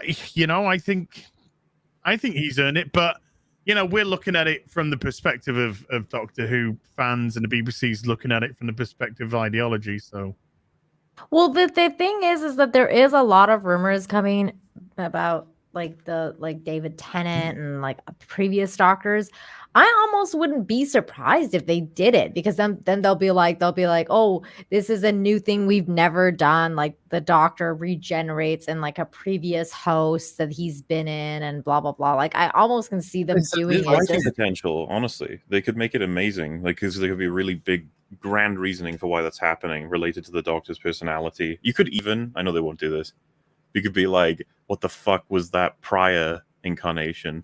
What the hell happened to me? Me referring to Jodie's, being like, right, something fucking happened to me, and my body is like reacted in such a way that it sent me back to a prior incarnation. Exactly.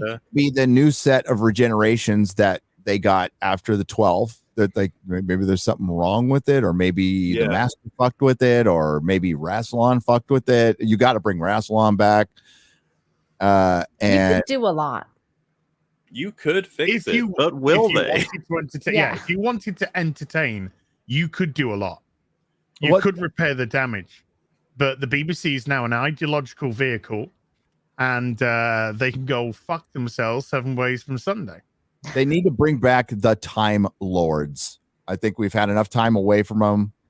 And Romana, the Ronnie, you can bring them all fucking back. And you have a cast of characters of Time Lords. And yet, Mahler's right. There is so much potential in bringing back just some of the old Doctors. And they set the precedent in the 50th anniversary when the caretaker said sometimes you just revisit the old favorites. Well, and like right now with the whole what we've been talking about before with what happened with Spider-Man and everything like that, and how everyone's doing the cameos and everyone's going to be doing that kind of stuff. Like I could see them going that route. I really can, because that's nostalgia and stuff is a big hook now. So I don't know. It would be smart. The fact that it went to Sony, because the BBC still owns the rights, right? Sony is running it. Russell T Davies is running it. It's to make money. They need to make money from this again. And licensing means toys, everything else. It's going to be a very tough time doing that. I saw somebody say on Twitter that the Doctor needs a fresh start. It does not need a fresh start. That's the last thing it needs. It needs familiarity. It needs to be brought back to Doctor Who. It does not need a fresh start. It needs to bring back the old fans. That's the thing, because they've lost the old fans. So a fresh start wouldn't bring back the old fans. Like, nostalgia will bring back the old fans. That's the thing. Well, I mean, the sad fact of the matter is when you lose a fan, it is exceedingly difficult, no matter how hardcore a fan that they were, to get them back. This is the problem with the comic book industry. This is the problem that's starting to fit in with TV and film, is that these people have been on such an ideological drive that have treated their customers, because we are customers at the end of the day, with such disdain and disgust that they have scared off so many which have never said a single solitary word on social media or an email or anything. They've just quietly walked away, that they have raised their professions down. Comics is dead because of it. Doctor Who is dead because of it. Star Trek is dead because of it. Star Wars is on life support because of it.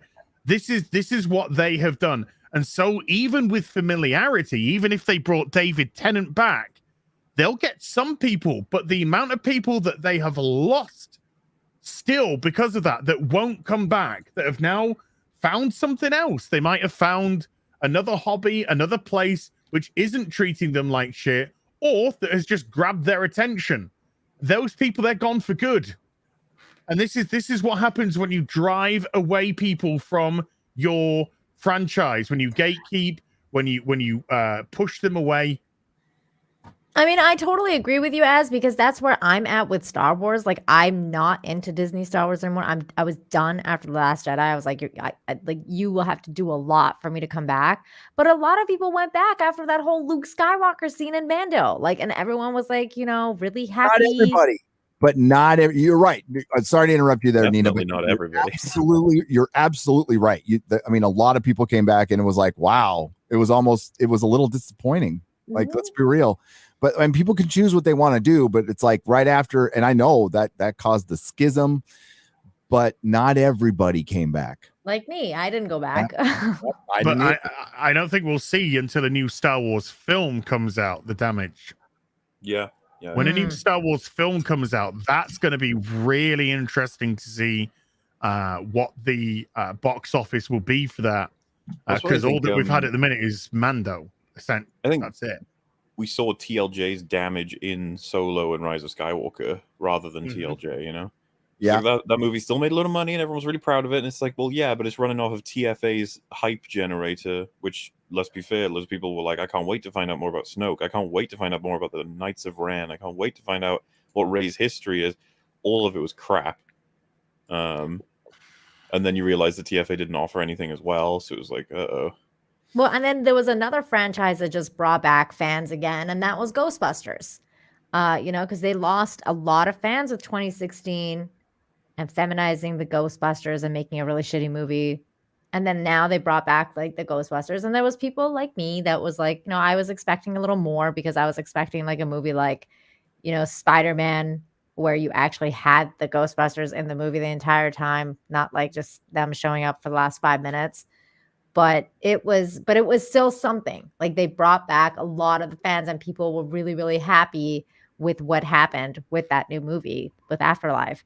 So I think that like there's definitely precedence there with David Tennant, maybe even possibly Matt Smith making an appearance at some point, because he's on top of the world right now with what's going on with Game of Thrones and all that stuff.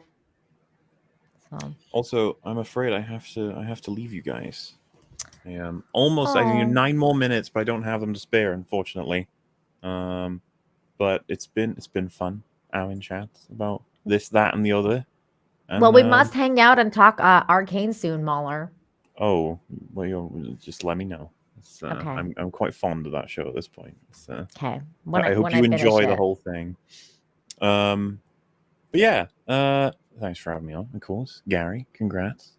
Cheers. Beautiful man. And I'll see you guys, if not before, on the next Real BBC. I'll see you soon, Morleys. Yep. Goodbye, everybody. Goodbye, chat. Bye. See you later, dude.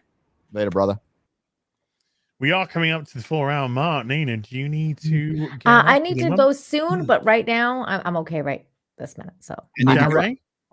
Soon, but very soon, but like not right now. Okay, let's smash through some supers then. Let's go through some supers. And then the ones that I don't get to, folks, afternoon tea with us on Sunday. We will do the supers on the new afternoon tea with us. I like that name. Are you gonna have a little cup with like? And you're just gonna drink a little tea? Well, I had a cappuccino. No, I didn't have a cappuccino. I had a cappuccino. I had caffeine. I have had a lot of caffeine. Had a lot of caffeine. More. I need some more. But we got J Mac with a $50 super chat. A woman, a longoid, a babyface, and a senior citizen.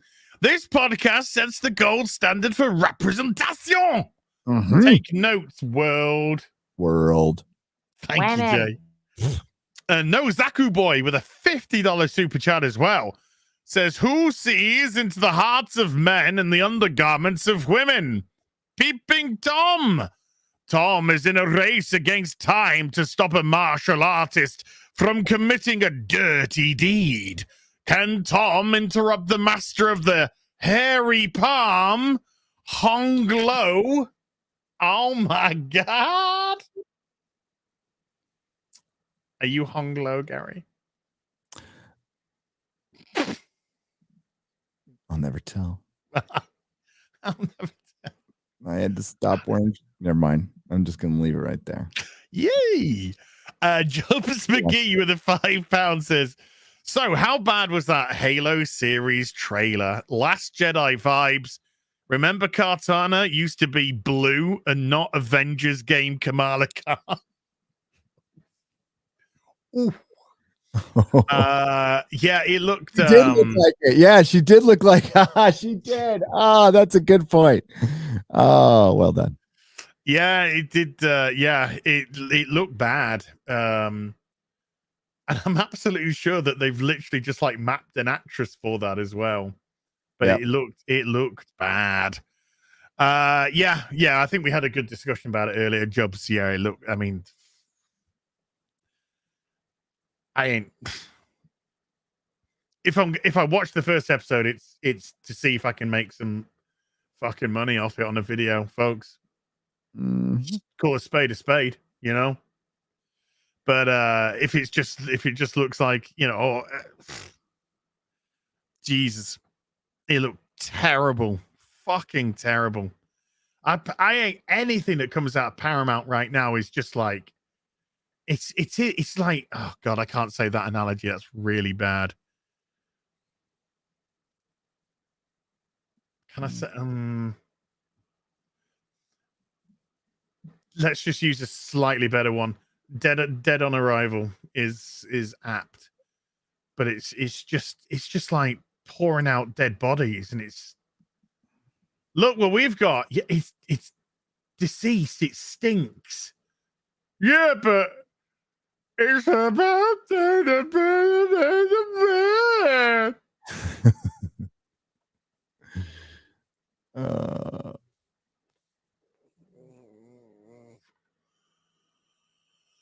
Oh, Jesus Christ.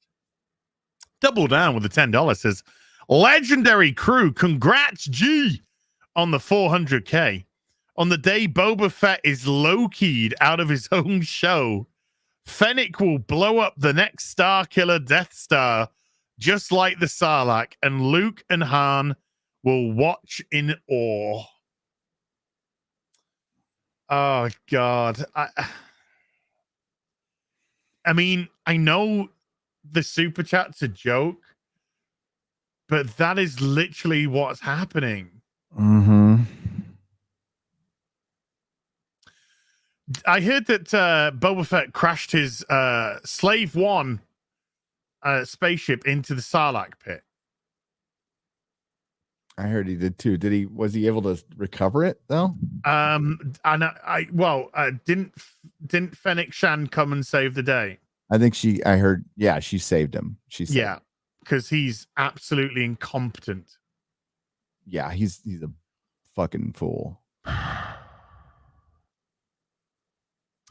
Nicholas Horton with a £5 says, Toei Animation seems like it's going woke.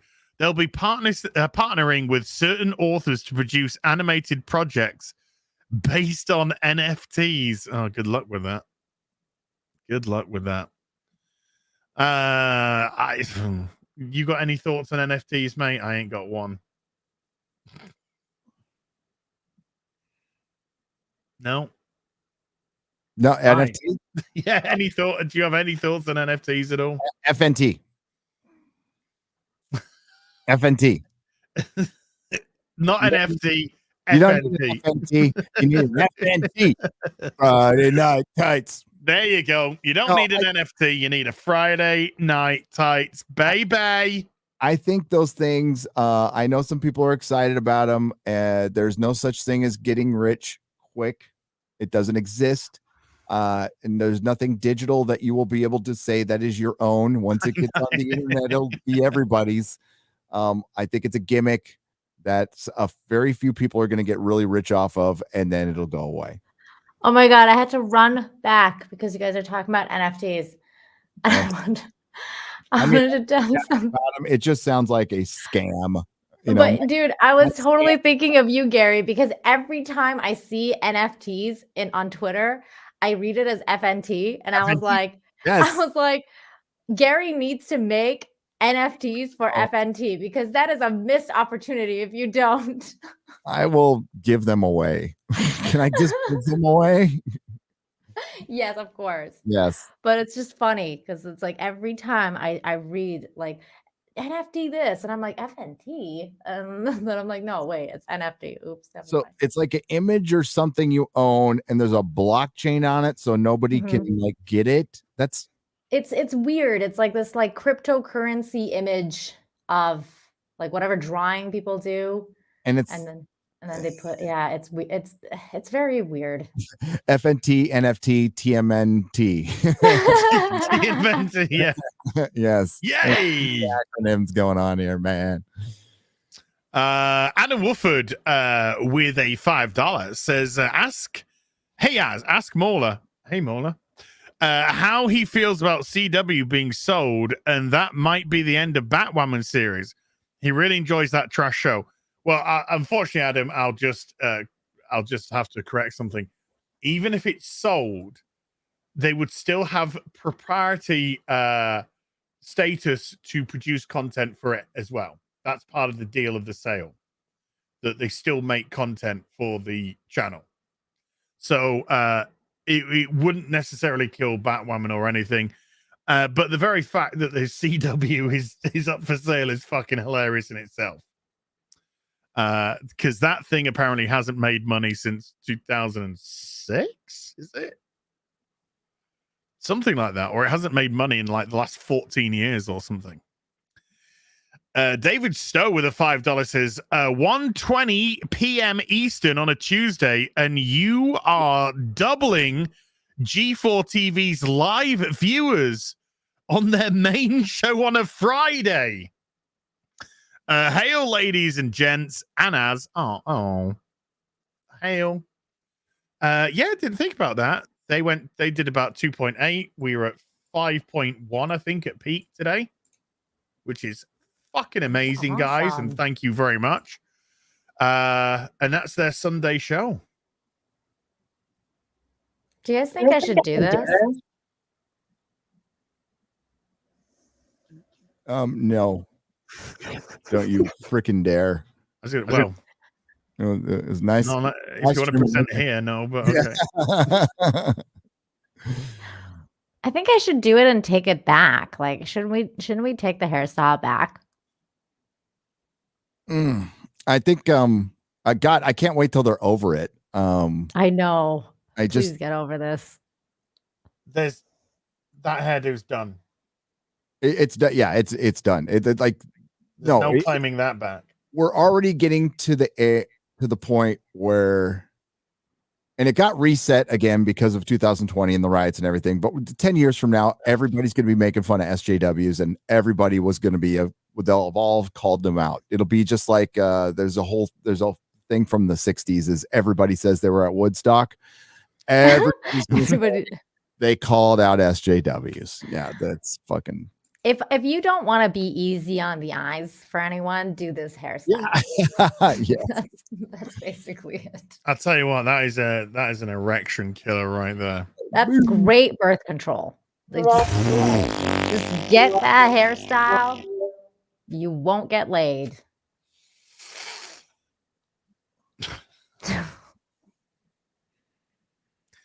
Oh, you might get divorced though. Oh God.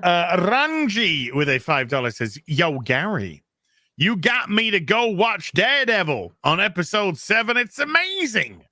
It made me go buy the Frank Miller run of Daredevil. I usually read manga. Boom, got him. Oh, it's glorious. It's glorious. It's quality. Can't wait. Quality is quality. Elvira said this to her fans: "Bye-bye. Don't let the door hit you in the ass on the way out." Yeah. Okay. So sorry. No, I retweeted that. I put that tweet on blast because you don't talk like that to your fans, man. Like, because this one guy was like, I was such a big fan of yours. I can't believe you said this. And she was like, "Bye, fuck you then, bye." And I was like, any movie star, any fucking celeb that comes out against your fucking freedom, cut them off out of your life. Don't give them any fucking money. Don't give them any adoration. Any show they're on, stop watching. You got to stop. You can't go, well, no, but I still like them. No, fuck that. This is where you draw the line. Like, there's one thing, hey, whatever franchise you like, I'm not going to tell you what to do, but like these people need to be taught a fucking valuable lesson. I'd love to see Elvira go fucking broke over this. Because now you're wading in the waters. You shook your titties for a living. Okay. That was it. And it was great. It was fun. I mean, and hey, you stayed hot for a long time. That's great. But now we're getting into areas where, you know what? You're clowns. You're fucking clowns. So stay being a clown and not entertain us when we're ready for it. But about giving us what you think, well, then it should cost you. That's it. Do you guys think maybe it's possible that it's not even like her? Like, do you think it's like somebody running her account that's doing this? I don't know. If somebody's running your account and then it's you. No, I think it's her. I think it's her, and like, it's just a matter of teaching them a lesson. I'm not saying she should get fired from anywhere. I just like, if you're for freedom and she's against it, that this is it's agree with me or fuck off. And anyone that says that to you, just go, okay. All right. Yeah. Bye. Yeah. Bye. But it's the same thing with like the whole Joni Mitchell thing and like the other guy, Neil. It's this, but the thing is that I don't even think these people listen to the Joe Rogan podcast. It's like, I don't even think they know anything about him. So it's like them just coming out and saying this. It's so weird. It's like as if somebody told them you should go do this and say this, and then they did it. It is very, I haven't verified if it's true, but that one guy, Gina Carano, retweeted the TikTok of the one guy who was going into the music group or the company that owns Neil Young's music or part of it. Yeah. Fucking BlackRock. Yeah, I saw that. I just want to say something quickly about Elvira. It wasn't too long ago, I think within the last year or so, that she came out as gay. Yep. And she'd been living. I didn't know that. Yeah, she'd been living essentially a lie to the public for fear of rejection, for fear of losing work, on all these different fears that she had. And when she came out, everyone was nothing but massively supportive to her. Yep. And rightly so. When somebody has been hiding themselves for so long and they come out, and you like that person, you support them. I'm glad that you're now able to share your true self and live without those fears or without that weight on your shoulder any longer. And it's great to see how your fan base has accepted that and gone, hey, this doesn't mean anything to us. That's great. It's not going to change how we feel about you. And then have that person in just a few months' time say, you agree with what I say or fuck off. It's just so Hollywood. bad. It's just they are it's full of fucking fake ass bitches. Fake ass bitches. It's sad. It's sad to see. It's sad to see so many people who lived off of a free society, free market, capitalism created Hollywood. It's because we are one of the wealthiest societies that's ever lived. And out of all the society, we are still the great experiment. Joe Rogan talked about this. We still have a long way to go, but we have a lot of successes. And we were able to be affluent enough to have things like a Hollywood, to where it's become this powerful. And when you see people who live off of free expression and art calling for tyranny, they're cowards, because they're basically, a lot of these people are old and they're afraid that COVID is going to kill them. You know what? Something's going to kill you. And you need, and what that podcaster said on Bill Maher, the one thing I'll completely agree with is we have a generation of cowards selling out our fucking children for generations. And that's already been done. So it's already been done. This isn't going to sell out, sold out. 2 years of missed school. Kids freaked out right now because they're seeing the adults, the people they look up to, act like a bunch of bitches. And it's going to have a long-lasting effect. And you know what? She's just a vapid fucking narcissist. That's all she is. And you know what? Maybe the time of the Hollywood celeb is ending. Well, it is. It is. I mean, like, she hasn't been relevant. So if it's ending, Gary, it's through self-deletion. Yeah. Agreed. Because they are showing exactly who they are. Interesting bit of news. The social media manager at G4 TV is leaving the company. Oh. And so G4 TV will be looking for a new social media manager. Oh. I'm sure it's just coincidence. That's, yeah. There's also another bit of interesting news. Sorry, I'm just like following this as it's happening. RCMP retreats as truckers move forward. So they're trying to, I mean, things are happening, but they're not being successful. So that's good.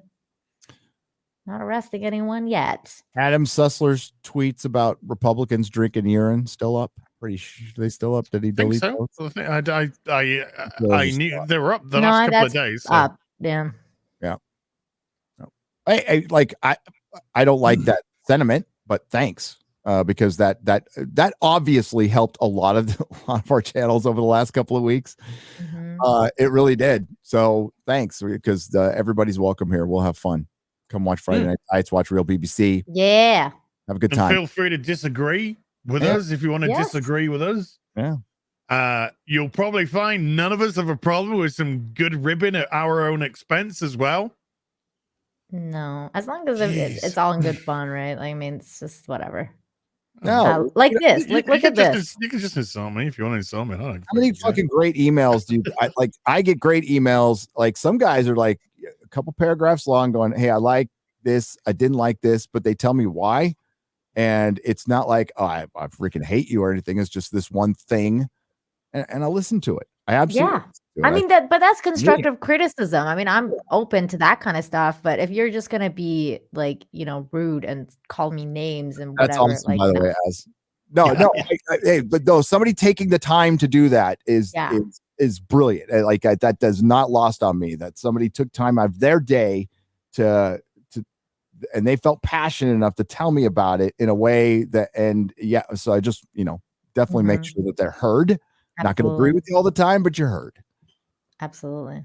Because that's really, at the end of the day, a lot of people, that's what they want is validation and understand that they're being heard, because they're not being heard in the industry. The fans aren't being heard. And that's the problem. And that's why I like when people try to reach across the aisle and speak and stuff like that.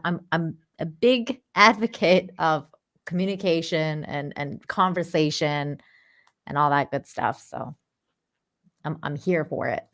Yeah. I think it's fine that we all disagree on how we approach things, and especially like with the Frosk, like even Az and I initially disagreed on the interview. Az is like, fuck no.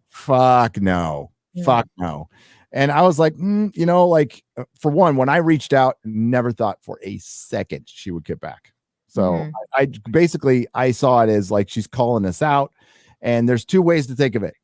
She's yanking our chain, or she's going to go back and say none of them got back to me.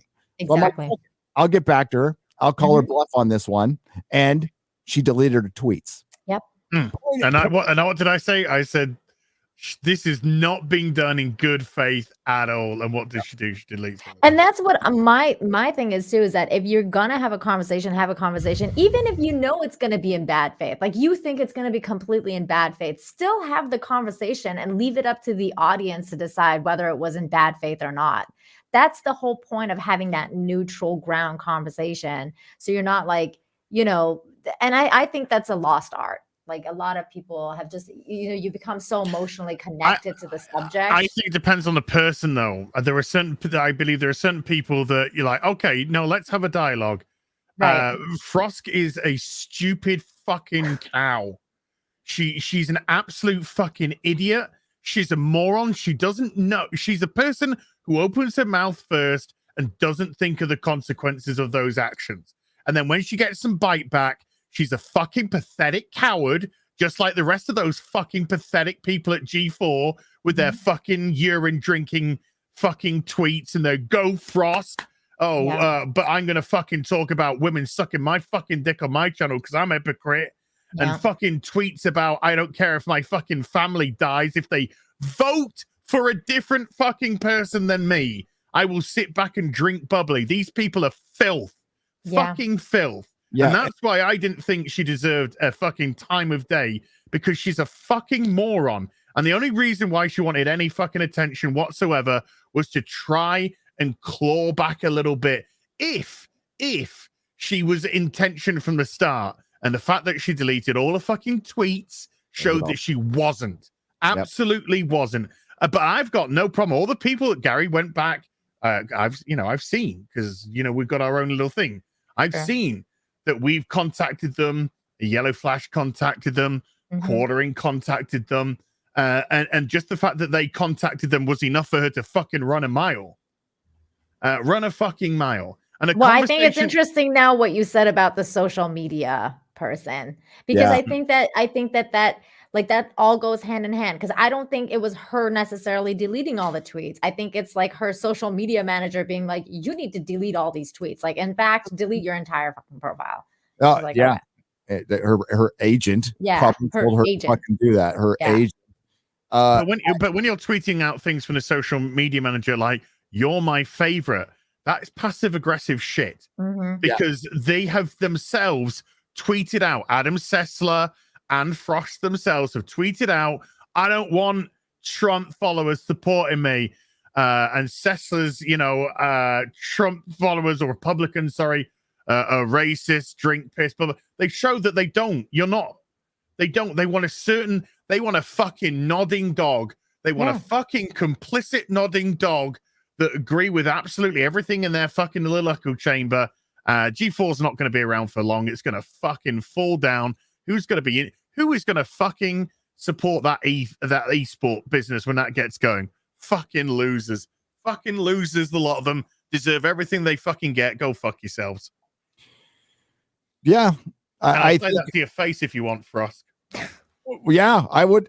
I had no problem with that. I wasn't fucking scared of her at all. I don't know. See, that's the thing. I would have liked to talk to her as a woman, like woman gamer to woman gamer. I would have liked to talk to her. This is not about sex. It's not about gender.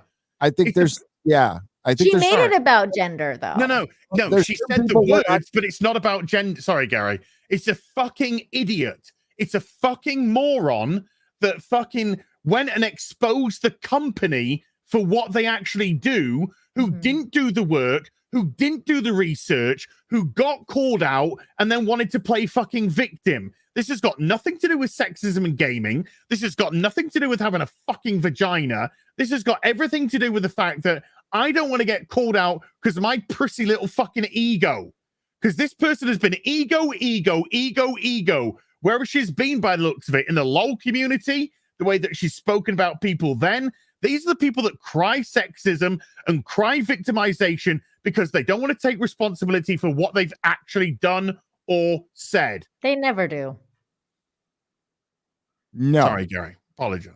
No, don't worry about it. It's just, we're not trying to win. Frost is an insane SJW. These aren't the people we're going to win over. Okay. So to talk to her would just be to clap back for her statement. That would be I would not be looking for common ground with her because I would never get it. I would just be there to fucking smack her back down. And and what are we worried about? This is the person who got fucking upset about 2 fucking comments. Okay. Right. I get more than that. I got more than that in the last 5 minutes. So what? No, we're trying to win over the people who might not be aware of this stuff. And we win a ton of them over this. A ton of, we're always bringing new people in by just simply being ourselves. And being accepting of like differing opinions. I'm not like, I don't have any fucking agenda. I don't wake up every morning going, I'm going to work out this. And no, I'm myself. You're yourself, as is himself. And we bring more people in. And that's all Joe Rogan was. Joe Rogan was himself. And that's what people were gravitated to. This is what Hollywood, with the mainstream media and their scripted fucking teleprompter bullshit, cannot compete against. No. Because they need it written for them. They're so busy trying to look pretty and working out. They're not really doing any of the actual fucking work, researching stuff. Like in our nerd sphere here, it takes work. It takes work. And not everybody is that big of a nerd. It just varies in various degrees. Some people got tired of the fight. Some people weren't ever about the fight from the fucking first place. And, it's up to the audience to figure that out. The only thing that I'll say generally is I don't let other I decide what goes on my channel, and I decide. I ultimately decide. If it's Friday Night Tights, I run it by the guys, and it does, and we all have equal part on that when it's Friday Night Tights. Yeah. But when anything else, it's me, and it just stays with me, and I don't let anything else influence what I think or what I say on that. It's just a raw opinion. That's all. We heard the same shit with Alex Jones when we brought Alex Jones on. Yeah. And we knew what we were going to get. All of a sudden, people were telling me what I had a right and not. Like I had people saying I don't have a right to say I don't want politics and everything because I chose because Alex Jones was on my channel. All of a sudden, I adopted all of his policies. Yeah, people trying to tag YouTube on Twitter and telling on you. Yeah, a lot of stuff happened. A lot of that shit happened. I saw. You know what? It was fucking great. It was great. I would have him back in a second. I have no problem with that. It was fun. And you know what? At the end, nothing really changed. I still stayed the Nerdrotic channel talking about nerd stuff. We just had Alex on. We had a conversation. He left, and guess what? The world didn't end. Yeah, the world kept spinning. Out of curiosity, would you ever have David Icke on? On the main channel, I would talk to him maybe on like a podcast or something. Okay. But not on the main channel. No. Yeah. It's because I've listened to that guy for a long time, and it's his conclusions that I completely disagree with. I know he's way out there. There's also I like Gavin McGinnis quite a bit. I have him on Friday Night Tights. No, I probably have him with on the Nerdrotic Nooner. Okay. I mean, for me though, I mean, yeah, sure, we get dragged into a lot of the cultural business, but to me, it's got nothing to do with what I want to achieve on this channel. You know, somebody like that has got nothing to do with what I want to achieve here. I want to talk, I want to fucking I want to talk about shit that I like, and I want to fucking have a whinge and a moan about shit that I don't.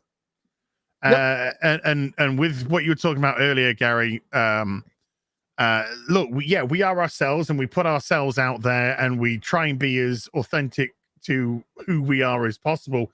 And that means that we're going to probably piss some of you off along the way with what our opinion is or what we like or don't like. And we have to accept that and understand that. And, if you stick around, fantastic. And if if that opinion proves too much for you, you move on, so be it.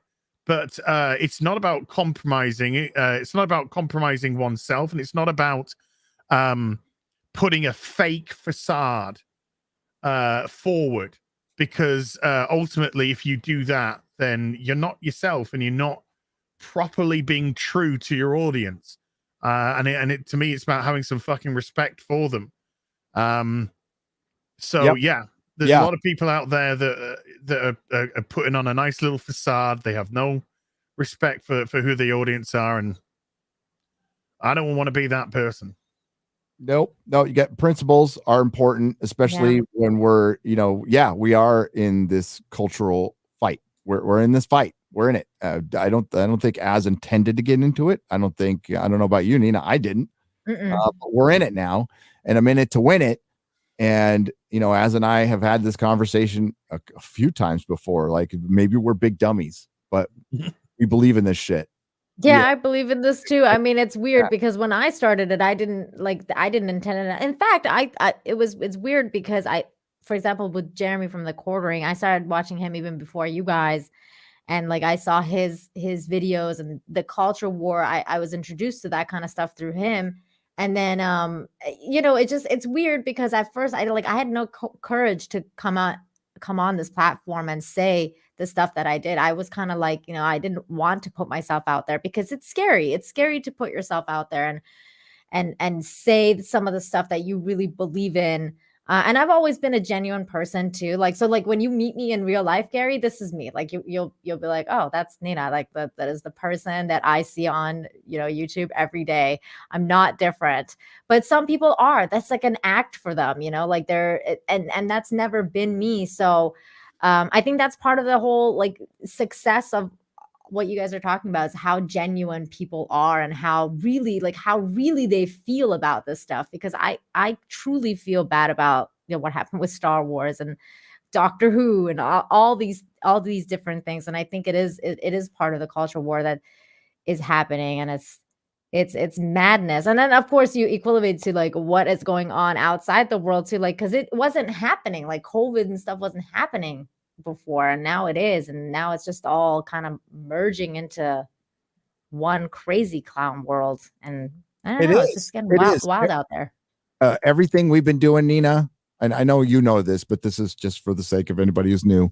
We've always known it was bigger than Star Wars and Star Trek and Doctor Who and Marvel Comics. It's always been bigger than that. We're just telling our story. This is how we individually do it on our channels. We all do things. Jeremy at the Quartering does things his way. There is a very Jeremy way of doing things that's very different from what I do, that what Jeremy does at Geeks and Gamers, what Az does, what Ryan does. We all do things a little different. And we agree on a lot of stuff and we disagree vehemently on some other stuff. Yeah. It's not an echo chamber. I think that's what this last weekend proved, that we're still not a fucking echo chamber. Yeah. There's big differences of opinion. And it's nice to see people can work shit out. That's one of the things that is definitely key to me as well, is that being in this like fellowship or community or whatever you want to call it, and then like knowing the different opinions that people have, but can still be respectful of our peers. You don't see any people making videos of different YouTubers and like putting them down and like whatever because of their different opinions and everything like that. I think that's the key, being respectful to each other, our peers, and most of all to your fans, because that's why we're here, is like the people who are watching us and who are wanting these different flavors of these different people, because everybody has a different flavor. So that's we have to be respectful to that. And sometimes it's just a fucking laugh to take the piss out of stupid shit. Agree. As where is the comic black costume Superman? It's on toyswonderland.com. Toys Wonderland. Okay. Yeah, I put the link in the chat. You did? All right. Yeah. It looks like the black costume Superman starting the Justice League one is hitting China and Japan now, so maybe we'll see it soon. This black costume Superman is the comic book one. So yeah, that's the one I want. Was it way up towards the top, or you'll have to go into pre-orders and then scan through the link. Was the link? It's in the chat somewhere in the chat. It's not too far away. Scroll up a little bit. I'm scrolling up. All I see is it's just toyswonderland.com anyway. Okay, I can find it there. And it's pre-orders page. I gotta remember to put in my new address. Yeah, I gotta get to moving and finish my California video, dude. That's Anything you want to plug then, dude? I put out my one and only, on Nerdrotic, my one and only G4 video out yesterday. Skipped the nooner because I had to finish that, and look out for my California update video, which will be, actually I was able to mix in pop culture to it after all. So it's going to be pop culture but it's still about me. I didn't mean that to rhyme. Tomorrow I'm going to do my 400,000 subscriber live stream celebration, and then Friday night. Oh god, what do we got on Friday Night Tights? I forgot. Do you know who we have this Friday? I don't know who we got this Friday. I don't know who he's got this Friday. Damn it, my phone's not near me, or I can't look. We have somebody really awesome this Friday on Friday Night Tights that I totally forgot. Wow, I know, so awesome. Damn it, you're building it up. It's the build up. It's the build up. It's the mystery. It's mystery guest. It's a mystery guest. And hail the Canadian truckers. Thank you for all the love, by the way, for the 400K. I really appreciate it. I'm going to put a little video up on Twitter. I haven't had time to do that. Gary, your 400K celebration is the nooner tomorrow? Is the nooner tomorrow. Okay. It's going to be at like 10:30. It's going to be early. So when's your Hot Toys tomorrow, Az? Don't worry about that, dude. You walk all over me like a whore on heels. Well, I can do it early. Get it. Yeah. Get it, Gary. You start when you need to start, bud. This is your celebration. keep an eye on the community section of my channel. And thanks everyone. And again, thanks for all the well wishes, and and Nina, thanks for putting nice stuff up on Twitter. I appreciate it. Congrats, dude. It's great. Yeah, achievement. congrats, man. I don't know if I'll see you tomorrow, so truly congratulations, Gary. Thank And of course to infinity and beyond, man. This is not the end by any means. So thanks for always representing, Nina. I appreciate it. Hong Kong, baby. Let's get Az to 300,000. Let's get Az to 300,000. He's so close. So close. I think it's like 5K, right? Like, yeah, we can do this. We can do this. So yeah, we'll get this going. So get her done. take care. Bye, everybody. Bye. Bye. Bye. I think I have to go too. Yeah. Anything you'd like to plug before you go? Just that I uploaded the highlights from a birthday stream, which was awesome. So thank you for coming to that. Az that was so wonderful to see you and everything. So yeah, just check me out Fridays before Friday Night Tights. I do a live stream for good news stuff and getting away from the clown world. So thank you everybody in the chat. Love the BBC. Love you, Az. Honk honk, everyone. Honk honk. Honk honk. I mean honk Wow. honk. Bye. Bye.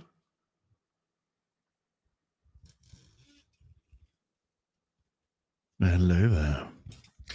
Just the two of us. Right, I'm going to go through a few more supers. Let's, what we at? 4.5 hours. Let's do another half hour. Let's see where we are after another half hour with these supery duperies people. And hi, how you doing? You okay? You all right? Yeah. Good. Nice. Right, where do we get to? We got to Blippity Blop with £5 says, "Hey, well, Gary, please check your email when you can. I sent you some Lord of the Rings themed intros for your channel. All the best with the move to Texas. It'll get there. It'll get there eventually." Batman's Pet Goldfish with the $2 says, "Apparently Australians don't know how to cook bacon." I do it on my George Foreman grill, so that's how I do my bacon. I used to grill bacon. Sometimes I would pan fry bacon. Try not to do that. Now I George Foreman my bacon.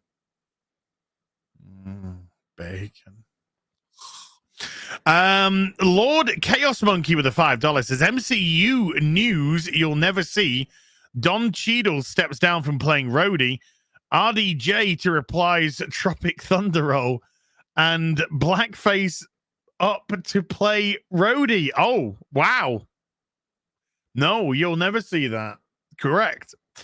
Yeah, boy Gimli with a $20. Thank you, sir. Says, "Hello, first time donation. I finally kicked Apple to the curb, #S21 Ultra, and got me some Lord of the Rings tattoos, #Gladriel. Thanks for all you do, and congrats on leaving Cali, Gary, as looking easy on the eye as always." Oh, hi. A George Formby grill, correct. "When I'm cooking bacon." Okay, sorry. Something like that. Oh man, hey, I tell you what, I want to tell you something quickly. I'm sad. I'm a little bit sad right now. Do you know why I'm sad? There's been no Dr. Disrespect stream for 2 days now. He's not streaming until tomorrow, and I don't know how I can hold on. I want to see Z and the Doctor in Warzone in a 2v2s tourney. That's where the shit is, yo. That's where the shit is, yo. But I'm happy because I'm here with you guys and gals. Brightest Day with a $2 says, "Costume burnt off. Q Homeland Season 1. Kenneth LaRocque with a 5 Canadian says, Barbara Eden couldn't show her belly button in the 60s. Well, we're back there. We're back there with the CW. Candice, whatever she is on The Flash, not allowed to show her exposed belly. She wants to. I mean, she works fucking hard to get the flat tummy, you know? She's not allowed to. Hey, look, by the way, notice how like all the shit is starting to vanish. I mean, some stuff has been placed in certain things, but they literally just need to be put into something, which I have. But notice how like you can actually start to see the comic pile, which is on top of all my boxes, flat boxes of comics. It's happening, folks. When I said it's happening, it's a happening. Even the blacksmith has moved over there now from there. And that bag that you can see there is actually just full of the Justice League extras for the Justice Mobile, 1 in 6 Justice Mobile, which is downstairs. So that just needs moving into a box. That box there, that's the Street Fighter board game box, which has got my Street Fighter board game with the painted figures, and the figures are good. That's the one that Angry Joe boobs. That's the one that Angry Joe did the Kickstarter for. So it's moving along. I think I need to check, but I think all those boxes there are empty and can now just be thrown away. Those boxes need to be gone through, emptied. It's happening. It's happening. And if you kind of thinking to yourself, hi, that's great, but why do I give a shit? It's because when all this is gone, and the space is back, the cabinets are coming in, and when that's cleared, the Hot Toy channel opens up. So it's happening bit by bit, but it's getting us closer to the opening of the Hot Toy channel. What Toy channel? Offline raided with a $5 offline raided. Fucking hell, that's a great name, by the way. With a $5 says Master Chef is kidnapped or killed at the end of episode 1, calling it now. Well, he won't be. I know these are new stories. He won't be killed, but I kind of have a feeling that he will be in, at some point in the series, he will be in distress and he will be saved by the Asian lass, or the Asian lass and the other Spartans. I just got a feeling that they're not going to let him completely outshine the other Spartans. But fuck this.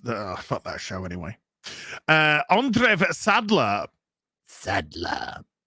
with a $5 says, so Kathleen Kennedy shows up in Halo now as a Spartan. Yeah. Karen Kennedy, if you want. Nelson S with a 5 Canadian. No message, but thank you, Nelson. Appreciate that, dude. Raymond Weiss with a $5 says, wrong property for wokeness. Halo is not for the woke. It doesn't, unfortunately, it doesn't matter what the IP is. It must be infiltrated and subverted. That's the plan. Everything that you like, particularly as a male, sorry females, but particularly as a male and a straight male, not really relevant of color anymore.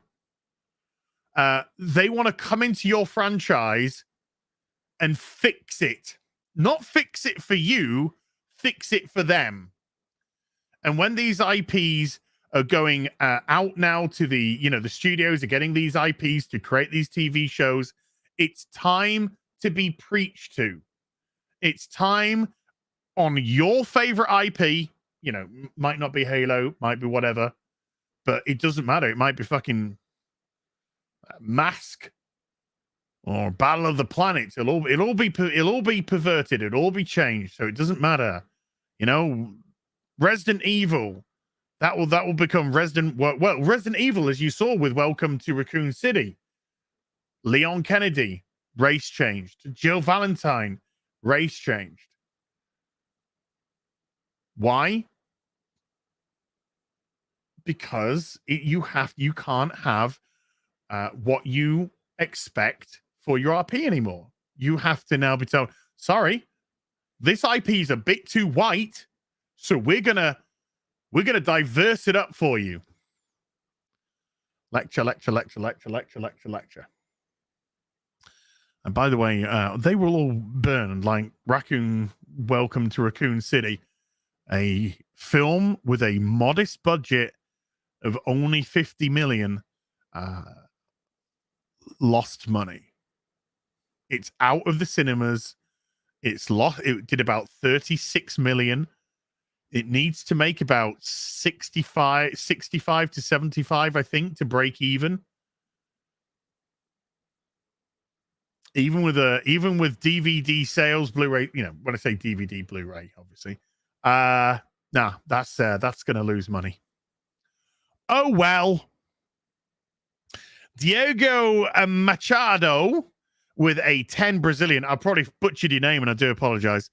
Does the show have any famous Halo ships? Forward onto the Pillar of Autism. Well, the show is, like they said, it's set on the silver timeline, so as not to step on the actual Halo from the game storyline. That was just a very sleeky way, because they actually said it allows us to tell our stories.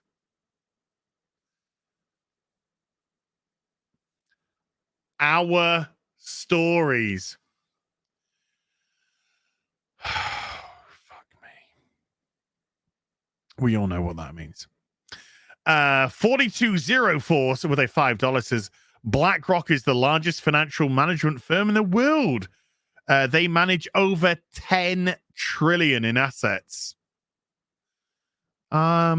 See how many of the people complaining about Joe Rogan get traced back to having some dealings with BlackRock. Case Fritz with a $5 says, I love BBC. Insert as smirk here. I love you guys. Green Lantern, brackets Hal Jordan, is my most favoritist hero ever. Is he dead now? Did Ryan kill him? No, Hal Jordan is alive, but they've been pushing Jon Stewart as Jon Stewart and this, I don't even know what her name is. This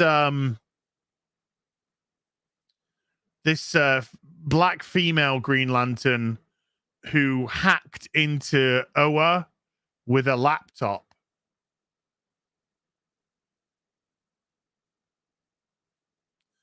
As the main Green Lantern. Jon Stewart's just about to be killed off as part of this Justice League thing, and she will take over as the main Green Lantern. Are you excited yet? Are you having fun yet? The incredibly amazing bestest ever woman who hacked into Oa with a oh, shut the fuck up, DC. You are fucking retarded.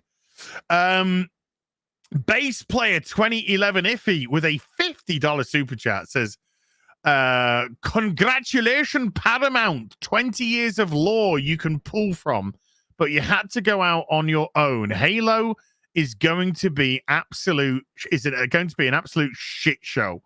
Sinno, I just picked up Batman Contagion. Good. Batman Legacy 1 and 2. And the Batman No Man's Land omnibuses. Boom.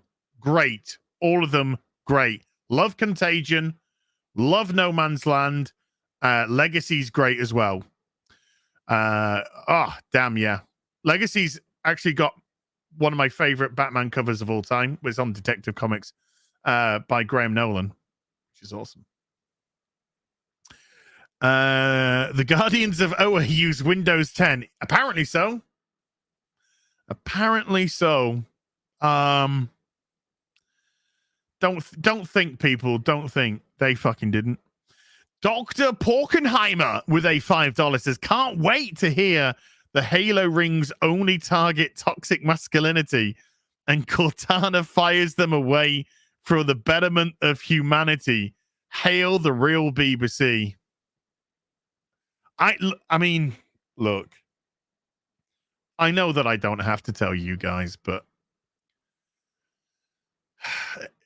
just think, if you know the story of Halo 1, just think of the story of Halo 1, okay? And how amazing that would have been in a series, because you would obviously have more time to tell the story, so you wouldn't have to rush bits of it. So you just imagine the story from Halo 1 going in, let's say, a 6 to 10 part series. Holy shit. That would be fucking amazing. But no, unfortunately, we got to get diversity fucking Spartan lamb. No, we got to have something completely fucking different, unfortunately. You know that thing that made the franchise so great? Yeah, we don't want to do that. We don't want to do that. The brightest day with a $5. Glad to see I'm not the only one who thought save the cheerleader when I posted that to Twitter. Hail the real BBC. Yeah. Fucking, that was so bad, that ended. It just, all the like sound bites in that trailer felt so lazy. Just so lazy and uninspired. When I touched the my mustache here is poking up a bit and it's tickling the top of my nose. I'm not like spewing out mucus. So I have to do that because it's tickling, so that I'm trying to like scratch the whatever. You don't even know. But when he like touched the excavation thing, and it was just like, I touched it and I felt, and he just like, yeah, different. Oh,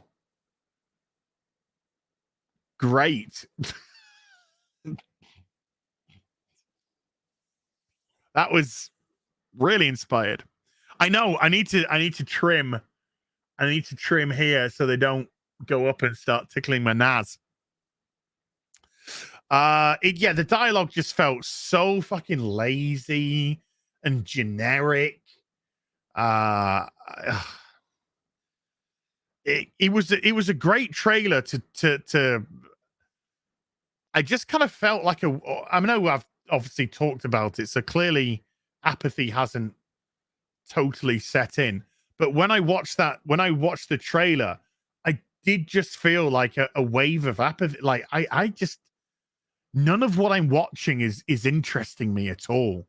None of what I'm watching is exciting me or making me want to, really, I can't wait till March 24th to see this. It's just like, as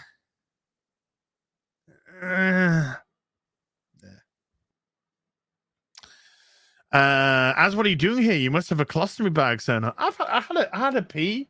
I had a pee a couple of hours ago. I did sneak off for a pee earlier. Roland A. Ramirez with a $5 says, as the spaghetti creatures are what make up the hunters. What? No, oh God. Russell Hall with a $2. Short round from Temple of Doom will be in Halo. I don't know. Yes. With a really bad haircut and a change of gender.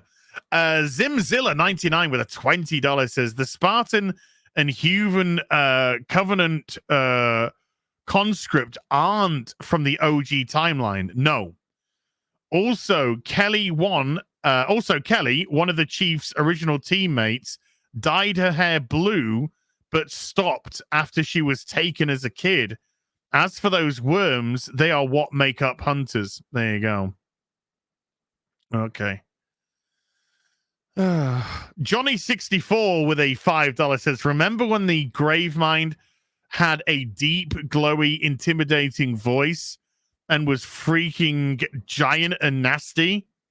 Well, now it's a young blonde woman. That's 2020 for you.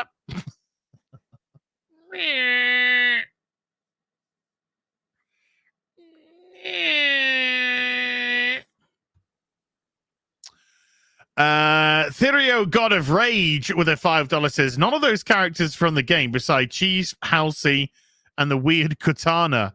Those slugs are hunters without the armor. The Blank podcast, it's just blank, with Ian Slater with a $5 says, hope I'm not rude, but in my opinion, we have to start seeking and creating new stuff. Halo, Star Trek, Star Wars, Doctor Who, DC, etc. are hurt. Let's create something, folks. Yeah, I hear what you're trying to say, but, you know,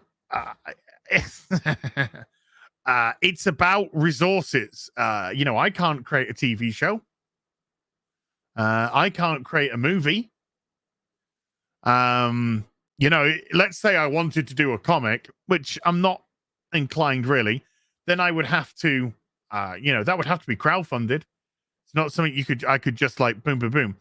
So it's easy for us to say, yeah, we need to make our own stuff, but ultimately, we need to reclaim the old stuff. We need to reclaim the old stuff as well. It can't be just left to burn. We have to make some sort of concerted effort. Now, yeah, and I know there's a lot of, when I say hypocrisy, it sounds bad, but you know, we all like what we like, okay? And I'll use me as an example, because you know I'm a contradiction at times. You know, I'm not interested in the Star Wars TV shows. I'm not interested in the Star Wars fucking movies. But I do like things which are attached to stuff like the OG series, you know, the OG trilogy, and also Clone Wars. So, you know, I'll buy products, Star Wars products that are from the OG, which ultimately feeds the machine, or from Clone Wars, which ultimately feeds the machine. But I won't buy stuff from the sequels, etc., the new stuff going forward. So that's kind of like where I sort of like draw the line there. And we all have to make our, you know, we all have to make our lines where we see fit. You know, with Halo, it's kind of difficult because Halo's a video games. There's not massive amounts of Halo merch. It's predominantly the video game. And you know, a decent amount of people will play the video game. It's Paramount have the license to create the TV show, and this is what you're gonna get. So it's whether or not you subscribe to Paramount Plus, which I don't think we have here in the UK yet, and support it or not. And if you don't want to support it, obviously there are ways around the machine. Same with Star Trek, etc., etc., etc. So it's all where you personally draw the line. Scratchpad with the 5 Canadian says, "Come with me, be outraged about a world. Come with me, be outraged about a world of pure discrimination." But you're not being, by the way, in Slater podcast, you're not being rude at all. I fully hear and understand with what you're trying to say. You know, it's where these licenses are, unfortunately. Well, if we're going to save that stuff, you know, as regards to creating new stuff, then I don't know. Andrew Knapp with a $5 says, and then they came for Halo. Oh, yeah.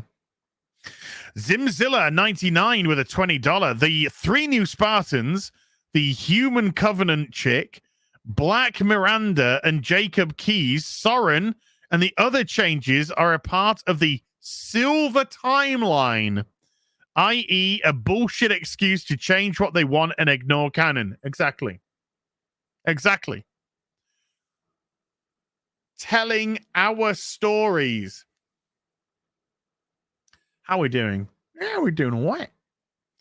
Patrick Mulligan with the 2 Canadians says, where is the Super Chat catch-up from 2 months ago? Patrick, I answered that question for you. I never managed to do the catch-up for that one before Christmas.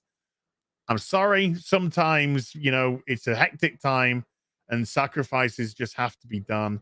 And in that case, it was. I apologize. But we got to move on, I'm afraid. So I did the catch-up from last week. Caligula with a 20 Canadian says, correct. As a Nina RE journalist, journalists are supposed to speak truth to power. The people you are talking about are on the side of a powerful against the powerless. Oh, yeah. I mean, mainstream media should just be badass. I know it happens. Life happens. It does happen. It's a hectic time. We was busy. Did as many as I could on the night. And I think we did a pretty good stint, like 6 and a bit hours, but unfortunately never managed to catch up with that one. But I did the rest. Yeah, I mean, mainstream media should just be reporting the objective truth, the objective facts, not opinion, but they do. And as you can see, I don't have to give too many examples because we already know mainstream media now has become propaganda. It's no longer news, it's propaganda. It's working for whatever specific ideology they believe with. And it's becoming so obnoxious and gratuitous now that just your regular Joe, they ain't happy about it. That's why they're turning off. And they're going to YouTube and they're going to people like Joe Rogan. That's why people are watching, Memology 101. And hundreds of thousands of people are watching those short little snippet videos. That's why people are going and watching Russell Brand at the moment. Big time. Russell Brand is kind of exploding right now on YouTube. While with him trying to be as objective as possible. And Russell Brand is a big old lefty, folks. But he wants to try and get the truth. He wants to try and get the truth. And he's doing a really decent job, I think, right now to try and do that. A little bit of clickbait in there, but it's YouTube. You got to get a little bit of clickbait in there. Contagion with a $10. In actual fact, they've done a $10 and a $5 super chat because it's a 2-parter. If Hollywood wants strong female-led stories, they need to step aside and just let anime take over. There are many amazing female-led stories with strong women who are also flawed. Strong women don't have flaws in the West, mate. Ghost in the Shell, Claymore, a Kill, to name a few. Anime just needs to get better at who they trust to do their live-action versions. The West isn't it. The West isn't it. You can all see. You can all see for yourself how they do a strong woman in the West. It's a woman who is amazing at everything, pretty fucking retarded for the most part as well, who's amazing at everything, has absolutely no flaws, answers to no man, can best everything. It's just a complete and utter joke now. So they're not interested in taking those characters that you've said. They're not interested in taking those characters and saying, hey, yeah, these are well-written female characters that have flaws and have different motivations and can still be attractive and feminine. No, they're men. the women that they're doing are women who have been converted into men who don't need no man, but they exhibit barely a single female trait at all. Sorry, I'm just doing a little bit of moderating myself because I'm multitasking like a trooper. But I hear what what you're saying is logical, but they're not interested in doing that. They're not interested in doing that. An attractive female is a female that panders to the male gaze, so you can't do that. So now you've got to put them in shitty ass clothes and cut their hair to make them look like Ellen DeGeneres' best friend. They're not interested in that sort of thing. It's a product of the patriarchy. It's bullshit. So yeah, you get the female heroes that we have now who don't need no man. The podcast with Ian Slater with another $5 says, by the way, we'll be rewatching on my truck run. I don't think you all know how much you help us, but you do. You have fans in our industry. Thank you all. Thank you. Yeah, we got a lot of truckers tuning in, dude. A lot of truckers tuning in. It doesn't matter that attractive women appeal to bisexual women and lesbians. It doesn't matter. It's about taking away from men. They're not interested in providing bisexual women or lesbian women with eye candy. They're not interested in that. They're only interested in taking away from men. Because my patriarchy and my male gaze. Truckers are based as hell. I love me some truckers. And we get a lot of truckers that watch, so I appreciate you. Adam Wooford with a $5. The worms in the Halo trailer is the hunters. They are a horde of worms that form giant beings.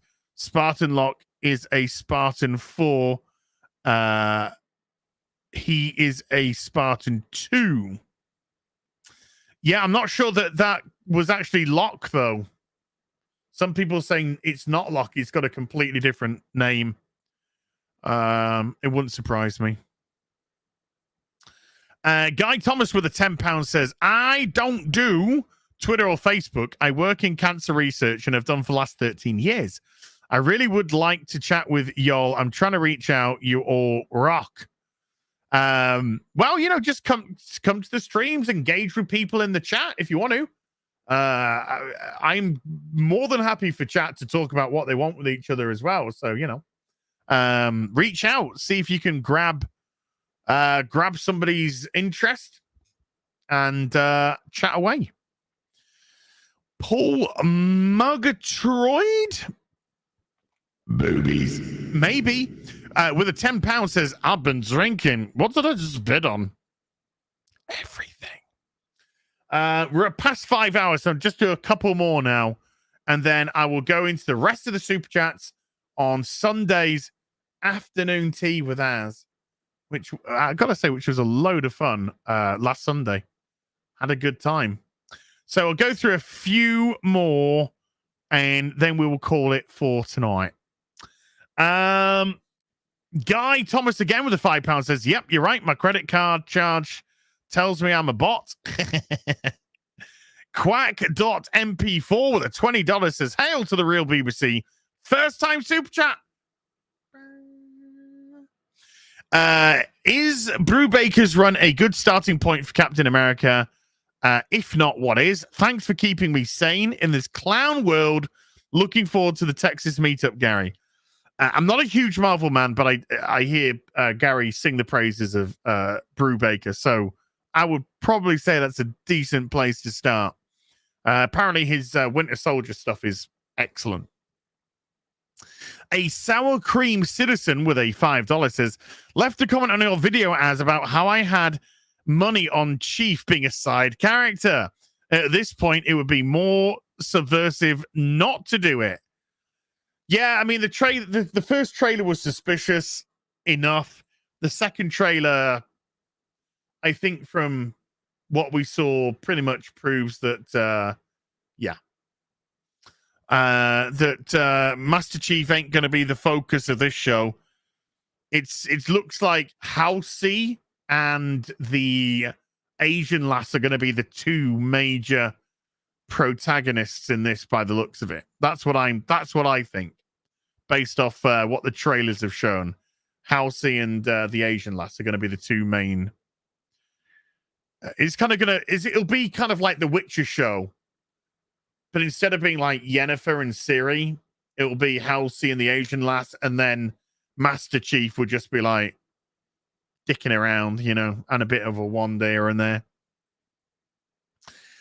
Kate C, aka Snake Plush Kitten, with a $20 says, "Yes, I am a bot. I speak slow because I was assembled in 1949. Pretty good. That's pretty good, actually. Paul Taylor says, as Steve Englehart Avengers followed by Steve Englehart Captain America. That will get you loving Marvel big time. Okay, cool. Nice one. Thanks, dude. White Knight Leo with a $10 says, the raid does not survive multiple viewings. The gunplay is hilarious. The fake blood is green in many scenes. And the choreography is at best above average. John Wick 3 is bad, but it's better. I loved the raid when I watched it. I've only seen the raid, I think, twice. Maybe even once. Warlock King with a $5 says, oh, please, let there be a bunch of woke people come into Halo multiplayer. Yeah. You think this... You think people who they're appealing to for the new Halo TV series is going to be like, oh my God, I'm totally going to pick up the games and get involved in multiplayer now? No.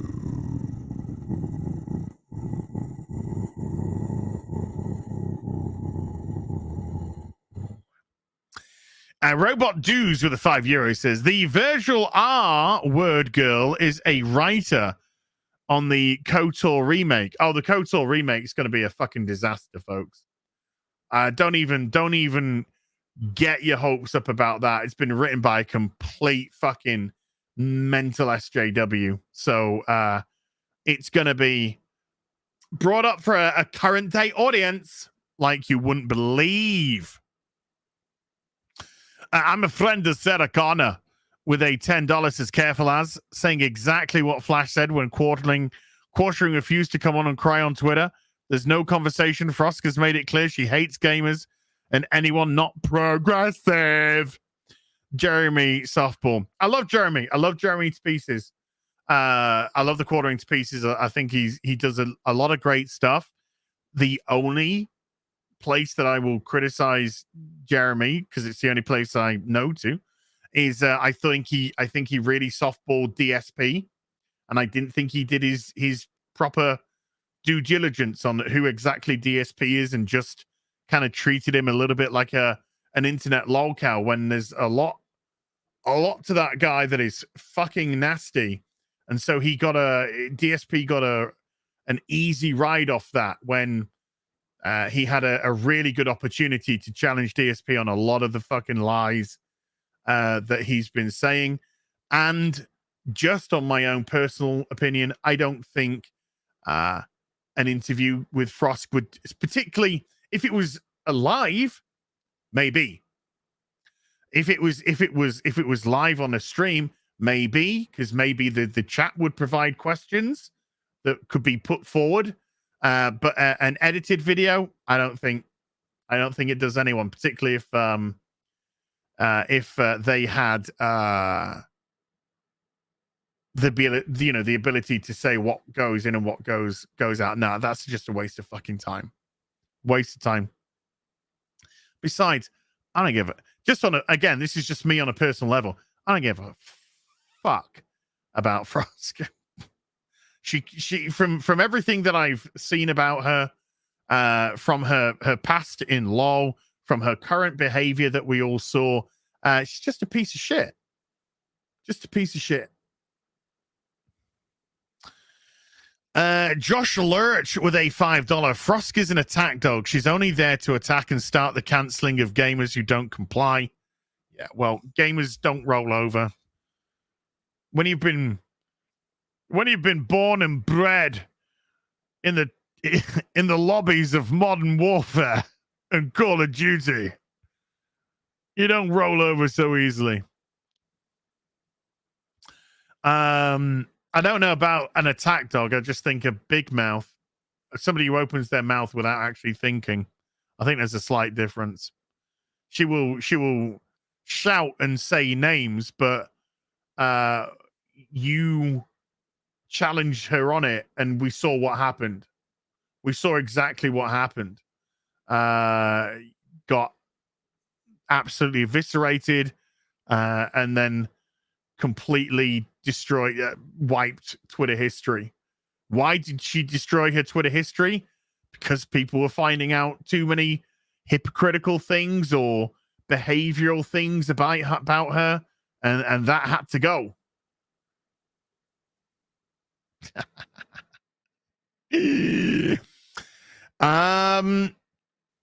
Feanor with a 100 rubies, I think. Hey Gary, are you gonna miss jacking it in San Diego after you move to Texas? I imagine he'll just jack it in Texas. He'll get his wife to. Aitken with an $8 Australian says, I'd challenge Frosty to play every campaign in the future with a male character with a male login and keep the receipts to help her CBT results. Well, we all know it's bullshit anyway, mate. Yeah, okay. Couple more. David Fredrickson with a $5 says, Salee was underutilized in the prequels. Other than that, he did a fantastic job. Yeah, I had no problems with Dooku at all. Other than could have been used more. Definitely could have been used more. Mr. Congressman drops a $5 no message. Thank you very much. Giggles and Bits with a $5 says Dinkleberry gets a thimble of tequila and he starts pulling up the stepping stool from his fellow little peeps.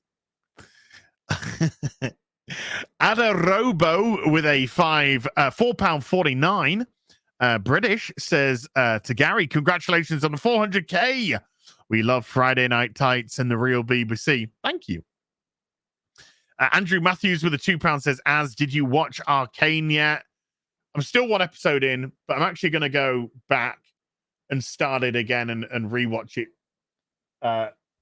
Rewatch it from the beginning and then look to like carry it on immediately. So there you go. Sean says, that's what we love about you, it's all from the heart, all killer, no filler. Keep it up, mate.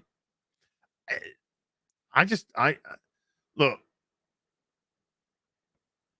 most people, let's just be honest, can sniff out bullshit. Most people can sniff out bullshit. So why try and bullshit people? It's only going to cause fucking trouble for you. It's only going to cause trouble for you. Now, saying what you think and somebody disagreeing with you, well, that's something completely different. You can have a nice little argument. Elvira's Rogue Tits with a $5 says, I am officially, after so many years of work and with my contributions, I'm separating from Elvira. And for now, on supporting Friday Night Tights, BBC, and Joe Rogan Experience. Hail. Hail Elvira's Rogue Tits. Roll again with a $10 super chat. No message, but a $10 super chat. Thank you. Mr. Congressman with a $5 says, Simulu should start in the crossover Yellow Snow White. I would watch that. Little bit racist, maybe. Hangry is angry with a $5 says, hail to everyone. Thanks for keeping me in good spirits throughout my workday. Thank you. Brightest Day with a $2 says, Starbuck. What do you hear? Well, I'm kind of thinking Starbucks, and I hear a latte macchiato being made. but that could just be me. Blackest Night with a $5 says, unpopular take alert. Here we go. The prequel trilogy should have followed Palpatine, and episode 1 should have been adapted from the novel Darth Plagueis. I haven't read the novel, so I don't know, obviously, the content that would be in that, but when it comes to, I'm not a big fan of the prequels, okay? I think it was directed lazily. I think the CGI for the most part is horrible. There was an over reliance on it, and the story was weak. However, I think there were really interesting ideas there. That if Lucas had only handed it over to a better writer to start fucking doing the drafts, editing the drafts, putting in some better stuff, and if he handed the reins over to a hungry director, then there could have been something really special there. But you know, I think Lucas, let's just be honest, was kind of a little bit on cruise alert. You know, that fire wasn't there. Particularly when you see behind the scenes, it's also kind of like casual and relaxed, and it's nah. No. Don't know me, Jake Skywalker. OG trilogy. That's it. All the way, baby. Paul Turner with a $20 says, I don't know if any of you have seen the Long Halloween film, but besides, it's looking great and generally good voice acting. The story changes a very Tom King. It's a Catwoman movie featuring bats with a bastardized ending. That's what the I'm sorry, just laughing at Jake. You're breaking my heart. I'm sorry, Jake. I just can't go down I just can't go down that road with you. Unfortunately, all the animated ones have kind of been that way. They've been adapted from really good stories. Hush, Killing Joke. They've all been tweaked and ruined. Yay! Those animated films are basically made for people who haven't read those stories. Because if you've read those stories and then you watch the animated version of them, it's like, there we go. Anyway, Nuclear Winter Gamer with a 5 Canadian says, any new Peeping Tom comic covers? Honk honk. Yeah, tweeted it. I tweeted it out earlier today. Hold on, I'll see if I'll put it up. I won't be lazy. I'll put it up. Let me go find it. I got a lot of Ezra Miller shit on my timeline right now. Oh yeah, here we go, baby. Here we go. This is the new Peeping Tom cover. Boink. Look at that. Now with bearded as properly. We've got them bearded up. Bearded as, and it's been tweaked a bit to be more like myself. Just imagine if Peeping Tom's clone had lived. This world's not big enough for 2 Peeping Toms. You may be the real thing, but you'll never escape this cryogenic tube. Oh my God. Beginning September 12th on FNT, Peeping Tom and his amazing friends. I can't wait for that cartoon. Oh my God, it's going to be amazing. Where should we? I'm just trying to think. Okay. Oh, whoa, hold on. Oh. No. Oh, God damn it. Okay, here we go. Here we go. Okay. Hungry is angry again with a $15 says, yes, but Boba and Mando have such spiffing armor sets. Everyone loves the shinies with the jetpacks. Yeah, we're all a sucker for a shiny, mate. We're all a sucker for a shiny. Scott Wellman with a 50 Australian says, you wake up tomorrow morning, a perma cure for COVID-19 and all its variants is sprayed across the entire globe. And Sony acquires Star Wars. Hutt Valley represent.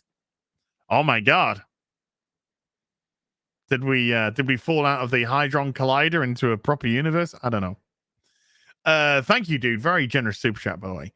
Dermy Wormy with a $5 says, hail all, grandfather passed away last night. Oh, I'm sorry, dude. And besides focusing on work, you guys are helping me through my day. Cancer sucks. Love you all. Fuck cancer. And second, it's going to be real tough for a while, and I'm really sorry, mate. There's nothing really I can really say and do to change any of that, but just loads of love in your direction. Just loads of fucking love and positivity in your direction, man. And yeah, God bless you. And your family, mate. And your family. The Hobbyist with a $20. My book was rejected by a publisher for not having gay characters in a book. Now I am going to self-publish. There you go. Self-publish. Write what you want. Self-publish. Be in control. Be in control of your product. And yeah, it can get pricey. I'm not trying to dismiss that. Nerillo with a 5 Canadian says, hello from Quebec. Hi. How you doing? Jane Theory with a $2 says, Canadians beat everyone to LA after Katrina. Yeah. I don't know. I'm just agreeing with you for the sake of agreeing with you. DJ Wildman with a $10 says, hail as Gary and Nina. No simping, but I do hope that Nina gives you a real hug one day at the meetup. Gives me? Or who? Gives you? Gives you? I'm trying to work out, are you wanting to watch Nina hug me? Or are you wanting Nina to hug you? I'm confused. Echoes of the Ancient with a $5 super sticker of a Japanese little doge doing some karate. Leprock 86 with a £10 says, yo, down the road from Az on our little island, Suffolk. Love all you guys. P.S. Is it okay to compliment Nina? Oh, yeah, you can say the filthiest stuff to her. Or am I sexist for calling somebody attractive, as Frosk suggested? Thanks, everyone. No, Nina's quite normal. She'll take a compliment like a normal person would. You can call me sexy though as well. I need the compliments. I need them. Andre Medelsky with a 50 checks says, hi guys, after playing Space Marine, I just bought Space Wolf book and so far I loves it. By the way, have you seen Space Marine 2 trailer? Thoughts? It looked interesting. I saw the trailer before Christmas. But from what I can remember, I think I thought it looked I'm interested. I'm interested to find out more information. I'm interested. Mr. Congressman is back with another $5. Says Freema wedding tackle. Wow. Okay. Well, not okay. I mean, I'm not going to personally, but okay. Captain Spire with a $5 says, dang it, Az, even Elvira, Mistress of the Night, is not immune from capitulating to the woke agenda. I shouldn't be surprised, but I'm still pissed. Well, Captain Spire, you'll probably be happy now because we had a good old rant about her. So there you go. I think you might have got some cathartic release from that. Andy Radar with a £5 says, hail! Was it me or was it the Tusken Raider Boba Fett segment ripped off from A Man Called Horse, an actually good film? Are you trying to say that current day Star Wars is ripping off from other... I need not go on. P. Gombe with a 10 euro says, the end of Book of Boba Fett, Boba gets eaten by his Rancor, Fennec takes over for Kara and becomes a ranger, and Din gets Boba's ship and calls it Razor Crest 2. I don't know, that sounds like it might fucking happen. Win-win-win for Disney, Lucasfilm, and KK. I don't know, dude, that sounds a bit too scary. That sounds a bit too scary about what could possibly happen. Tim France with a $5 says, hey, lads, Gary, Mola, and Nina. Congrats on 400k. And Nina is a 9 out of 10. Cheers. Oh, Tim. The Fox Wolf with a $5 says, I want to see a Static Shock movie, but I also don't, because I know they'll just ruin the character. What? Like their new origin is they got their powers from a BLM riot? Sorry, I mean protest.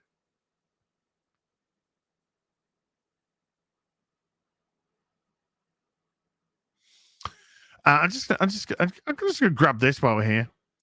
Shake from the Hunger Team with a $22. Thank you, dude. Hi, Az. I'm Shake from the Hunger Team. I see by your name, and you're a bit funny, I guess, and somewhat entertaining. Thank you. It's very kind of you to say so. Shake from the Hunger Team. Now I just want a fucking milkshake. Well, I'm not. I'm going to get myself a beautiful latte macchiato in a moment. I'm nearly up to a page filled, folks. So that's why I've just gone a little bit longer. I said 5 hours. I've gone a little bit longer. You know me. I like chilling with you guys.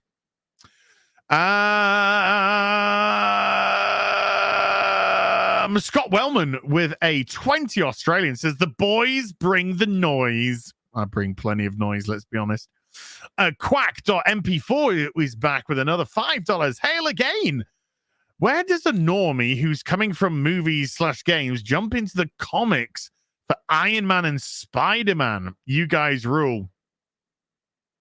Gary's going to be your best bet for that one. Boobs. I will, yeah. Gary. I'll drop him a line. For him to. My microphone fell off. The microphone fell out of the. Hi. Sorry, hold on. Let's just stop sharing the screen. Hi, my microphone just fell out of the thing. Just fell out. I'm gonna hold it. I'm gonna hold on to it. We're nearly at the top of this page. So I'm just gonna hold on to it. Studio Jake with a $5 says, I slightly disagree. If I trusted CBS, I don't. I would watch a Captain Pike Star Trek. I'm not fucking doing that. American legend Mark Y with a $2 says, sorry, the thing's on a spring, so it keeps fucking just going up. Look.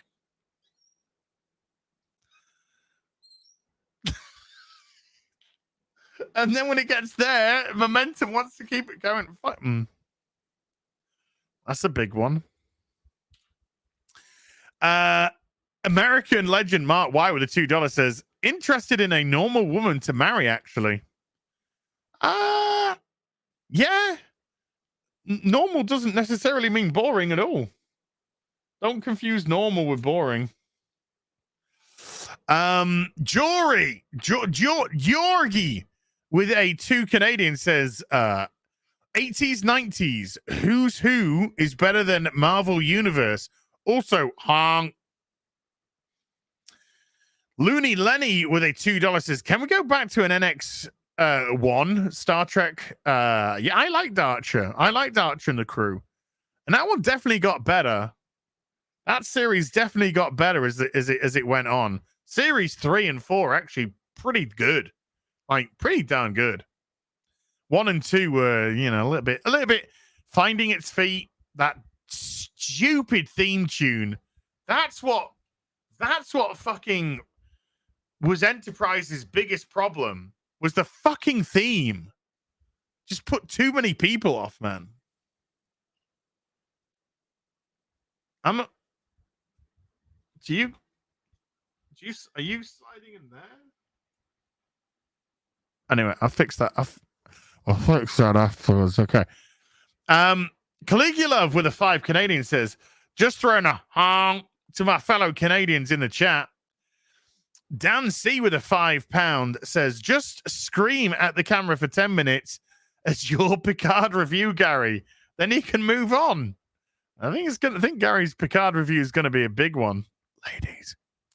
Rob H with a $10 says, hail the real BBC as the longest of the long men, Nina, and of course, Gary. Keeping me entertained at work today. You guys rock. Keep doing what you're doing. Are any of you excited for Horizon 2? I don't know. I mean, they really fucked up the character model of Aloy, didn't they? It's just, I don't know what's wrong with these fucking people. Mexican Oni with a 200 Mexican dollars says, hail everyone. If Gary goes to review Picard and prepare a video, many monitors would die for that review to be released. It will happen maybe sometime. I'm not sure when. Electro Beard with a $2 says, just watch DS9. It's luckily not been screwed with. DS9's good stuff. Martino Simone with a 10 Swiss francs says, as doesn't remember every detail of every episode of TNG, I am unsubbed. Rightfully so. Rightfully so. Fully understand.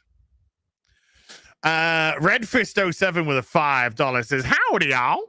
What would it take for you to trust movies Hollywoods again? For me, it has been so many years of bad that it would take years to care. I just want entertainment. I just want entertainment. And, I don't want to see identity politics. I don't want to see stupid writing. I want to see, if you want to portray a realistic character, I want to see some realism.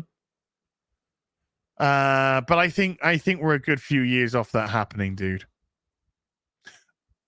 As a widespread thing, we're going to get films, the odd film here or there, which is going to be a thumbs up. But widespread, it's going to take a while for fucking normality to come back. And the Rand man with a $5 says, Gary, I'm getting glasses soon. Wanted to thank you for rocking those thick black rims. Made me feel better about my pale hail. My pair, sorry, not my pale. About my pair. Hail the real BBC. Don't worry, dude. Glasses make you look sexy. The ladies be all over you. Right, folks. There are more super chats. And I will do those on Sunday on afternoon tea with Az. I just want to see how much more we've got to go through. It looks like plenty.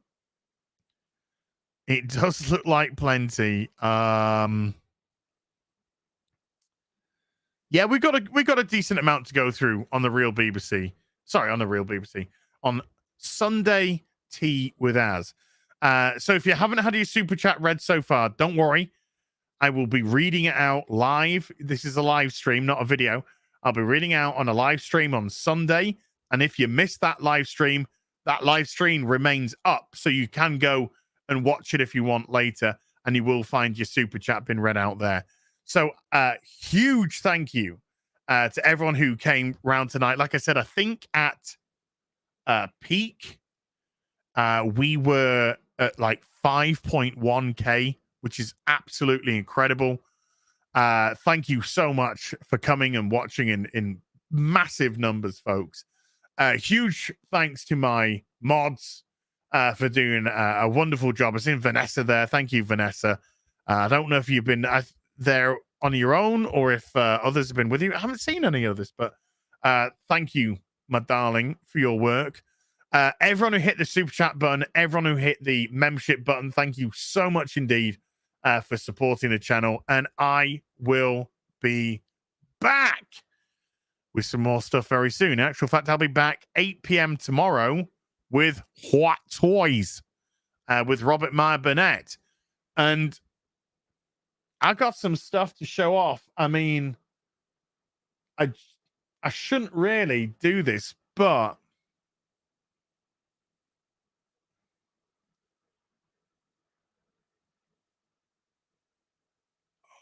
there's just a little sneaky peeky, for something that's going to be shown off tomorrow. So you have a great rest of your Tuesday evenings. Until then, take care. Bye for now.